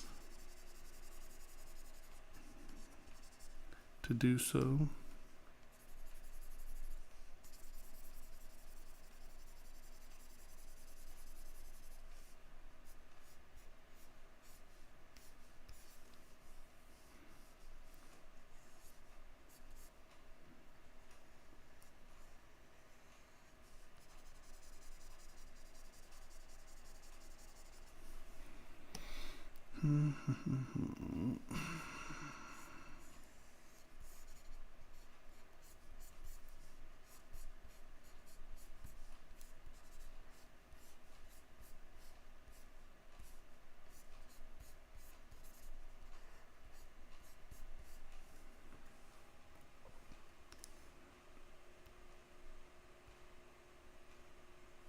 And see how that feels like it's riding in front of that. That's two little layers.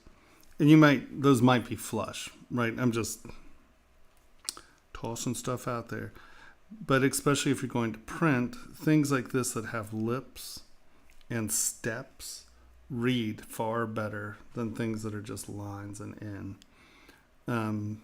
Your eye catches the light. Often when you're putting another step, instead of just drawing lines in, if you're stepping surfaces back, it gives you the opportunity to step a surface back and change the angle of that surface, which allows light to reflect differently, and you get much more dynamic surfaces when you're doing it.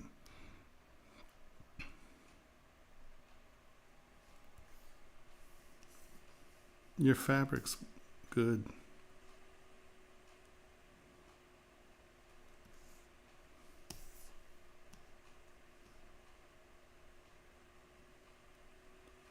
The lips may be a little thin, but once again, that's aesthetics. That's not anything.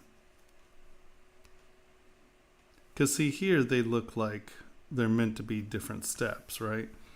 And here, they kind of look like it's drawn in. I think that by changing there's like a pillowiness to them.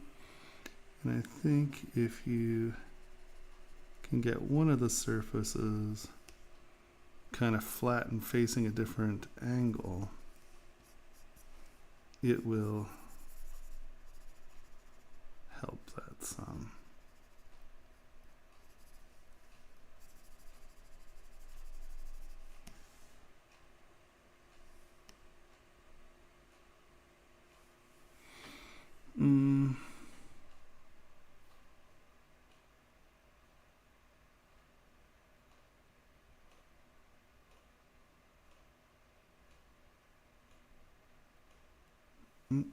Sorry.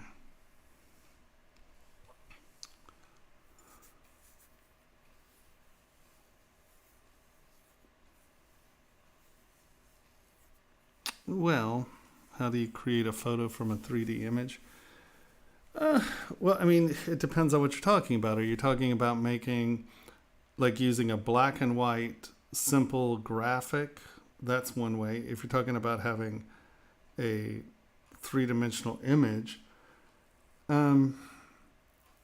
that's a lot harder. I mean, unless it's actually alpha information, you're going to wind up with weird crap that you're going to spend a lot more time in.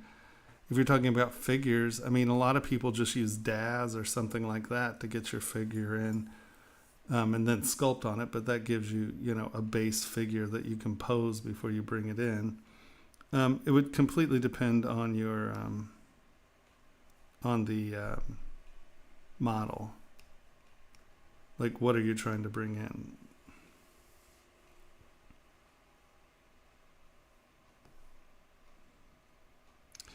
Yeah, a lot of people use the damn standard brush. So one of the things I kind of go after my students about is drawing on surfaces as opposed to sculpting them. And what drawing is you take a brush. I don't use damn standard. I use orb cracks, I use SK Carve, and then I use slash. And Carve, I find, is sort of my damn standard brush because it is, let's get back over here where we can kind of work on the same thing, right? It gives me a nice flat bottom, and it allows, that's not, it's a Carve brush. Right, see how it's nice, it's square, it's flat, and it has kind of flat bottoms. And what that allows for is when you're printing, that becomes a nice paint channel or a reflection channel. But this is drawing on a surface. Hold on. Boop.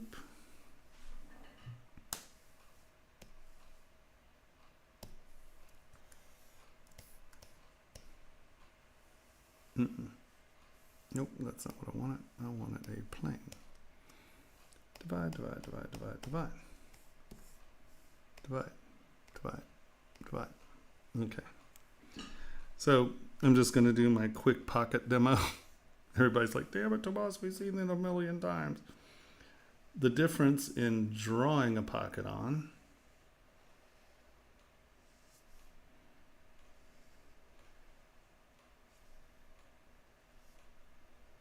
right? So when this is a reflective surface, and you got to think anything coming out of the computer is a reflective surface. When you just draw detail in, when you go off of a surface and you just take lines and draw in, you're not changing the reflective pattern of that surface. So what you're going to wind up with is something that, one, you actually lose depth value, and two, you are separating the relationships of your surfaces. Now, you may very well want to do that. There are quite often times and reasons you would do that, okay? But so we look here, and so now as you see, this reflects all as one surface, right? The only depth information we're getting are these lines.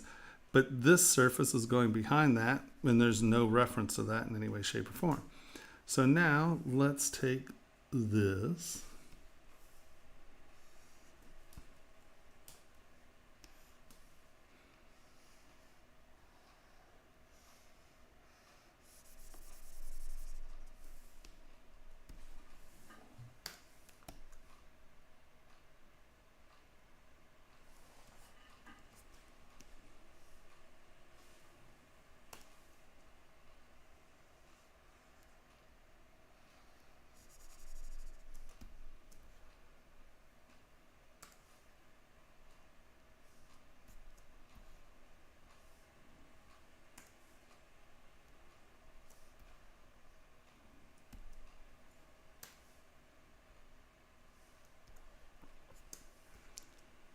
Okay, so now we've just brought that surface straight up. Now the problem with this is what? It's all still reflecting. This actually looks flatter than that, right? You're getting some depth information, but I mean, those are two boring surfaces. So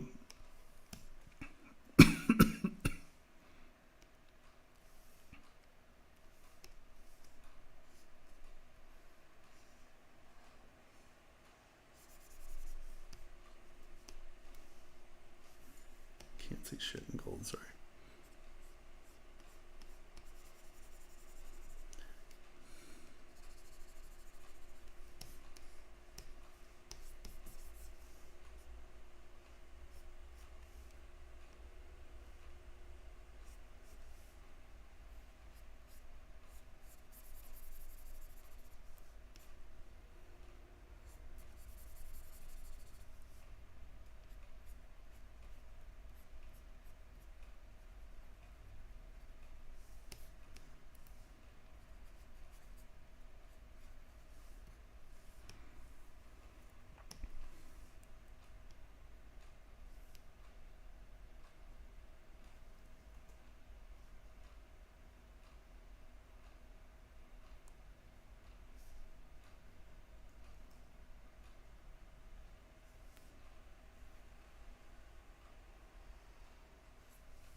Now, which one's more interesting, right? Which one's more dynamic? And because we didn't, in here, I will take a line and show you what I mean. So you can see I'm letting the depth give me that depth information. There's no cut in. But now if I take, watch this, it's actually quite interesting. We take this and I draw a line around this. Okay, so let's take this and look at the depth that's there, right? But now if I just draw lines around this,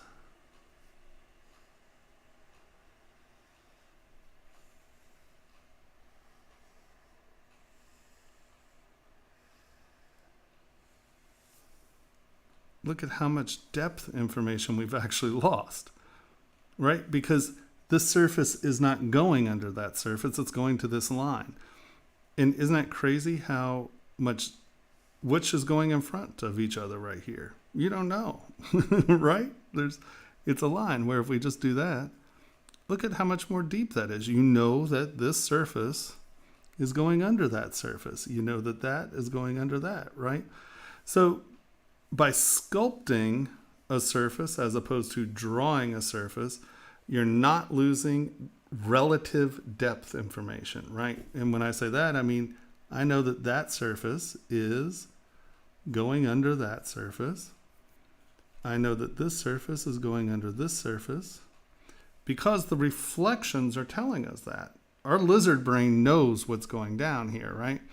So it's real important to think about things dimensionally and not drawing them on. And I know in cartoons or anime, everything's sort of flat, but if we come back to this, let's get out of this and go back to blue so I can see what the hell I'm doing.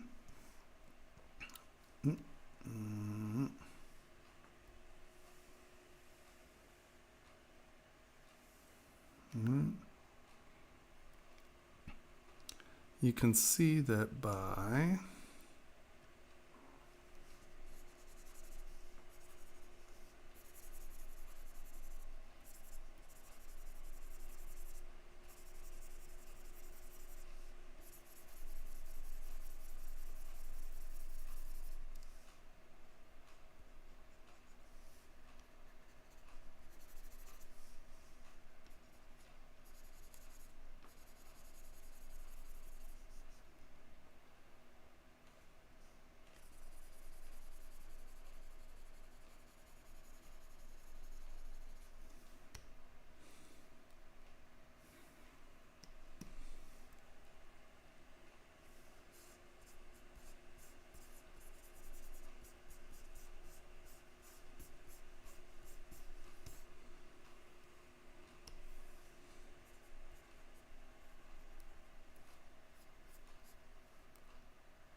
why is that so strong?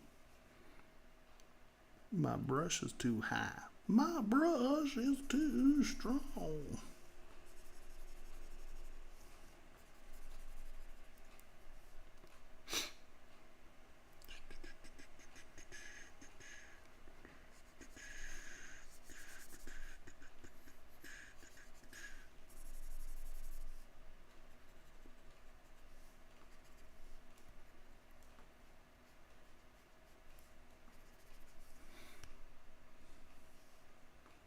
And I might have taken this the wrong way. You might have wanted to go under or whatever. But I just want you to think about what's happening.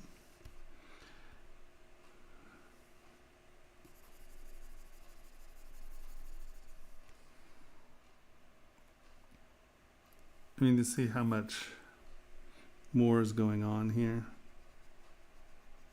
just by using a little depth. Does that make sense? And don't be afraid to come in and come on this mask.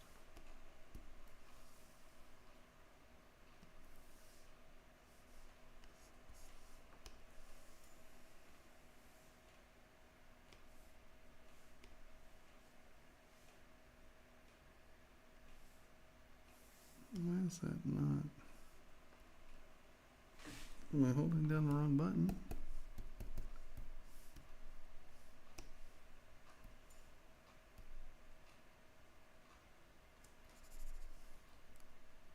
What is going on? Oh, it's something's happening there. Okay, well, whatever.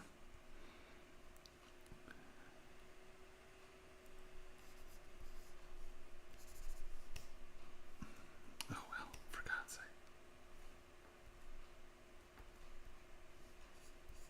Okay.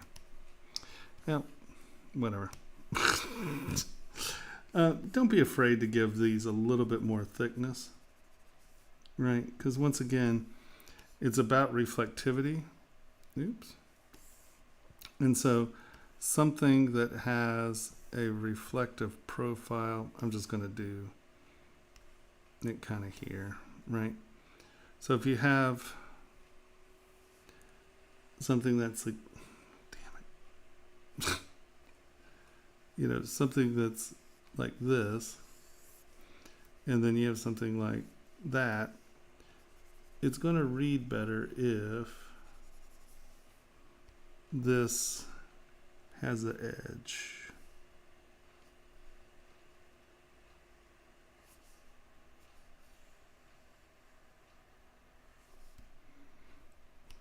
And I'm saying this sort of about the straps down there, not necessarily just going right over what we just went over there, right?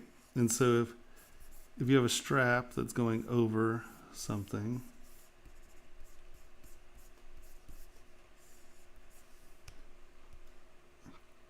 don't be afraid to get that level behind that level. And then a way you can really kind of come up and tune that edge is just push. And like you can have like an interesting fabric transition by having that edge roll over itself and then kind of come into its own here. Just come over and punch that under a little.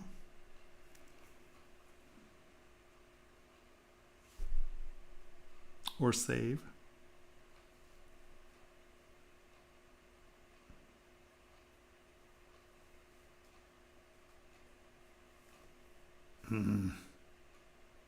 Okay. And so, you know, being able to refine those edges and get them not just to be cuts, but to be surfaces, right?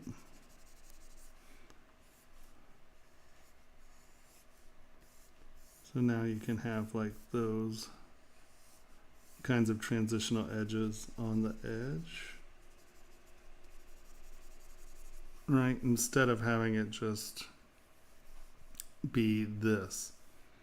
Get it over there and get it under. You can do SK twist. Cut that in. wrong direction. Cut that back and under, that back and under, back and under, back and under. SK Clay Fill in the Alt holds that back. And I tend to come back and fill up my twist edges here.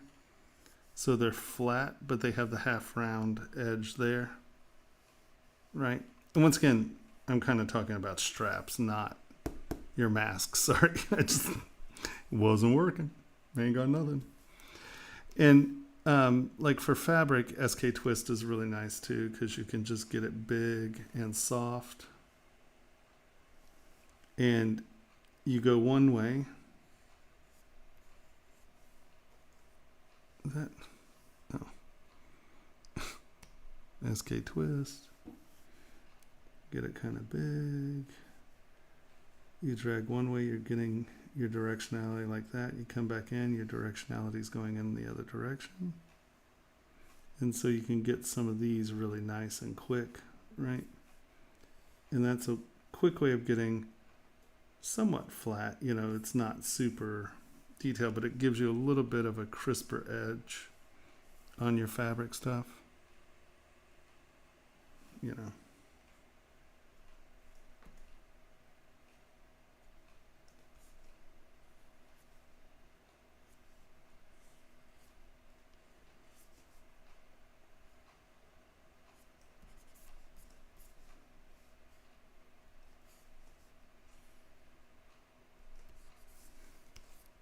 Right.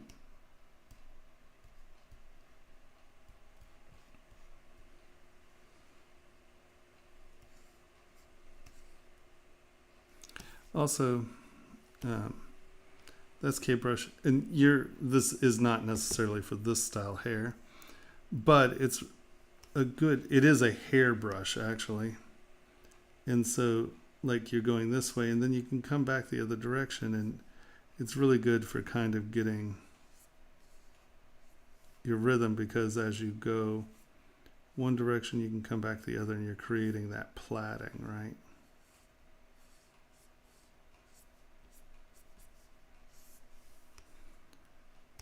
So something to think about. That looks great. Looks great.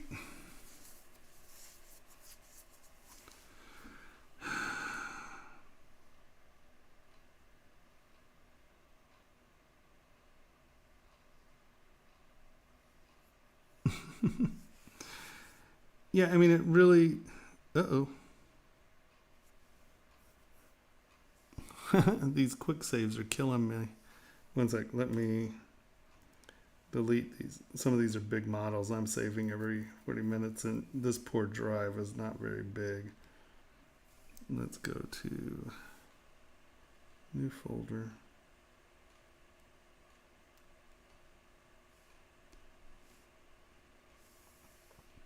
These are supposed to be going to a hard drive, but it doesn't appear that they are. It does not indeed. Let's go here. I only have 13 gigabytes free. That could explain why we're choking out.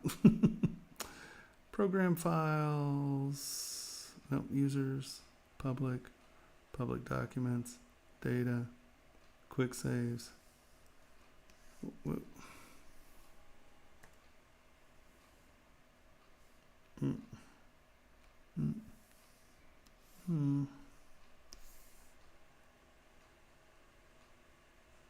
Yeah, this is 3 gigabytes a pop. Oh, I'm sorry, 8 gigabytes a pop. I can see why I'm filling up. Hold on.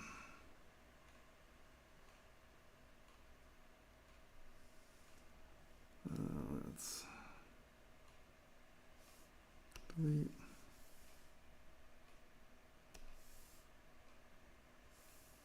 And that should give me, there we go, a little bit more. All right.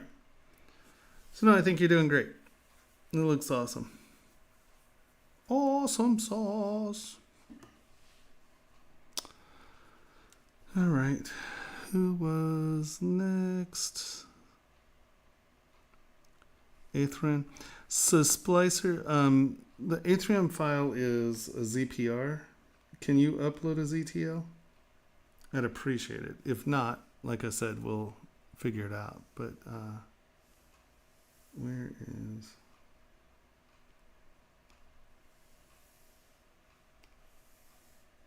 Or did you? Oh, you did. Sorry, not paying attention. My bad.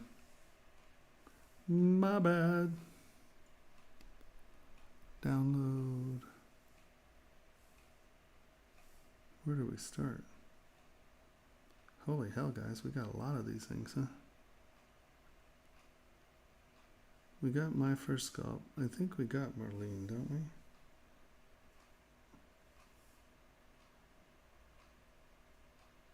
No. Normal. Download. Marlene. Download. Sergio. Download.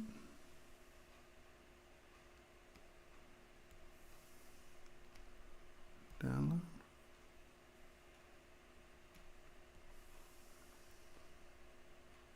Oh, shit. Marlene. ZTL, not ZPR. If you don't mind. And we got Martin, right? Martin. Okay. So.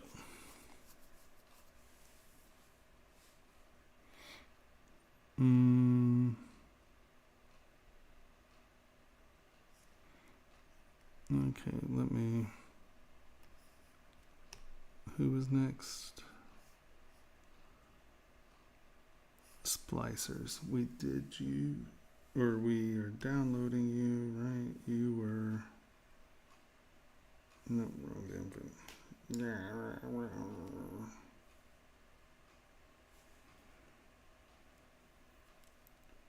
Altheron, that's what we were looking for. That's next.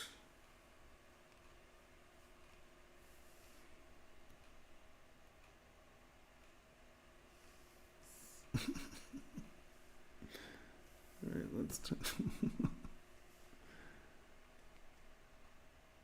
okay.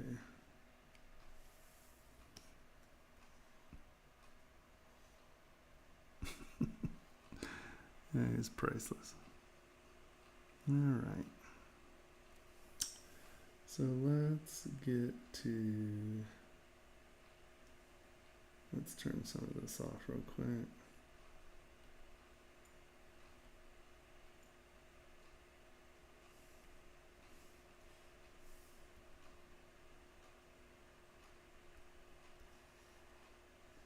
That's great.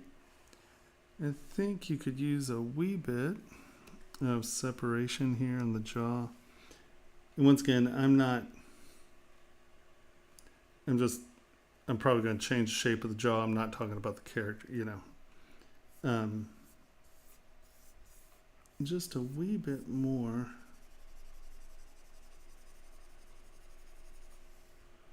Just so we feel that that is kind of standing off of the neck.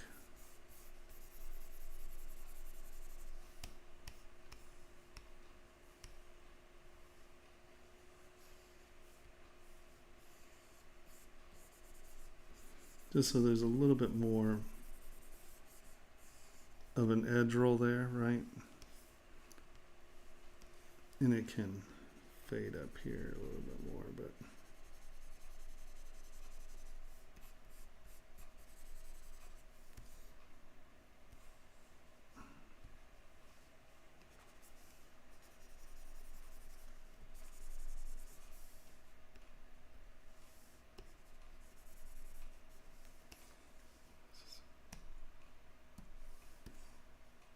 that's a Dynamesh, isn't it?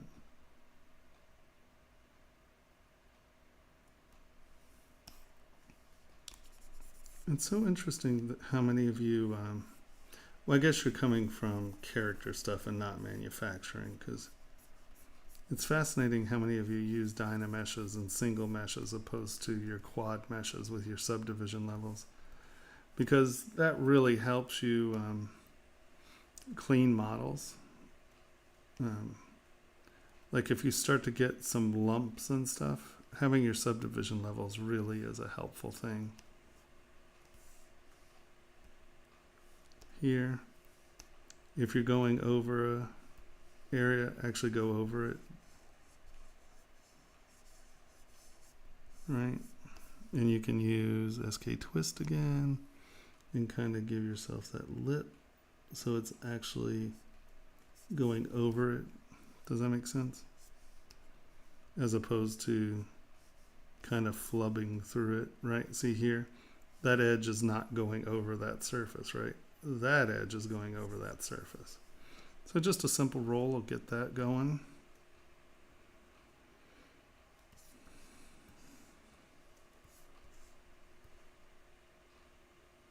Yeah, I think that SK twist could help you on your fabric a little too. Once again, make sure that don't just end it flush, make it go right. You know, it is actually sitting on the skin and rolling. And then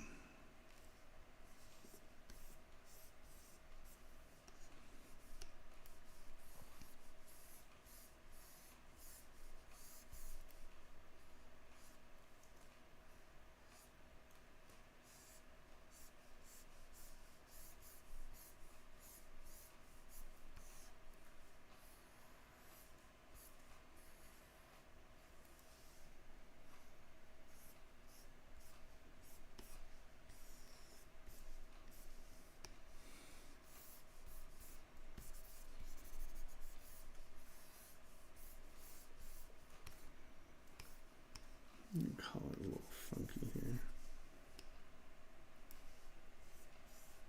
You know, pick a direction and go with it, I guess. I'm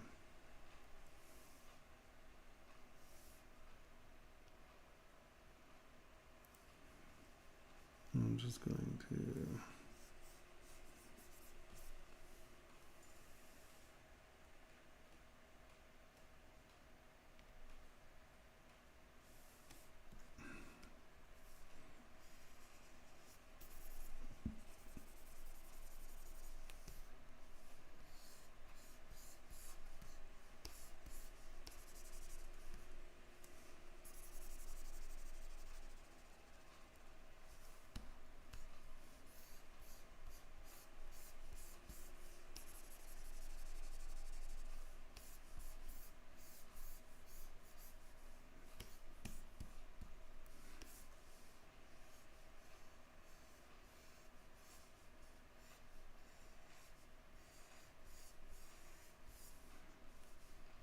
simplify, try to find out what's going on in there, and then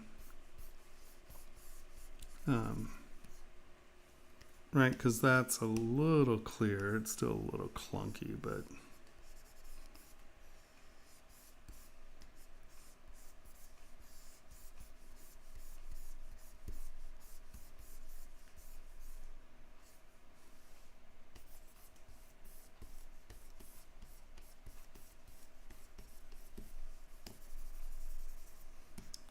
right, because that just got weak and lumpy in there.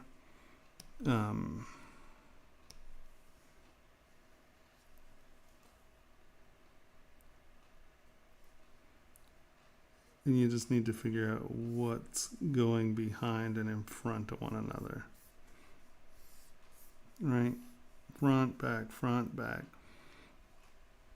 Tension is important.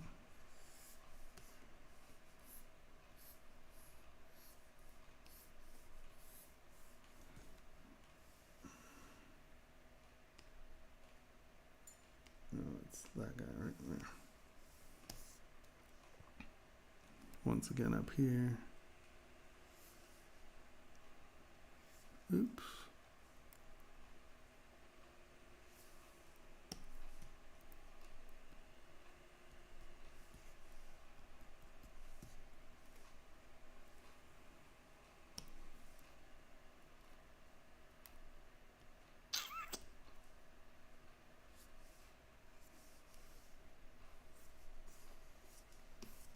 All right.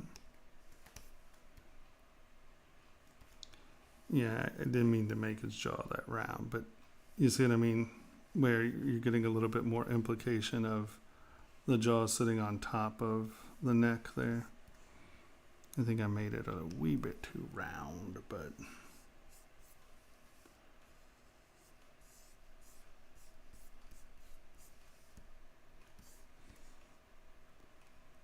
ears are kind of fun.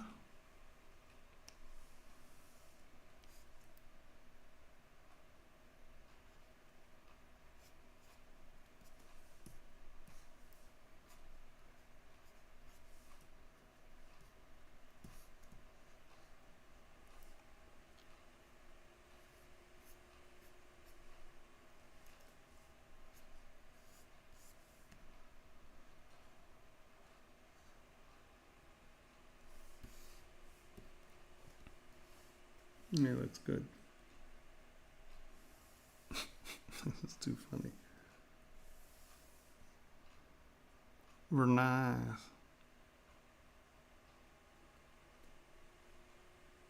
That looks really good. Yeah, just don't be ambiguous with your fabric down here. It just gets a little muddy.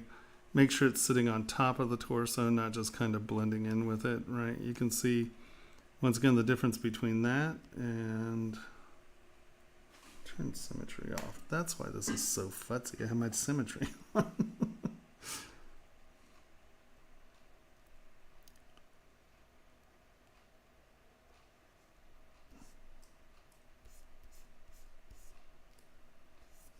Does that make sense, right? See how that's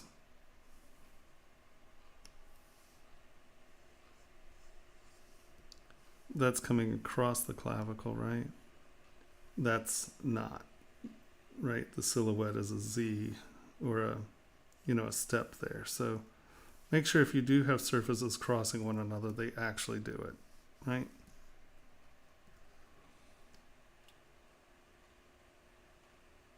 Too good. Too funny. Like him. All right. So actually, let's delete all. I have too many models open in here. And I'm saving 8 gigabyte files. I looked at you.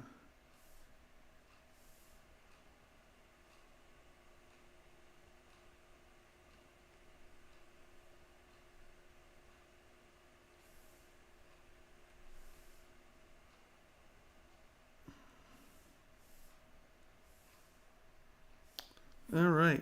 No, that looked fantastic.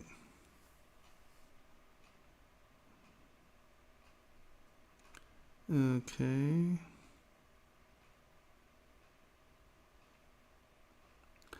You can give it a shot. This is the address. Oh, it's not too late. I don't want to be here till like 5, so we still have quite a few people, but I'll definitely try to get to it. Sorry, for the first hour, I didn't realize this was the last Monday of the month. So I was just chitter-chatting along. Okay, where are my lists? So, Shadowbow Fighter Miniature Marcus.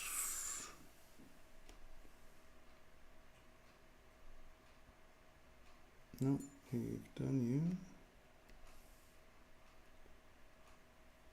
My first sculpt. Fighter miniature. Awesome.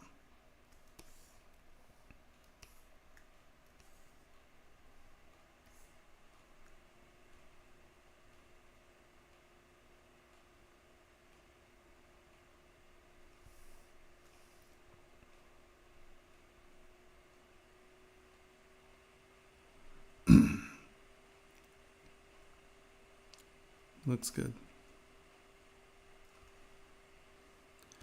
See here, remember when we were talking about drawing on as opposed to sculpting? I think that this line is damaging for you.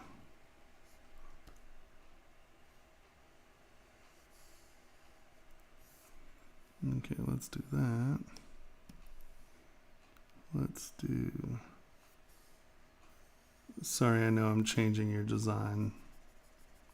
I'm just trying to get through this so I can get everybody in.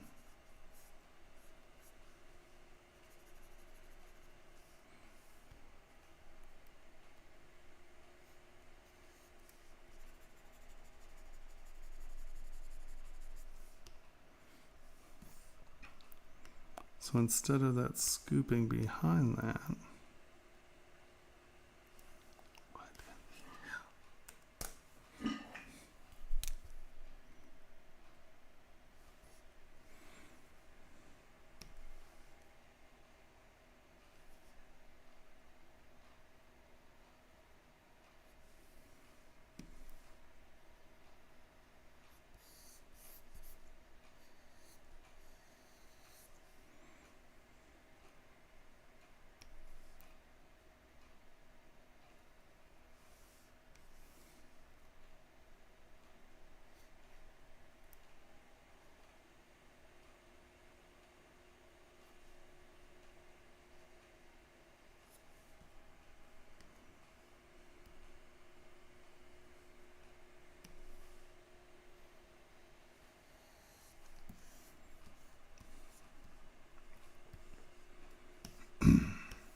and like I said, I know that this isn't just a flat thing. You have like a little riffle there and stuff, but work with me here.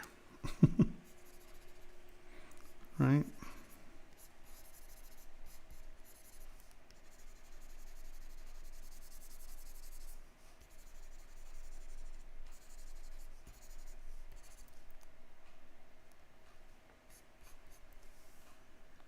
That is too much.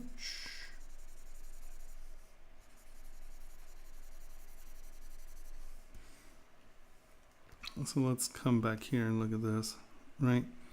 See how you have that cut in line? And it's separating this from the surface. We're here by having a nice rolled edge, but this still appears to be going behind that, not just cut in, right? And you do a good job with the seams here. The thing you can do a light pinch, and it can tighten up some seams, right? Instead of, it gives it a little more compression rather than the big half round. That's just a taste thing. That has nothing to do with anything really. In here we can kind of give that a scoop as opposed to the big flat damn thing I did.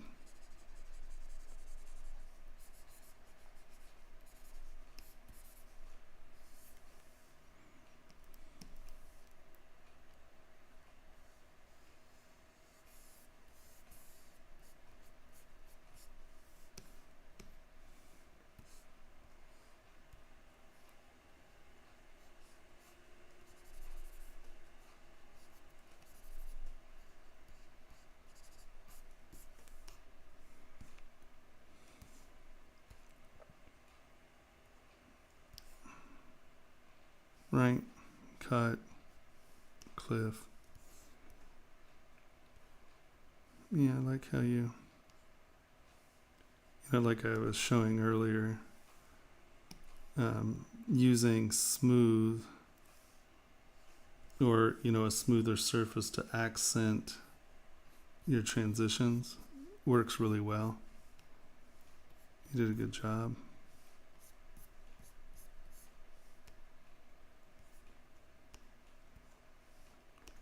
I think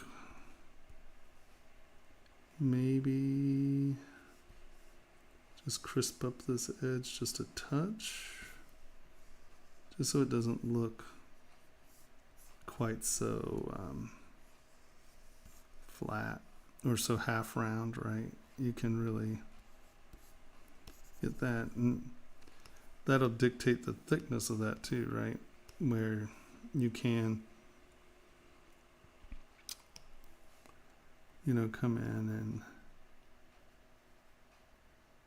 just have an edge line there, and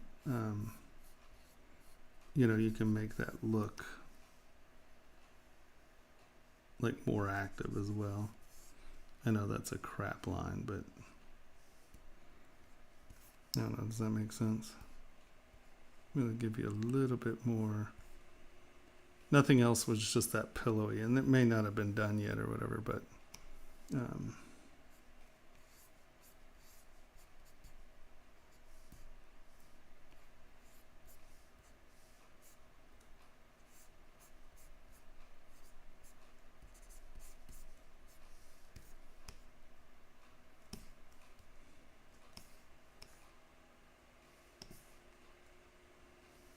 I'd say these are probably going to have deeper, right, because this is actually pinching in here. You probably want some of that just to read just a wee bit more like an actual fold, you know. Oops. Stop it. Come on.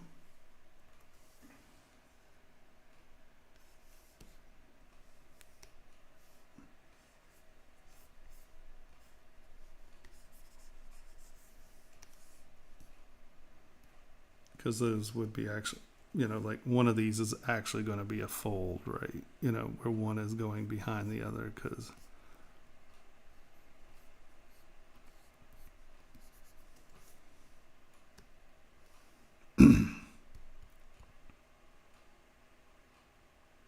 it's good use of texture, right? Smoother.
And once again, for printing, and I don't know if that's what you plan to do, consistent pattern, right, where it's just like Noisemaker, where it puts it on everything.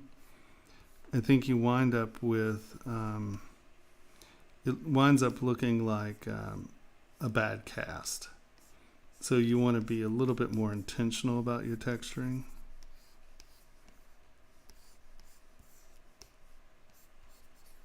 If that makes any sense.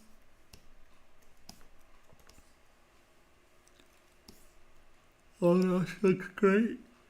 Yeah.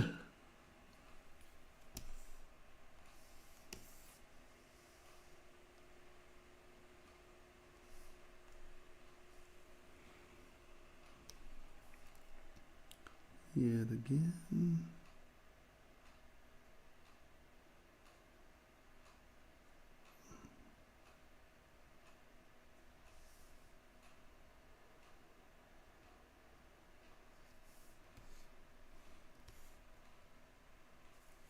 See how just slightly rolling that edge pulls it off the surface? And I think that that would be helpful.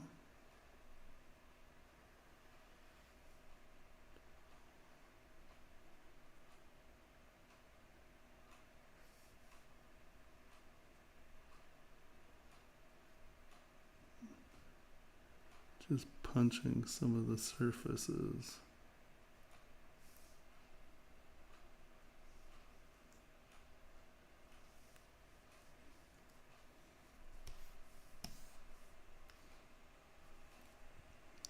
It doesn't have to be melodramatic.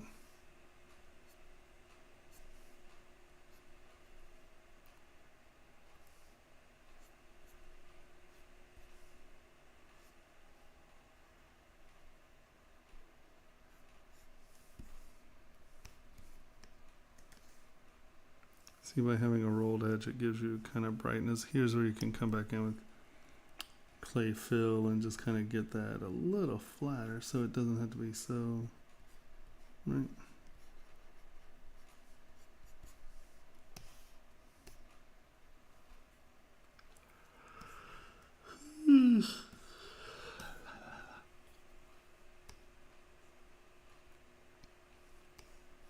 Same thing here as with the other gentleman. I think it was a gentleman. If you have something going over something, make sure that it is going over. Right. And then again,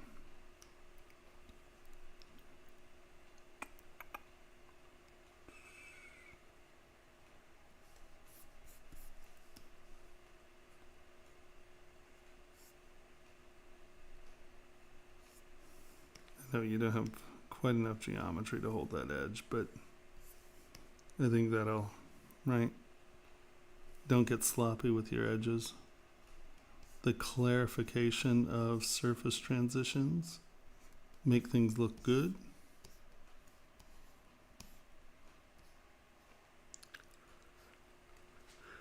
It looks great. Killing it. Killing it. Here again, I don't think this texture does you any favors on these gloves. I think it's too dramatic for the gloves.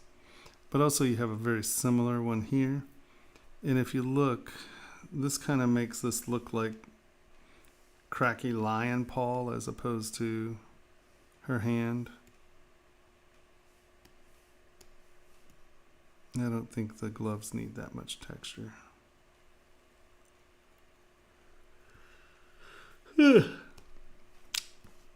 Looks awesome. It's great. Of course.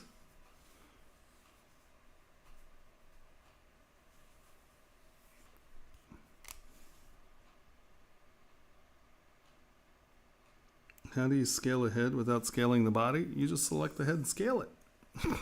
Right? You can scale a head without scaling the body. I know this isn't your question, but it's just that if this were all one part, right? Let's say we don't want that to go there. You can tap on that, let it soften, come up, scale the head, and then, oops, you can use your moves and just make sure your move elastic is not the answer right now. Move. And you can get, you know, your head, obviously, I move the head back as well. So you can get that in there, get it roughly set up, and then just kind of get everything kind of back where you want it.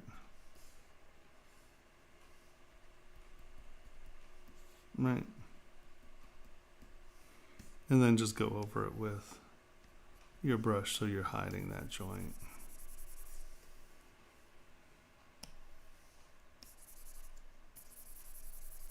Right.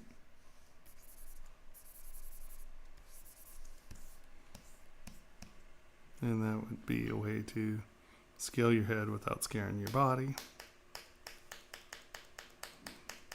But we don't need to give her a balloon head. Come on.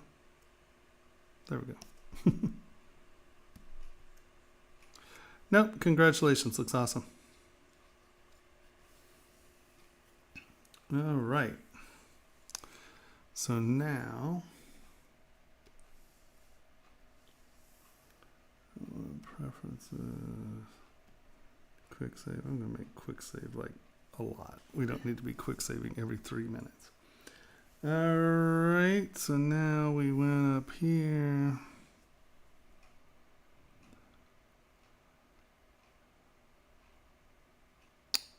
Bruce Marshpat. Marshpat. The Marshpat. Now you just had JPEGs, right? No, wrong damn thing. Bruce Mashpat. Boop.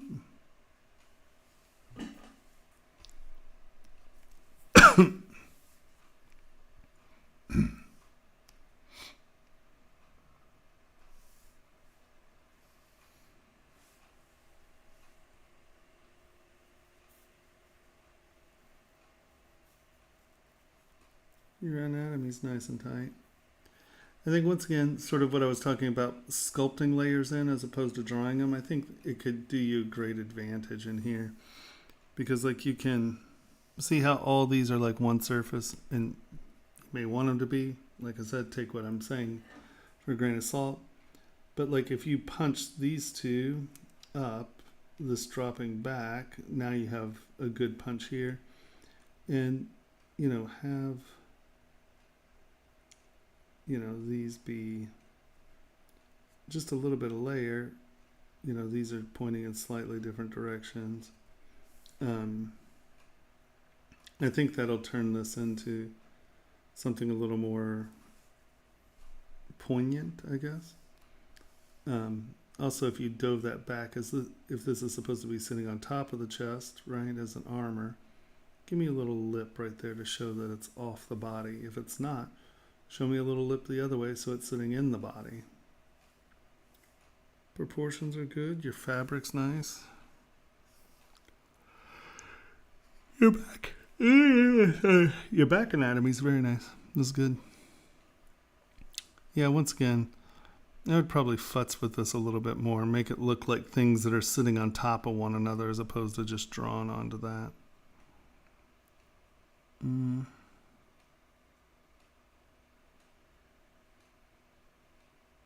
Yeah, it looks real good.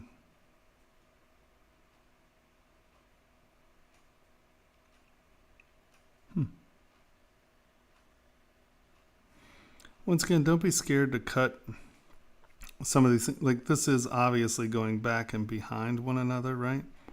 Don't be afraid to give that a lip. A lot of people are soft with their fabric, and you got to remember that some of the stuff, right, like when we pinch, things actually are folding over one another, right? And so you want to make sure that if you do have these, see even these, this is folding over that. It's not this, right? That's a dent. That's a fold. Make sure to delineate, right? Because these are folds. This is all pinching up under here. So these are going to have sharp edges where the where the fold actually is holding, right?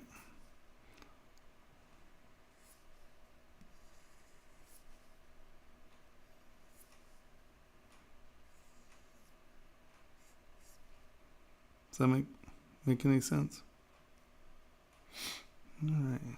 I know you have some more. It looks great though. Yeah. Here he is.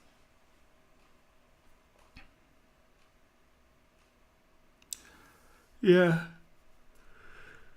I just want to see some of those be deeper. And I'd love to see some of this just become more sculptural than just drawn on. I mean, this is good. You have good steps there. Your horns are good. You have good steps here. But this is just drawn on. And I mean, once again, that may be what you're looking for. So I'm not criticizing per se, just...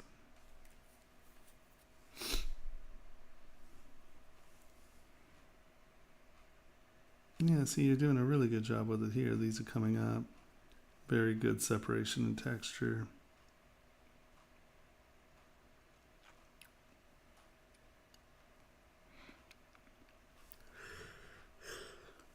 It looks great.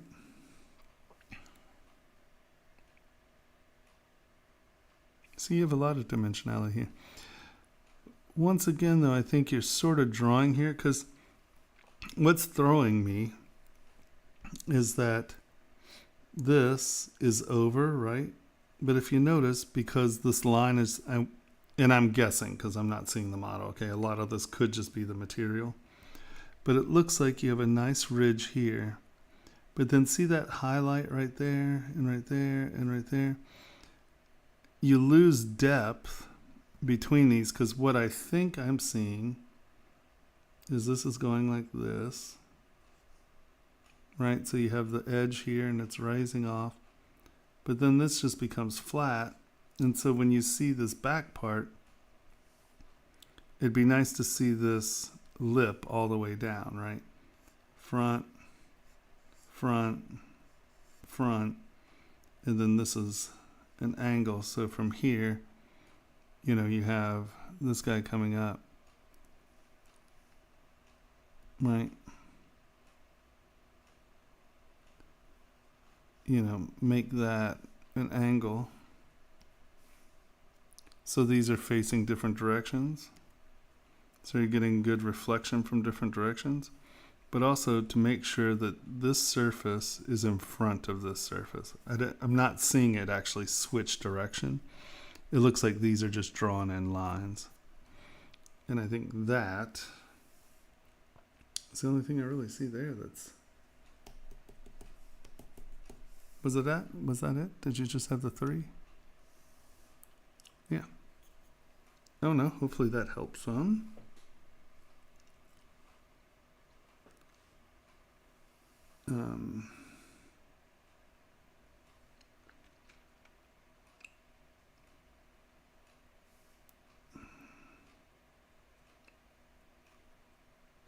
Okay, we don't have this one in.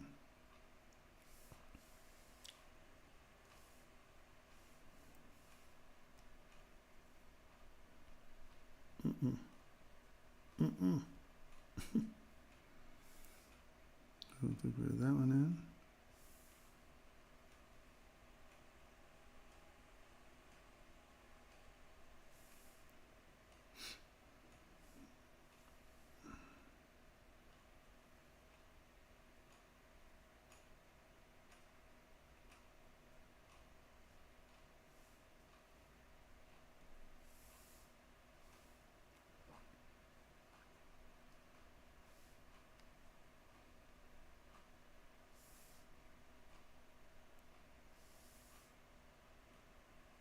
My good old Iggy. Wow, Iggy when he's young and not so wrinkly. No, stop that. Okay, Shire Horse. Awesome. Okay.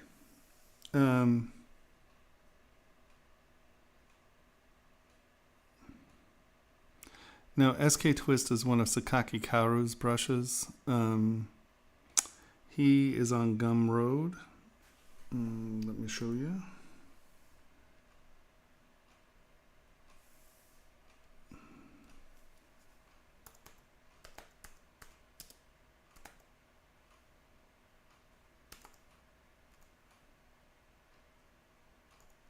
That's not how you spell his name, but worst speller in the world.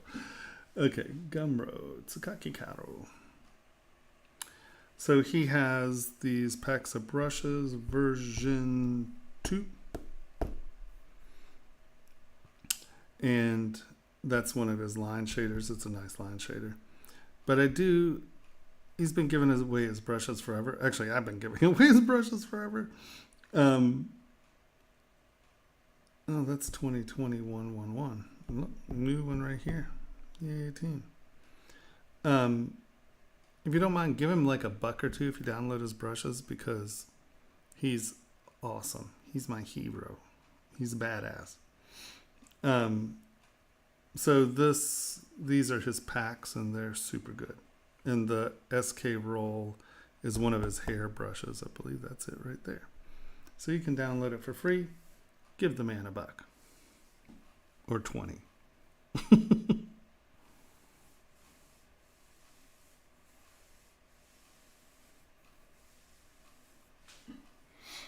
Game ready. So you mean for games, not like D&D or something, but like for video games.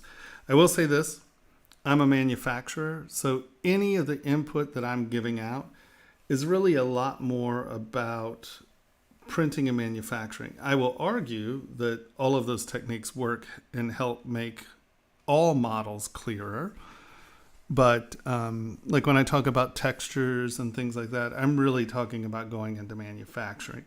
So take it for what it is. I think Martin's been here forever. Let's look at Martin here. All right, my friend. Hopefully we haven't lost you.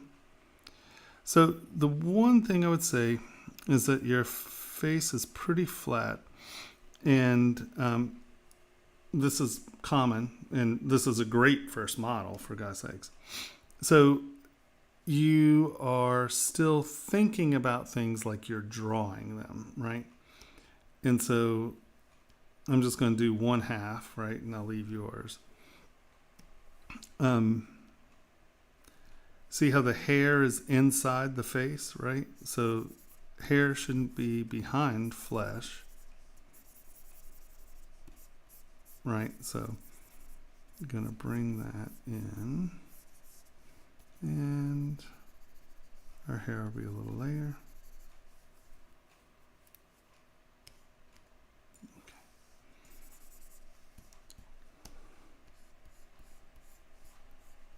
Things are going round, they're not flat.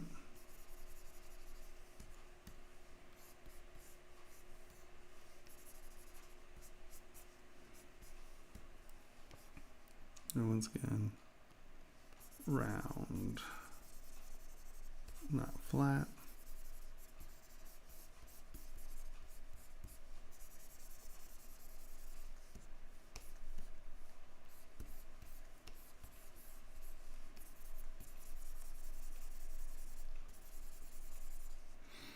I think your face is sitting pretty far up here. Like when you're thinking of faces, remember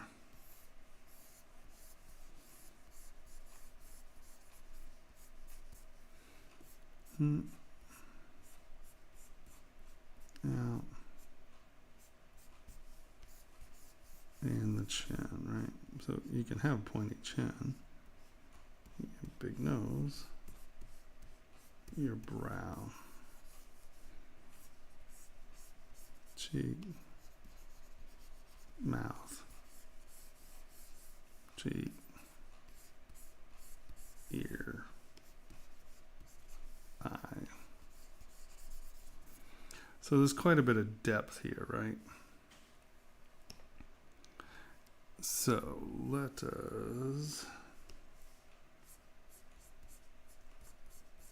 and once again, you know, stylistically, it may be what you were looking for. I'm just trying to give you a little insight here. Eyes are not flat, they're balls.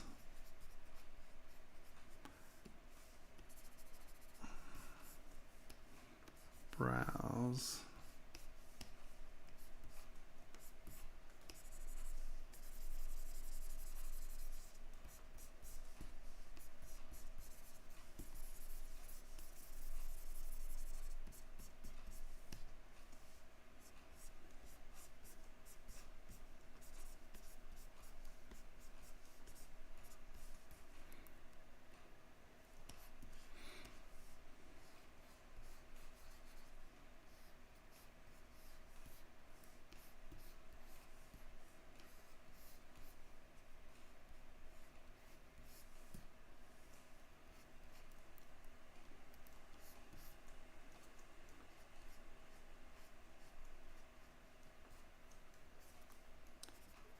The eyes go back in the head.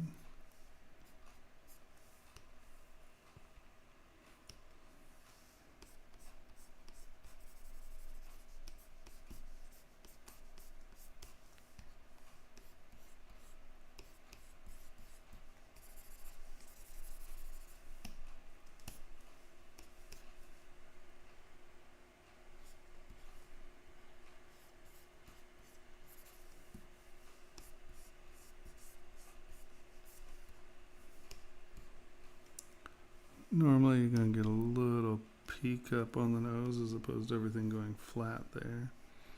The face is kind of at an angle here. Usually what goes on is the nose, lips, and chin are in a line, and then the brow. Obviously, you know, you can accentuate that or whatever, but just so you know, it's usually this is a line. Your lips are a little anemic here, so let's...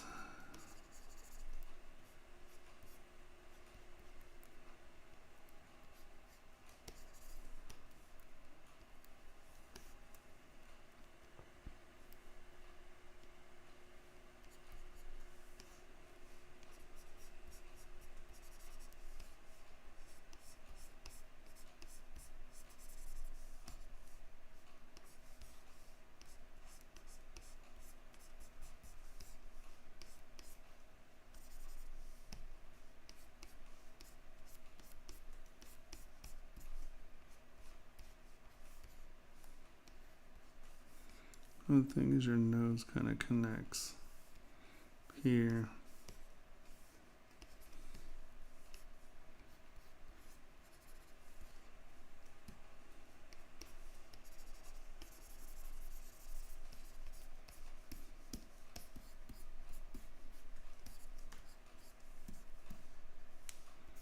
Your eyes are deeper.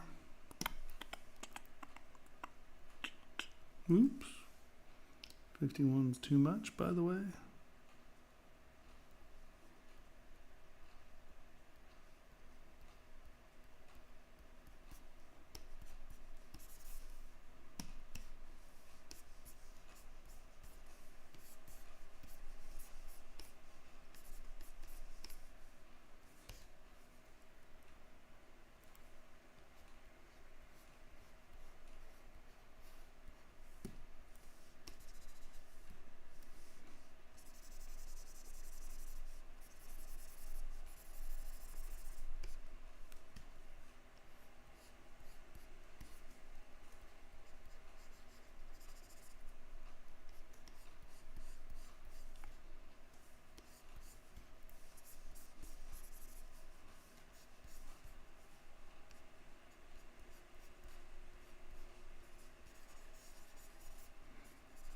Usually a little meat in here.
Whoa, that's not what I was looking for.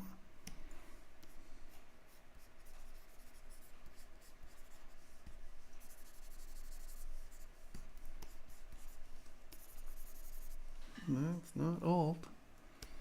Come on.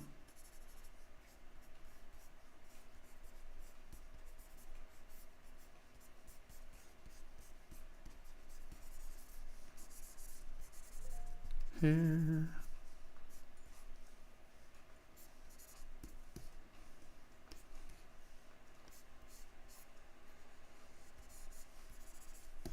Right. So, I mean, this is not the greatest face, but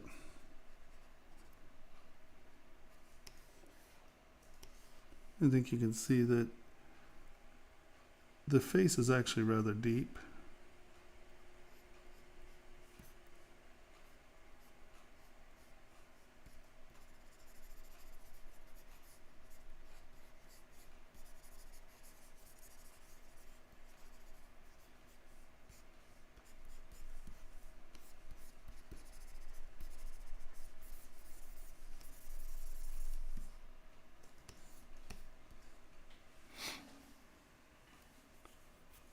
that make any sense?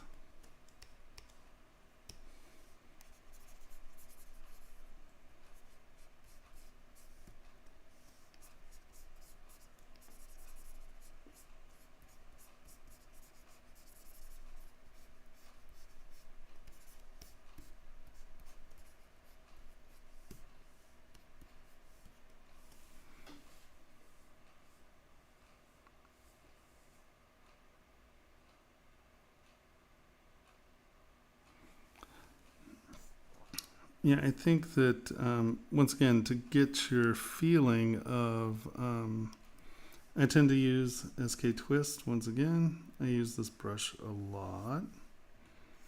But this brush will allow you to kind of get the rhythm of what you want your hair to be like, right? And, of course, it's too big. I'm being... Right, and it'll let you, of course, decide what your rhythm is. Sorry, that is just pure crap. There we go.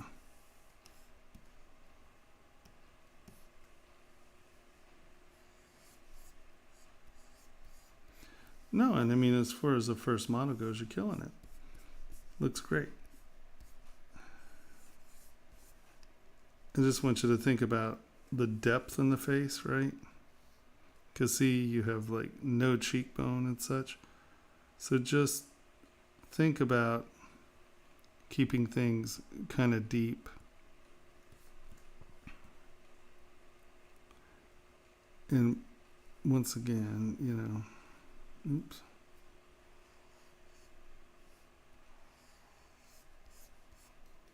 Just make sure that's what you're cutting it. Like, make sure that the neck is behind the hairline. Make sure the ear is behind the hairline, that they don't cut into one another, right? Like, because that's cutting into the skull,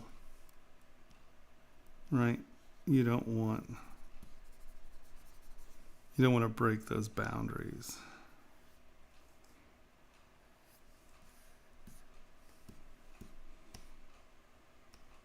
Does that make sense? Of course.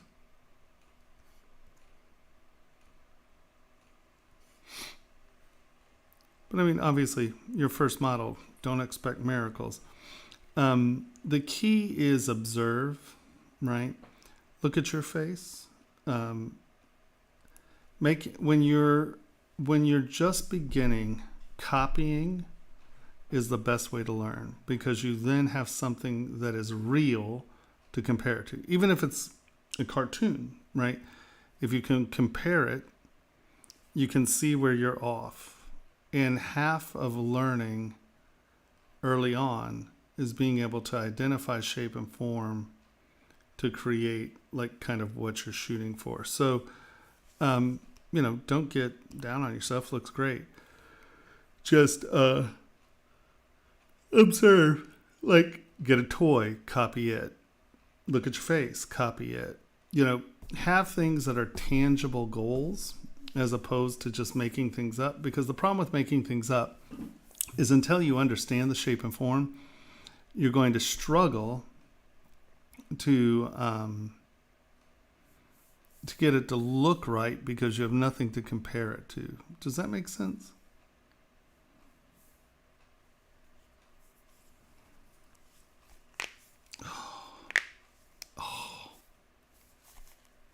I don't think my finger's supposed to sound like that. No, it looks great. Don't get me wrong. You're not, you're not in a bad way. You just need to have reference. All right. I'm just going to go down the aisle. I have no idea who's next. Sorry. Iggy.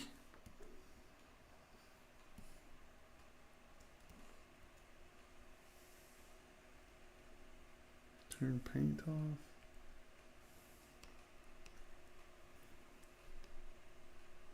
I think your sculpture is more the mood than the painting. The painting smooths him out too much, I think. It makes him look young. I don't know if he ever looked that young.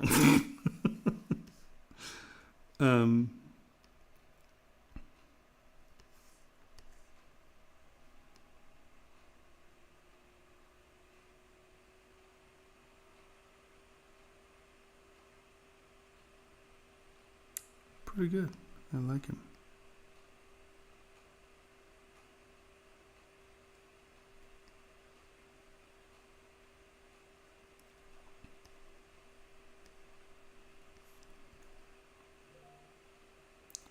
I need a reference image to really comment, but I think that you're getting it. I think that he's still, and once again, you may be going off young reference, but I think he's still a little bit more flesh and bony, you know,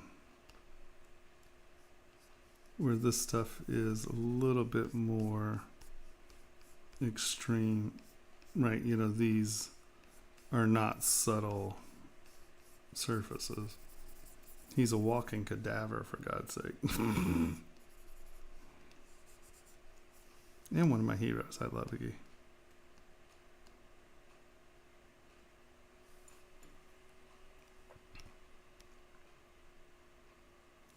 Yeah, it's 1:30 right now. Okay. I don't know if wow, this is the first time I don't know if I'm going to be able to finish everyone.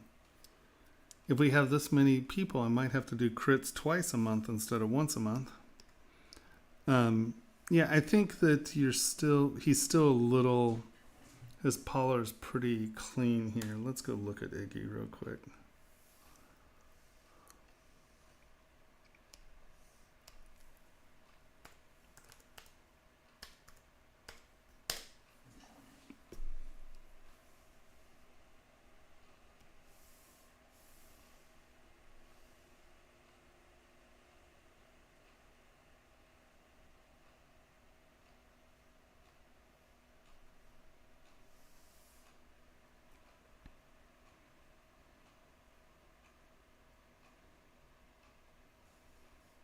Even back then, he looks like he's been run over by a truck.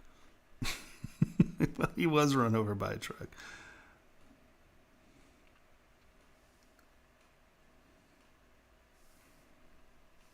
I love me some Iggy.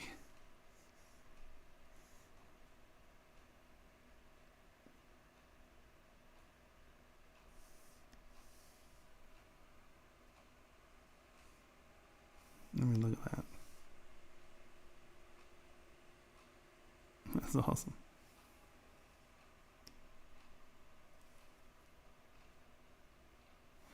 Yeah, you see what I mean? Like, this stuff is just a little more, and obviously you're going off of a younger image, but I think he's just a little bit more, you've sort of homogenized him where it's smoother. I think that a lot of the stuff is a little bit more baggy. But you're getting there. It looks great.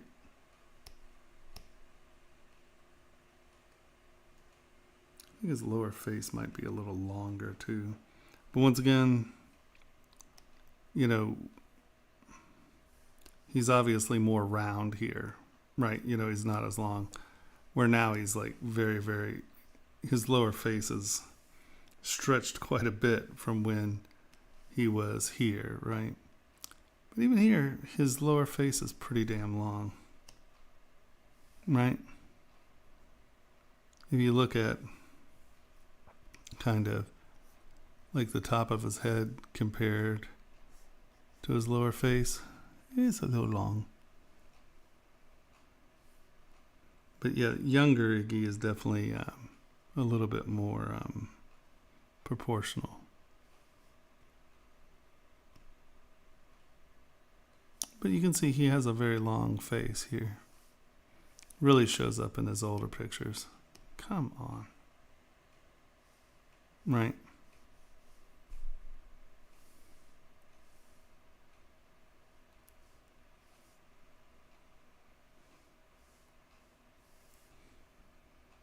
Damn, he's real young there.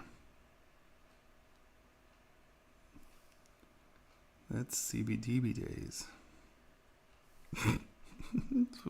Dork. I love him. He's great. Pretty cool, pretty cool. I like it. I just think, I think you could hagger him up a little.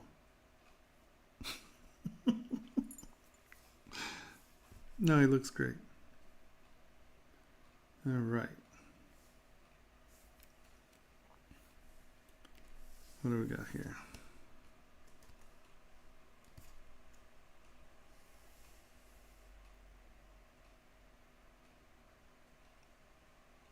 Interesting characterization. I like him.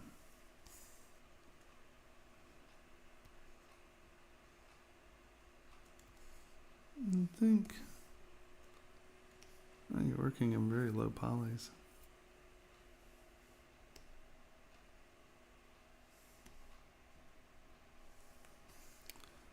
Here again, I would say,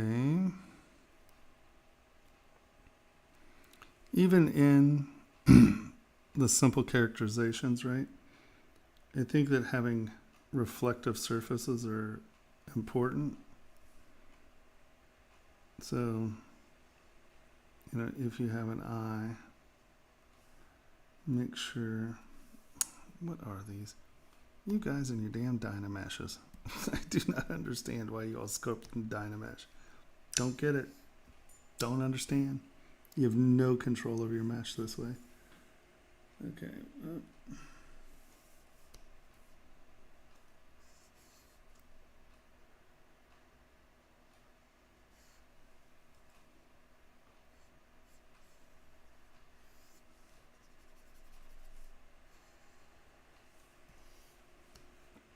One sec.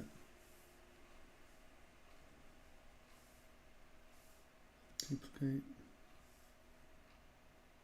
Low res. Delete higher.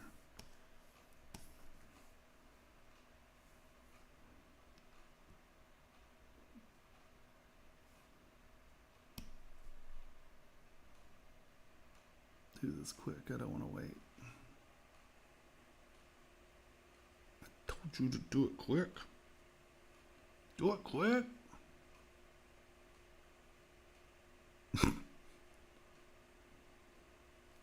Does he have good muscle tension? It's an interesting breakup, Come on, give me my crapo Dynamesh. Thank you.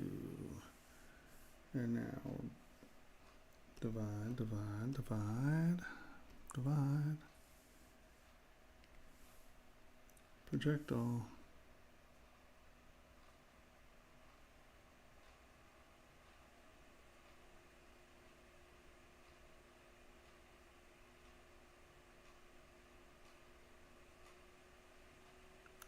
Dynamesh sculpting makes me crazy with no subdivision levels. How do you all ever smooth surfaces out with all your subdivision levels? I don't get it.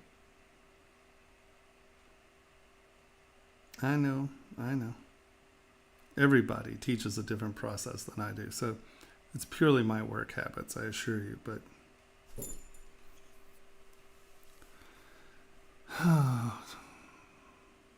there we go.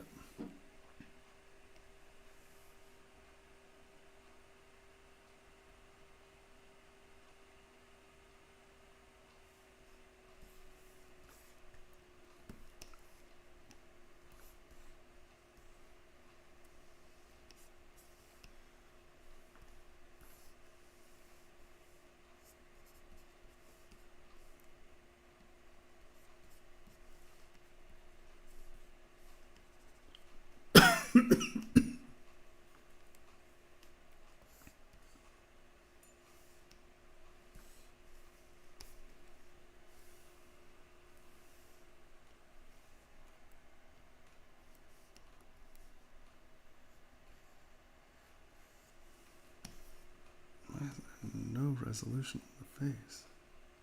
Bizarre.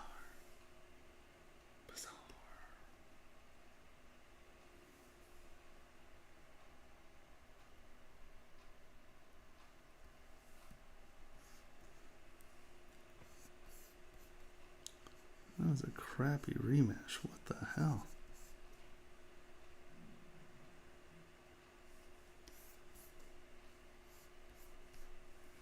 So even in, you know, like I'm saying, stylized characters here where you're not actually putting a ton of detail in, you know, think about reflective surfaces. And so by having a surface here that isn't just a lip, but it's right, a plane, you can soften that back out. But when we come back out here, and look at that. And I know that this shape isn't great because I'm lumpy and I'm frustrated, but right, by having a reflective edge there, it gives you something nice, right? It allows you to have transitional reflective surfaces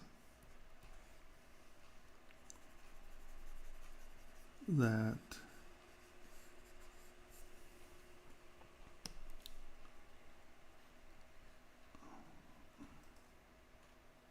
man, I could have sworn I remeshed this. It is definitely not acting like a remeshed mesh. Okay, whatever. Not complaining.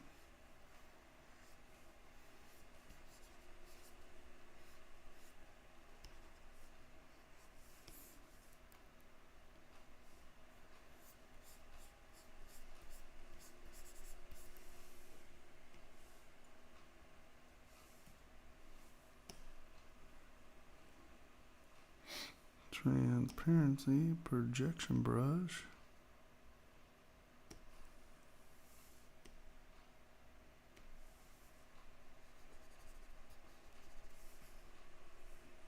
Why is that?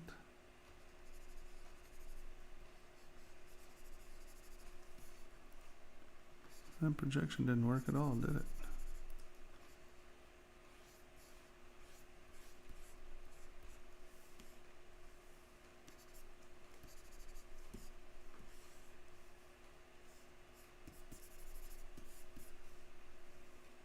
Stop that. Oh, symmetry's on. You don't want to use projection brush with symmetry. It gets all squirrely. That's... Come on. I wasn't paying attention there. It's getting late. I apologize. Come on.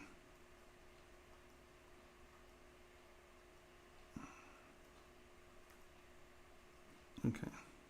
Turn symmetry off. Make your projection brush a little smaller.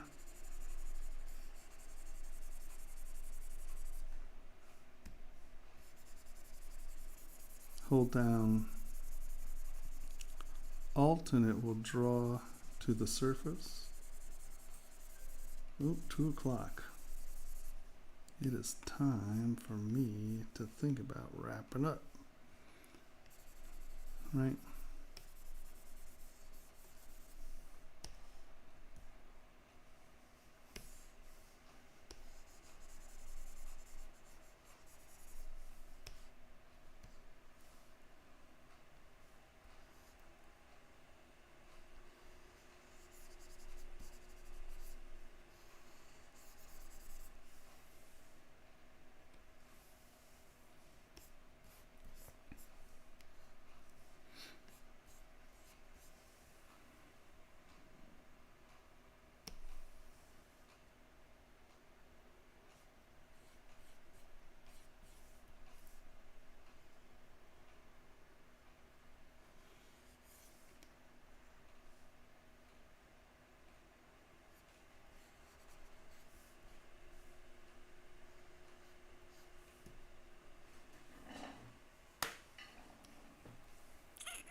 by having that little lip,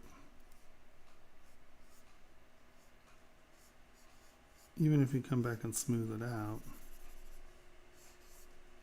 right where it's soft, you still have a surface there and a surface there that's reflecting, right? So even when you jam everybody in here,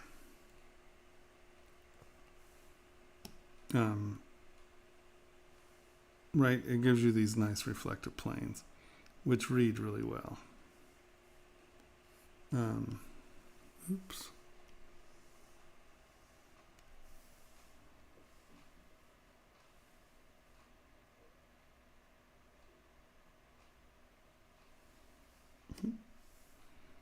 And then once again here, just where these planes meet, it's just nice to see if something is going under something for it to go under, right?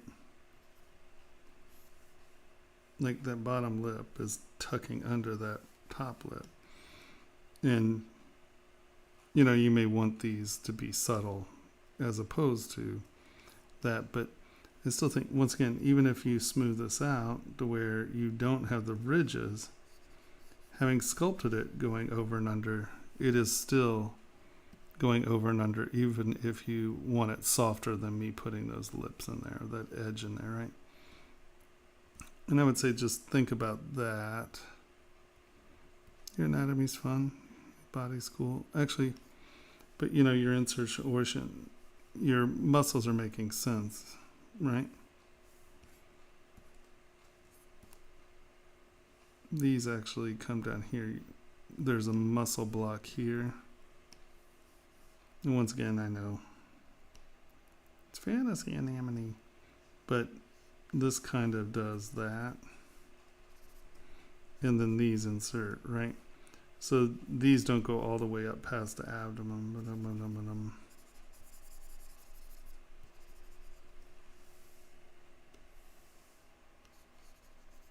If that makes any sense.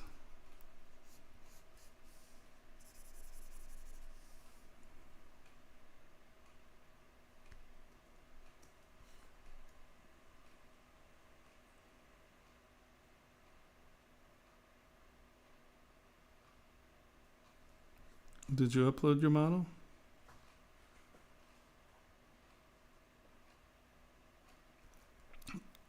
Subdivision is a ton better.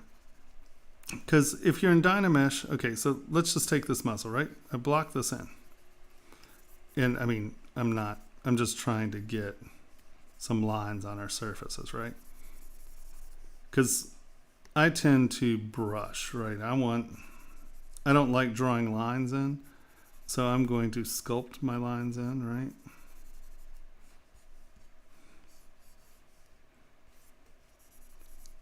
Right, and so now we have this. I got this all roughed in, it's great. Now with a Dynamesh, now once again, I teach a little differently than most people. Actually, I teach a lot differently than most people. This isn't really how a lot of people teach you to do this, but I'm just saying. So now, you come in here and you try to smooth this crap out. Well, look, it doesn't matter. You can get these surfaces out, but now you got crap surfaces, right? You know, these are lumpy. What you have to do is lower your resolution. You can smooth stuff out here. Kind of come higher, and you can smooth your surfaces out, so you're relaxing a lot of that foundational geometry. Because you got to remember, ZBrush remembers texture from one layer to another, and it's going to reassign it and project it to the next quad of squares, higher res. Well, you can see that I can come in here and I can quickly relax the mesh.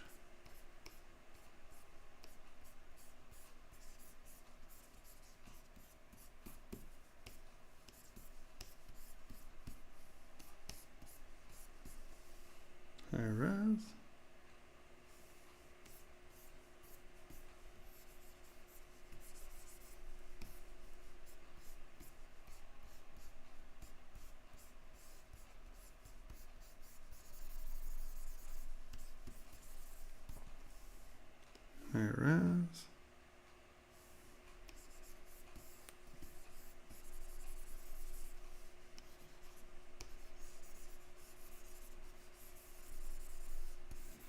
You can see how you can relax that mesh down to where it's super clean. I don't have any of that roughage on it anymore. High res. Right. Now the other thing that makes your multiple subdivision levels much better in my book, and I'm going to just, let's go to standard. Let's come up here and drag, we'll grab just an alpha. Okay, this one's fine.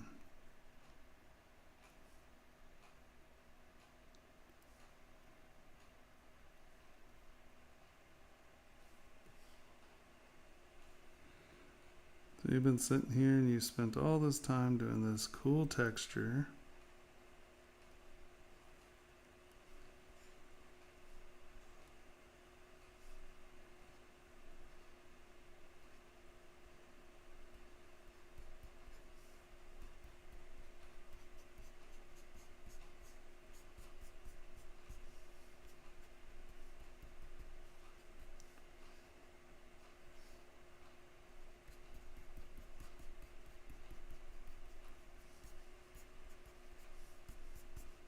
Right? So you've worked on all this texture. Well, now you got to pose it. Now you got to do something with it. So now you lower your resolution. And let's say someone's like, oh, you know what? His torso is just too darn big. So we're going to just take this and we're going to make our brush here. We're going to go, okay. So let's thin out his torso.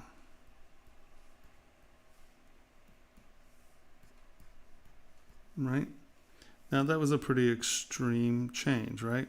We want to keep the squares roughly the same size as we come back up. You'll notice that we didn't damage the texture at all. Right? Look, it's still clean, it's sharp. It's obviously elongated because we've, changed that torso shape dramatically. But you don't have to torque all your, your texture doesn't have to move. So it allows you to go from your top texture to the lower texture, move it around. I mean, we could twist this and do other stuff with it. But, look at how much we've changed this model. And we lost very little fidelity in the texture, right? So by having multiple subdivision, the more subdivision level separation you have, the more you can do this without destroying your meshes, right? But now let's say, oh goodness gracious, we can just, come on, we can lower res.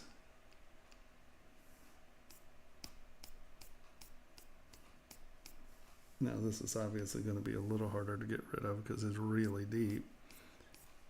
But you can come in.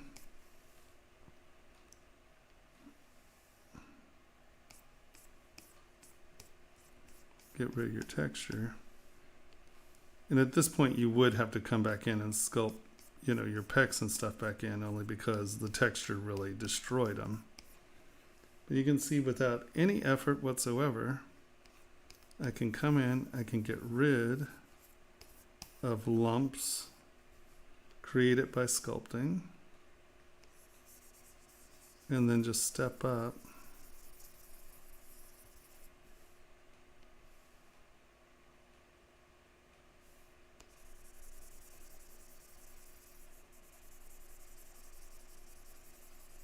Right?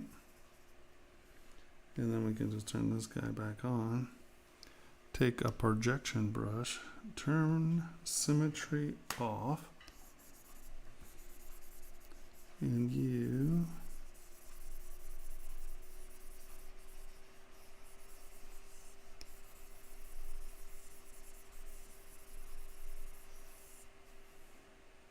are right back where you were. Do that with a Dynamesh. I'd like to see you.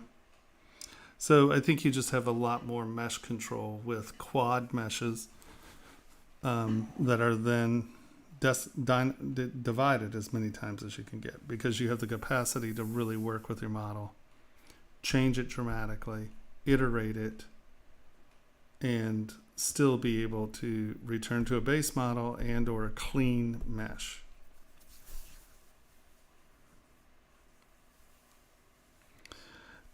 Clay tubes functions as a layer brush more than,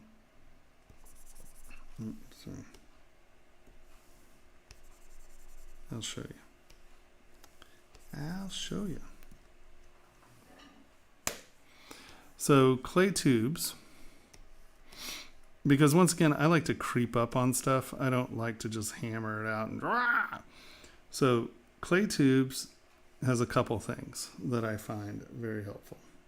One, it has a nice clean flat edge that then has, or a flat surface that has square edges, right? It retains a flat surface. And see how it has the sharp corners? This way, I can come in, instead of drawing lines, I'm going to come in and I'm going to...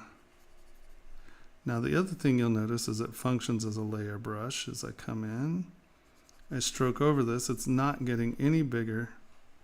It's not building up, right?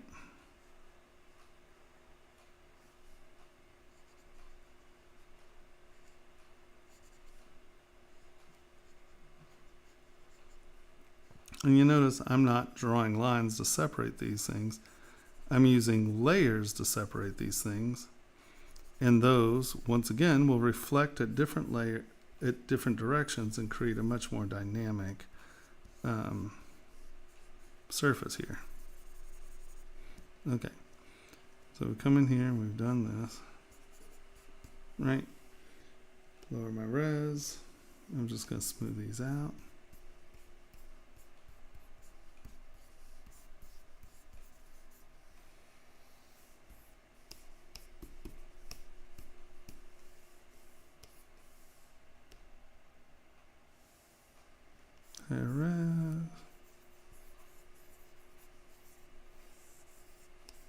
Right now, builds up. So I go over this, and you can see how much different. I'm just going to rub on that surface and look at what that's done.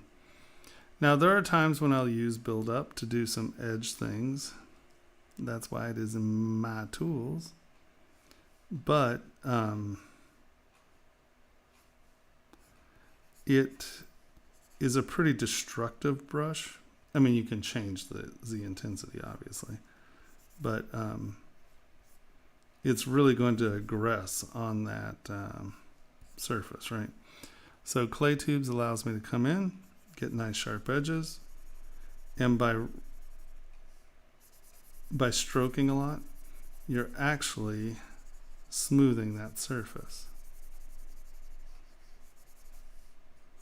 Seems counterintuitive, but it's actually creating, you know, a more homogenized surface at the end. Now, once again, lower res, smooth, high res, smooth.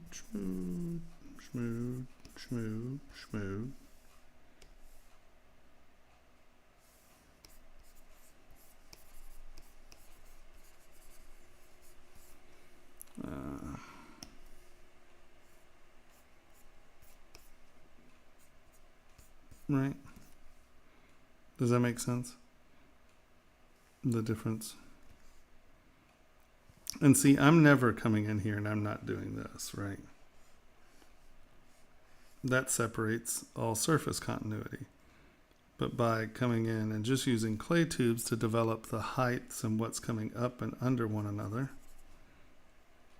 it gives me very, concrete and active surfaces without having distinct lines drawn. I would prefer to do my definition through layer steps than through lines, because you lose your surface continuity. Right? And I know that's not what you as far as the character was doing. Okay.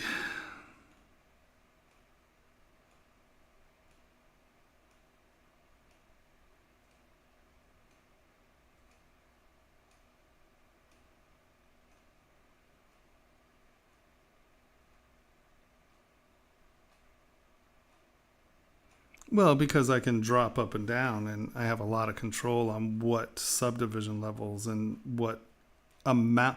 Because like everyone's like, oh, but I like working lower subs and do my, I like to do this here, right? Well, just go down and do it there, Come back up, higher resolution. Now I can do it here. You can do exactly what you do with low subdivision modeling.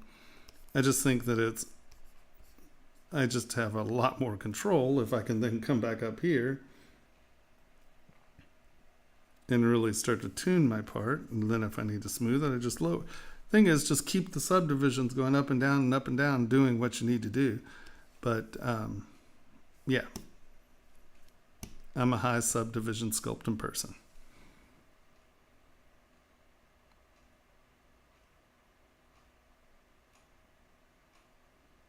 Why don't you have the squared bad texture while you use clay tubes? You mean, why don't I have this?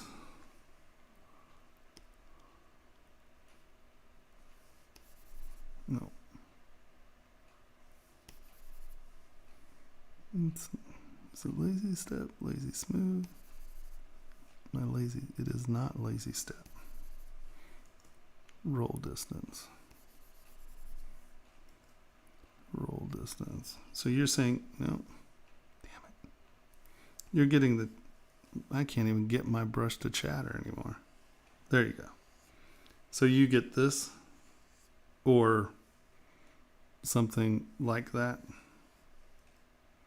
Right, so my clay tubes is set at 0.00035.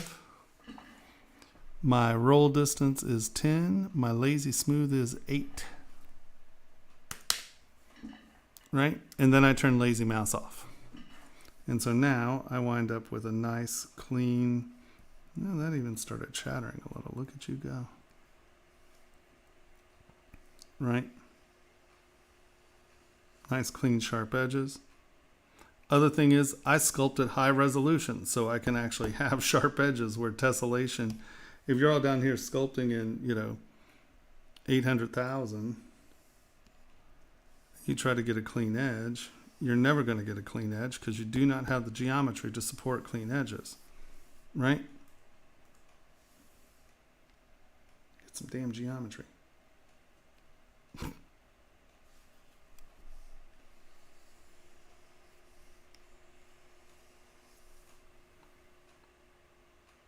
I assume that's what you're talking about, right? All right. So I would say, I don't know, looks good. Guys, it's 2:00 for me. What I'm going to do is just go through this last couple, and then I'm going to have to call it because I literally got up at 6:45 this morning, and I started teaching at 10, but I was working here from about 7:30. So this is going on to a 22-hour day for me. And I actually need to sleep at some point. But let's see if we can get through some of these others just really fast. And then, holy Hannah.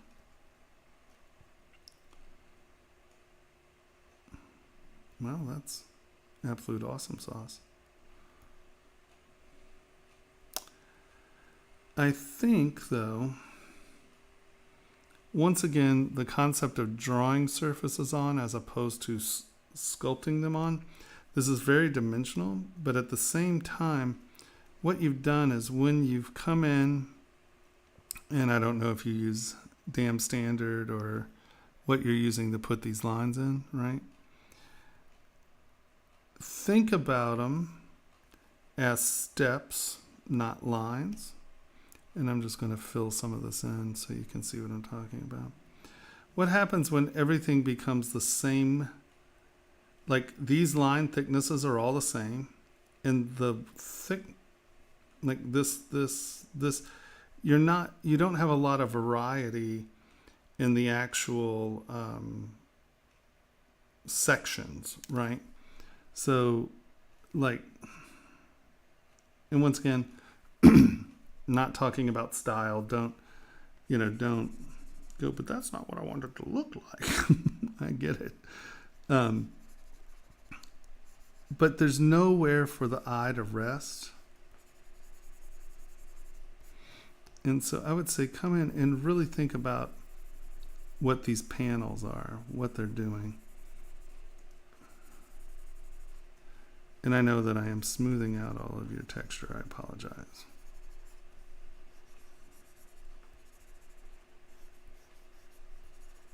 No, damn it. That's not what I want to do. I don't want symmetry on. I want us to look at the different sides.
And I'm just making some random decisions. These are not good robots. I get it. Trust me.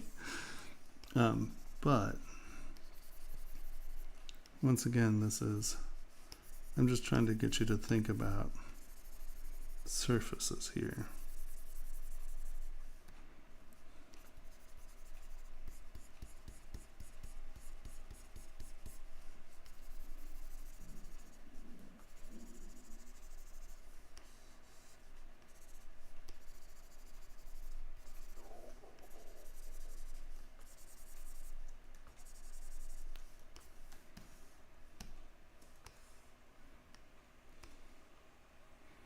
And I'm just going to try to get some of these pseudo-similar.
And so, you know, instead of things like this where it's just 3 lines, right?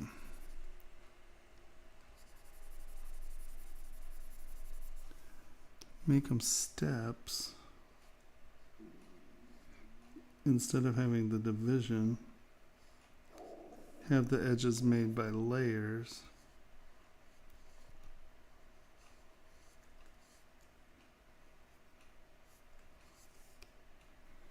And you will wind up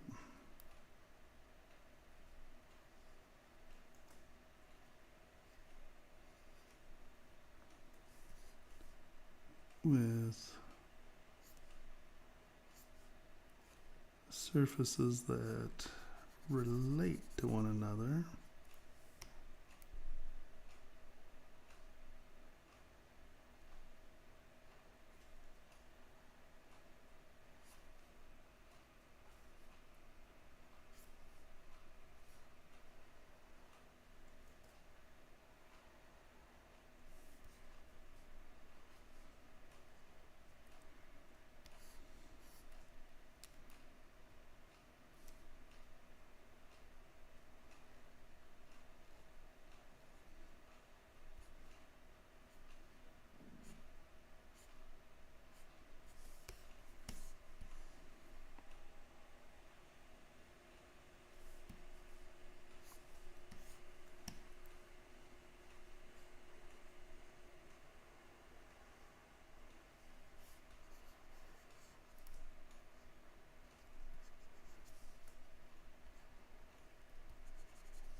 Right, so you can get in and get all your organics in there, but see how the rhythm of all of your lines are this.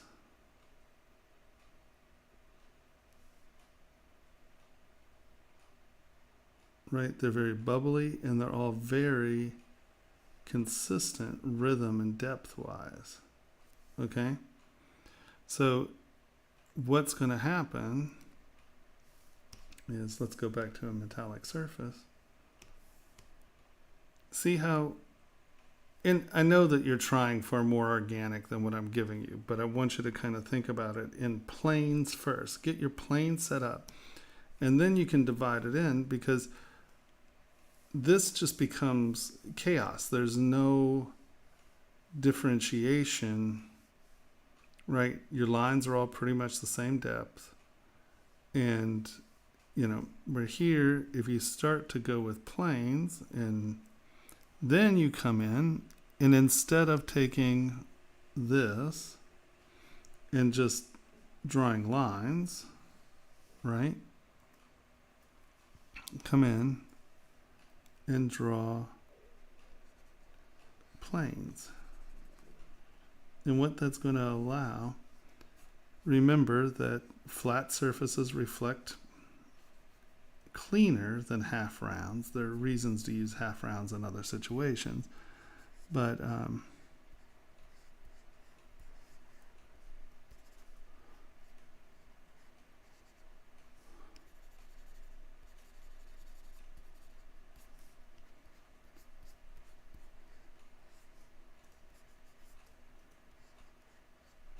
and you know, I'm coming in here and making these sharp, but once you get your plane set up, you can come back in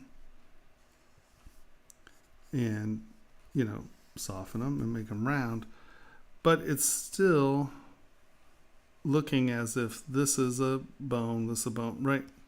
I don't know if that makes any sense to you, right? But if you look how busy this gets and how consistent your lines are, where here, if you get planes in and then start to use those as the foundations for a bunch of this stuff, it becomes a clearer surface.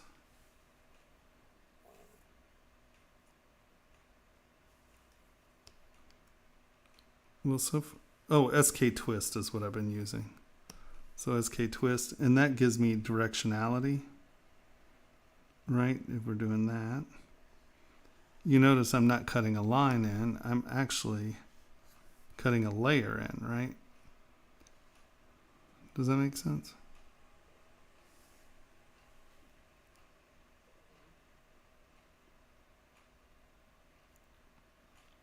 Well, I mean, Dynamesh has plenty of, there are plenty of reasons to use Dynamesh. But if I go into Dynamesh, I will always ZRemake. If I plan to continue to work on the model, if I'm going to print, Dynamesh is fine, you know. But if I continue to plan to work on the model, I want my subdivisions. It's just, I just have so much more control over my mesh. No. I hope that made some sense, and, you know what I mean?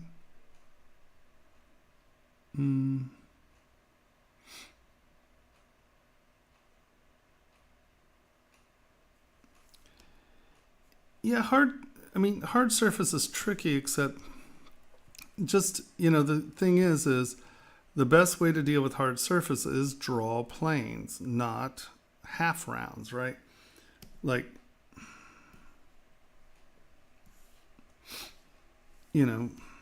come in, and this is why I like clay tubes, is because it functions as a layer brush, right? I can come in. No, that is not clay tubes. I'm like, that's not clay tubes. It gives, God, it gives me edges, right? And so I can come in here, do this, come back in and fill it.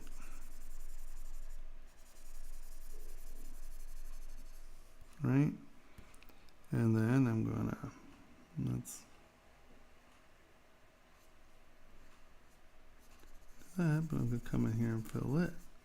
So what's this is allowing me to do is just take it step by step. We're gonna cut that back in.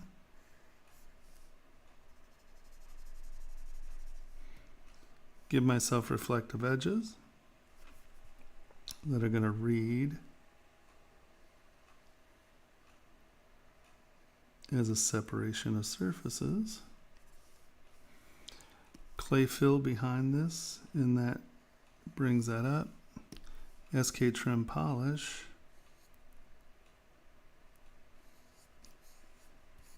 Doesn't aggress edges, so it lets you come back and really kind of clean this stuff up nicely.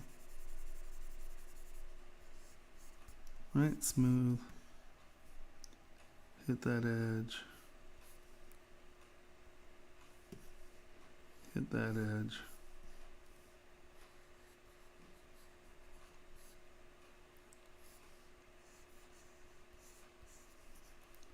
And there you have something that's pseudo hard surface pretty quick. Does that make sense?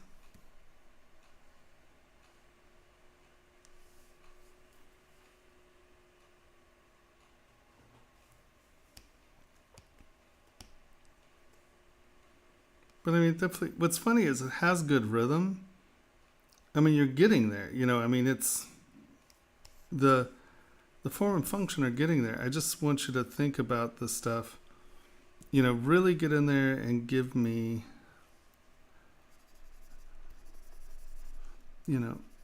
get your base structure in first, so you know kind of what you're working on, right?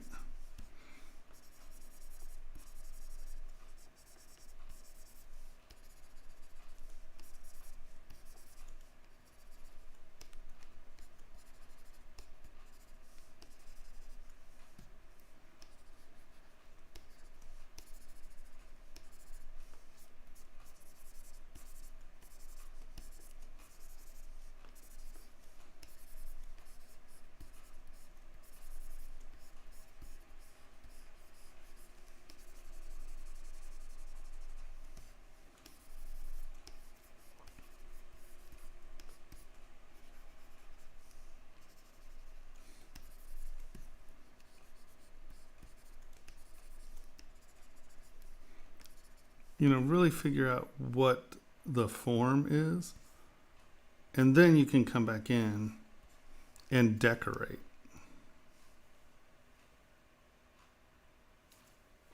Awesome sauce. All right, we did there. Let's look at you real quick. Oh, no, that's Iggy. We looked at Iggy. Horse. Of course, of course.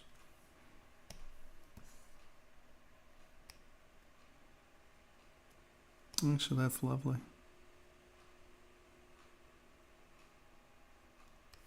Very nice.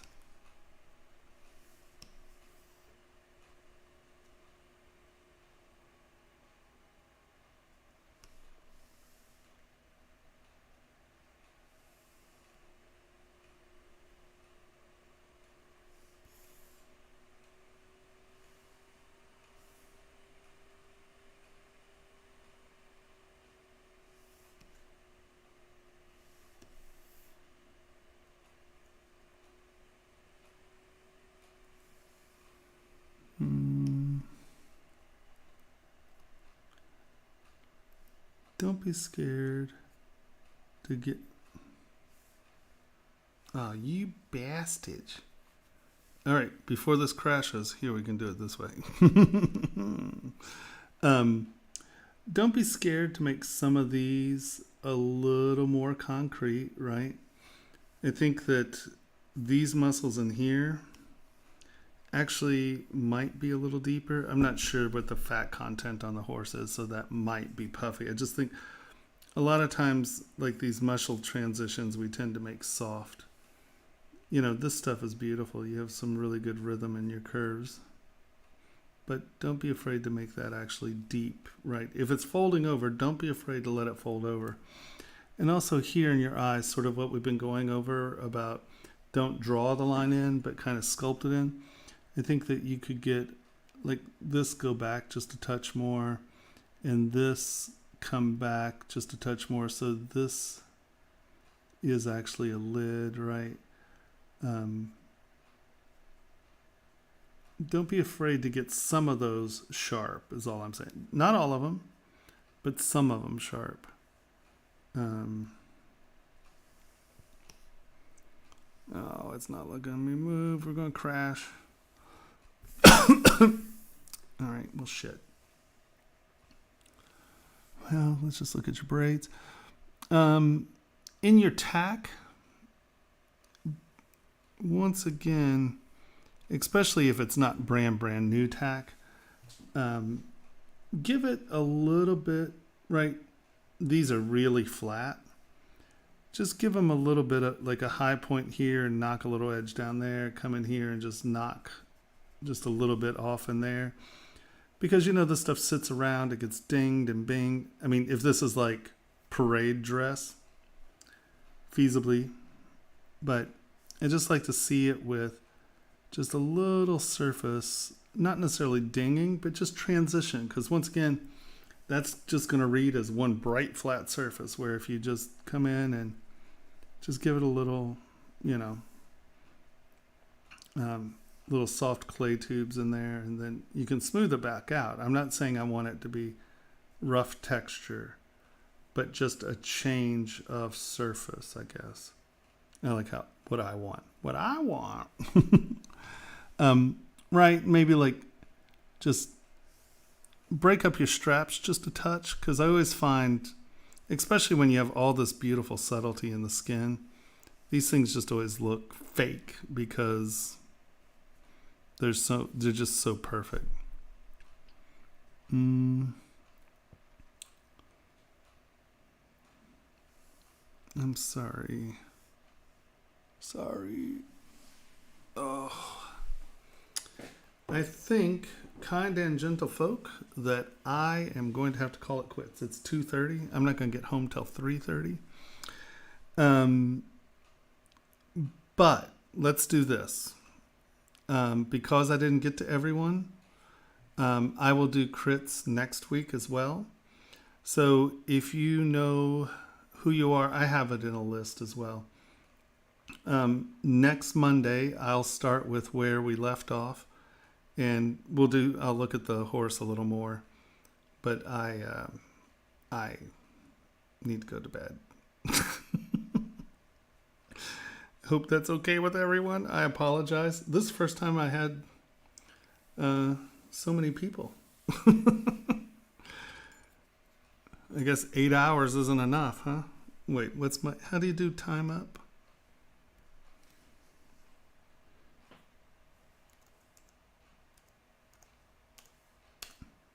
That's not it. Is it exclamation point?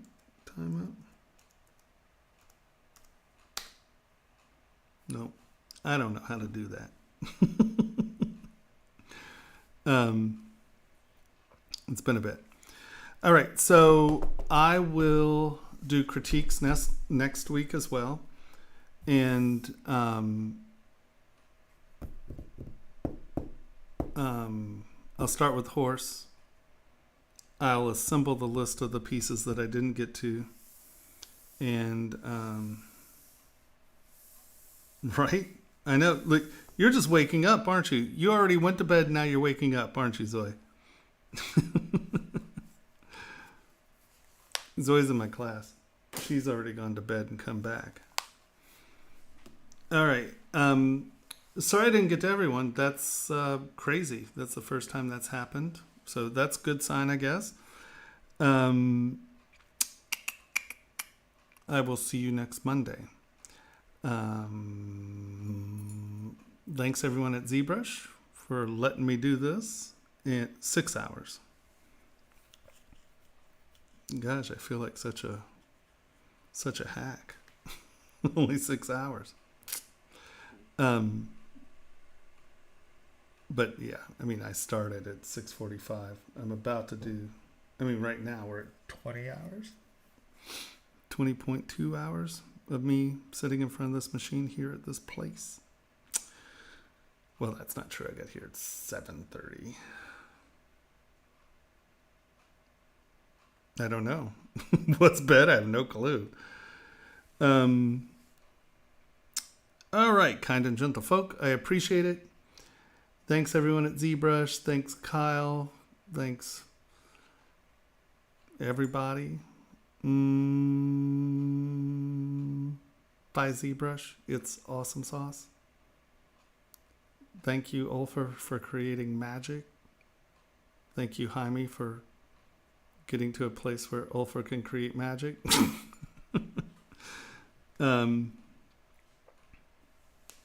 Cool. Like I said, I'm sorry that I just crashed and I just can't bring myself to reboot. I need to go to bed. Yep. Have a fantastic... Well,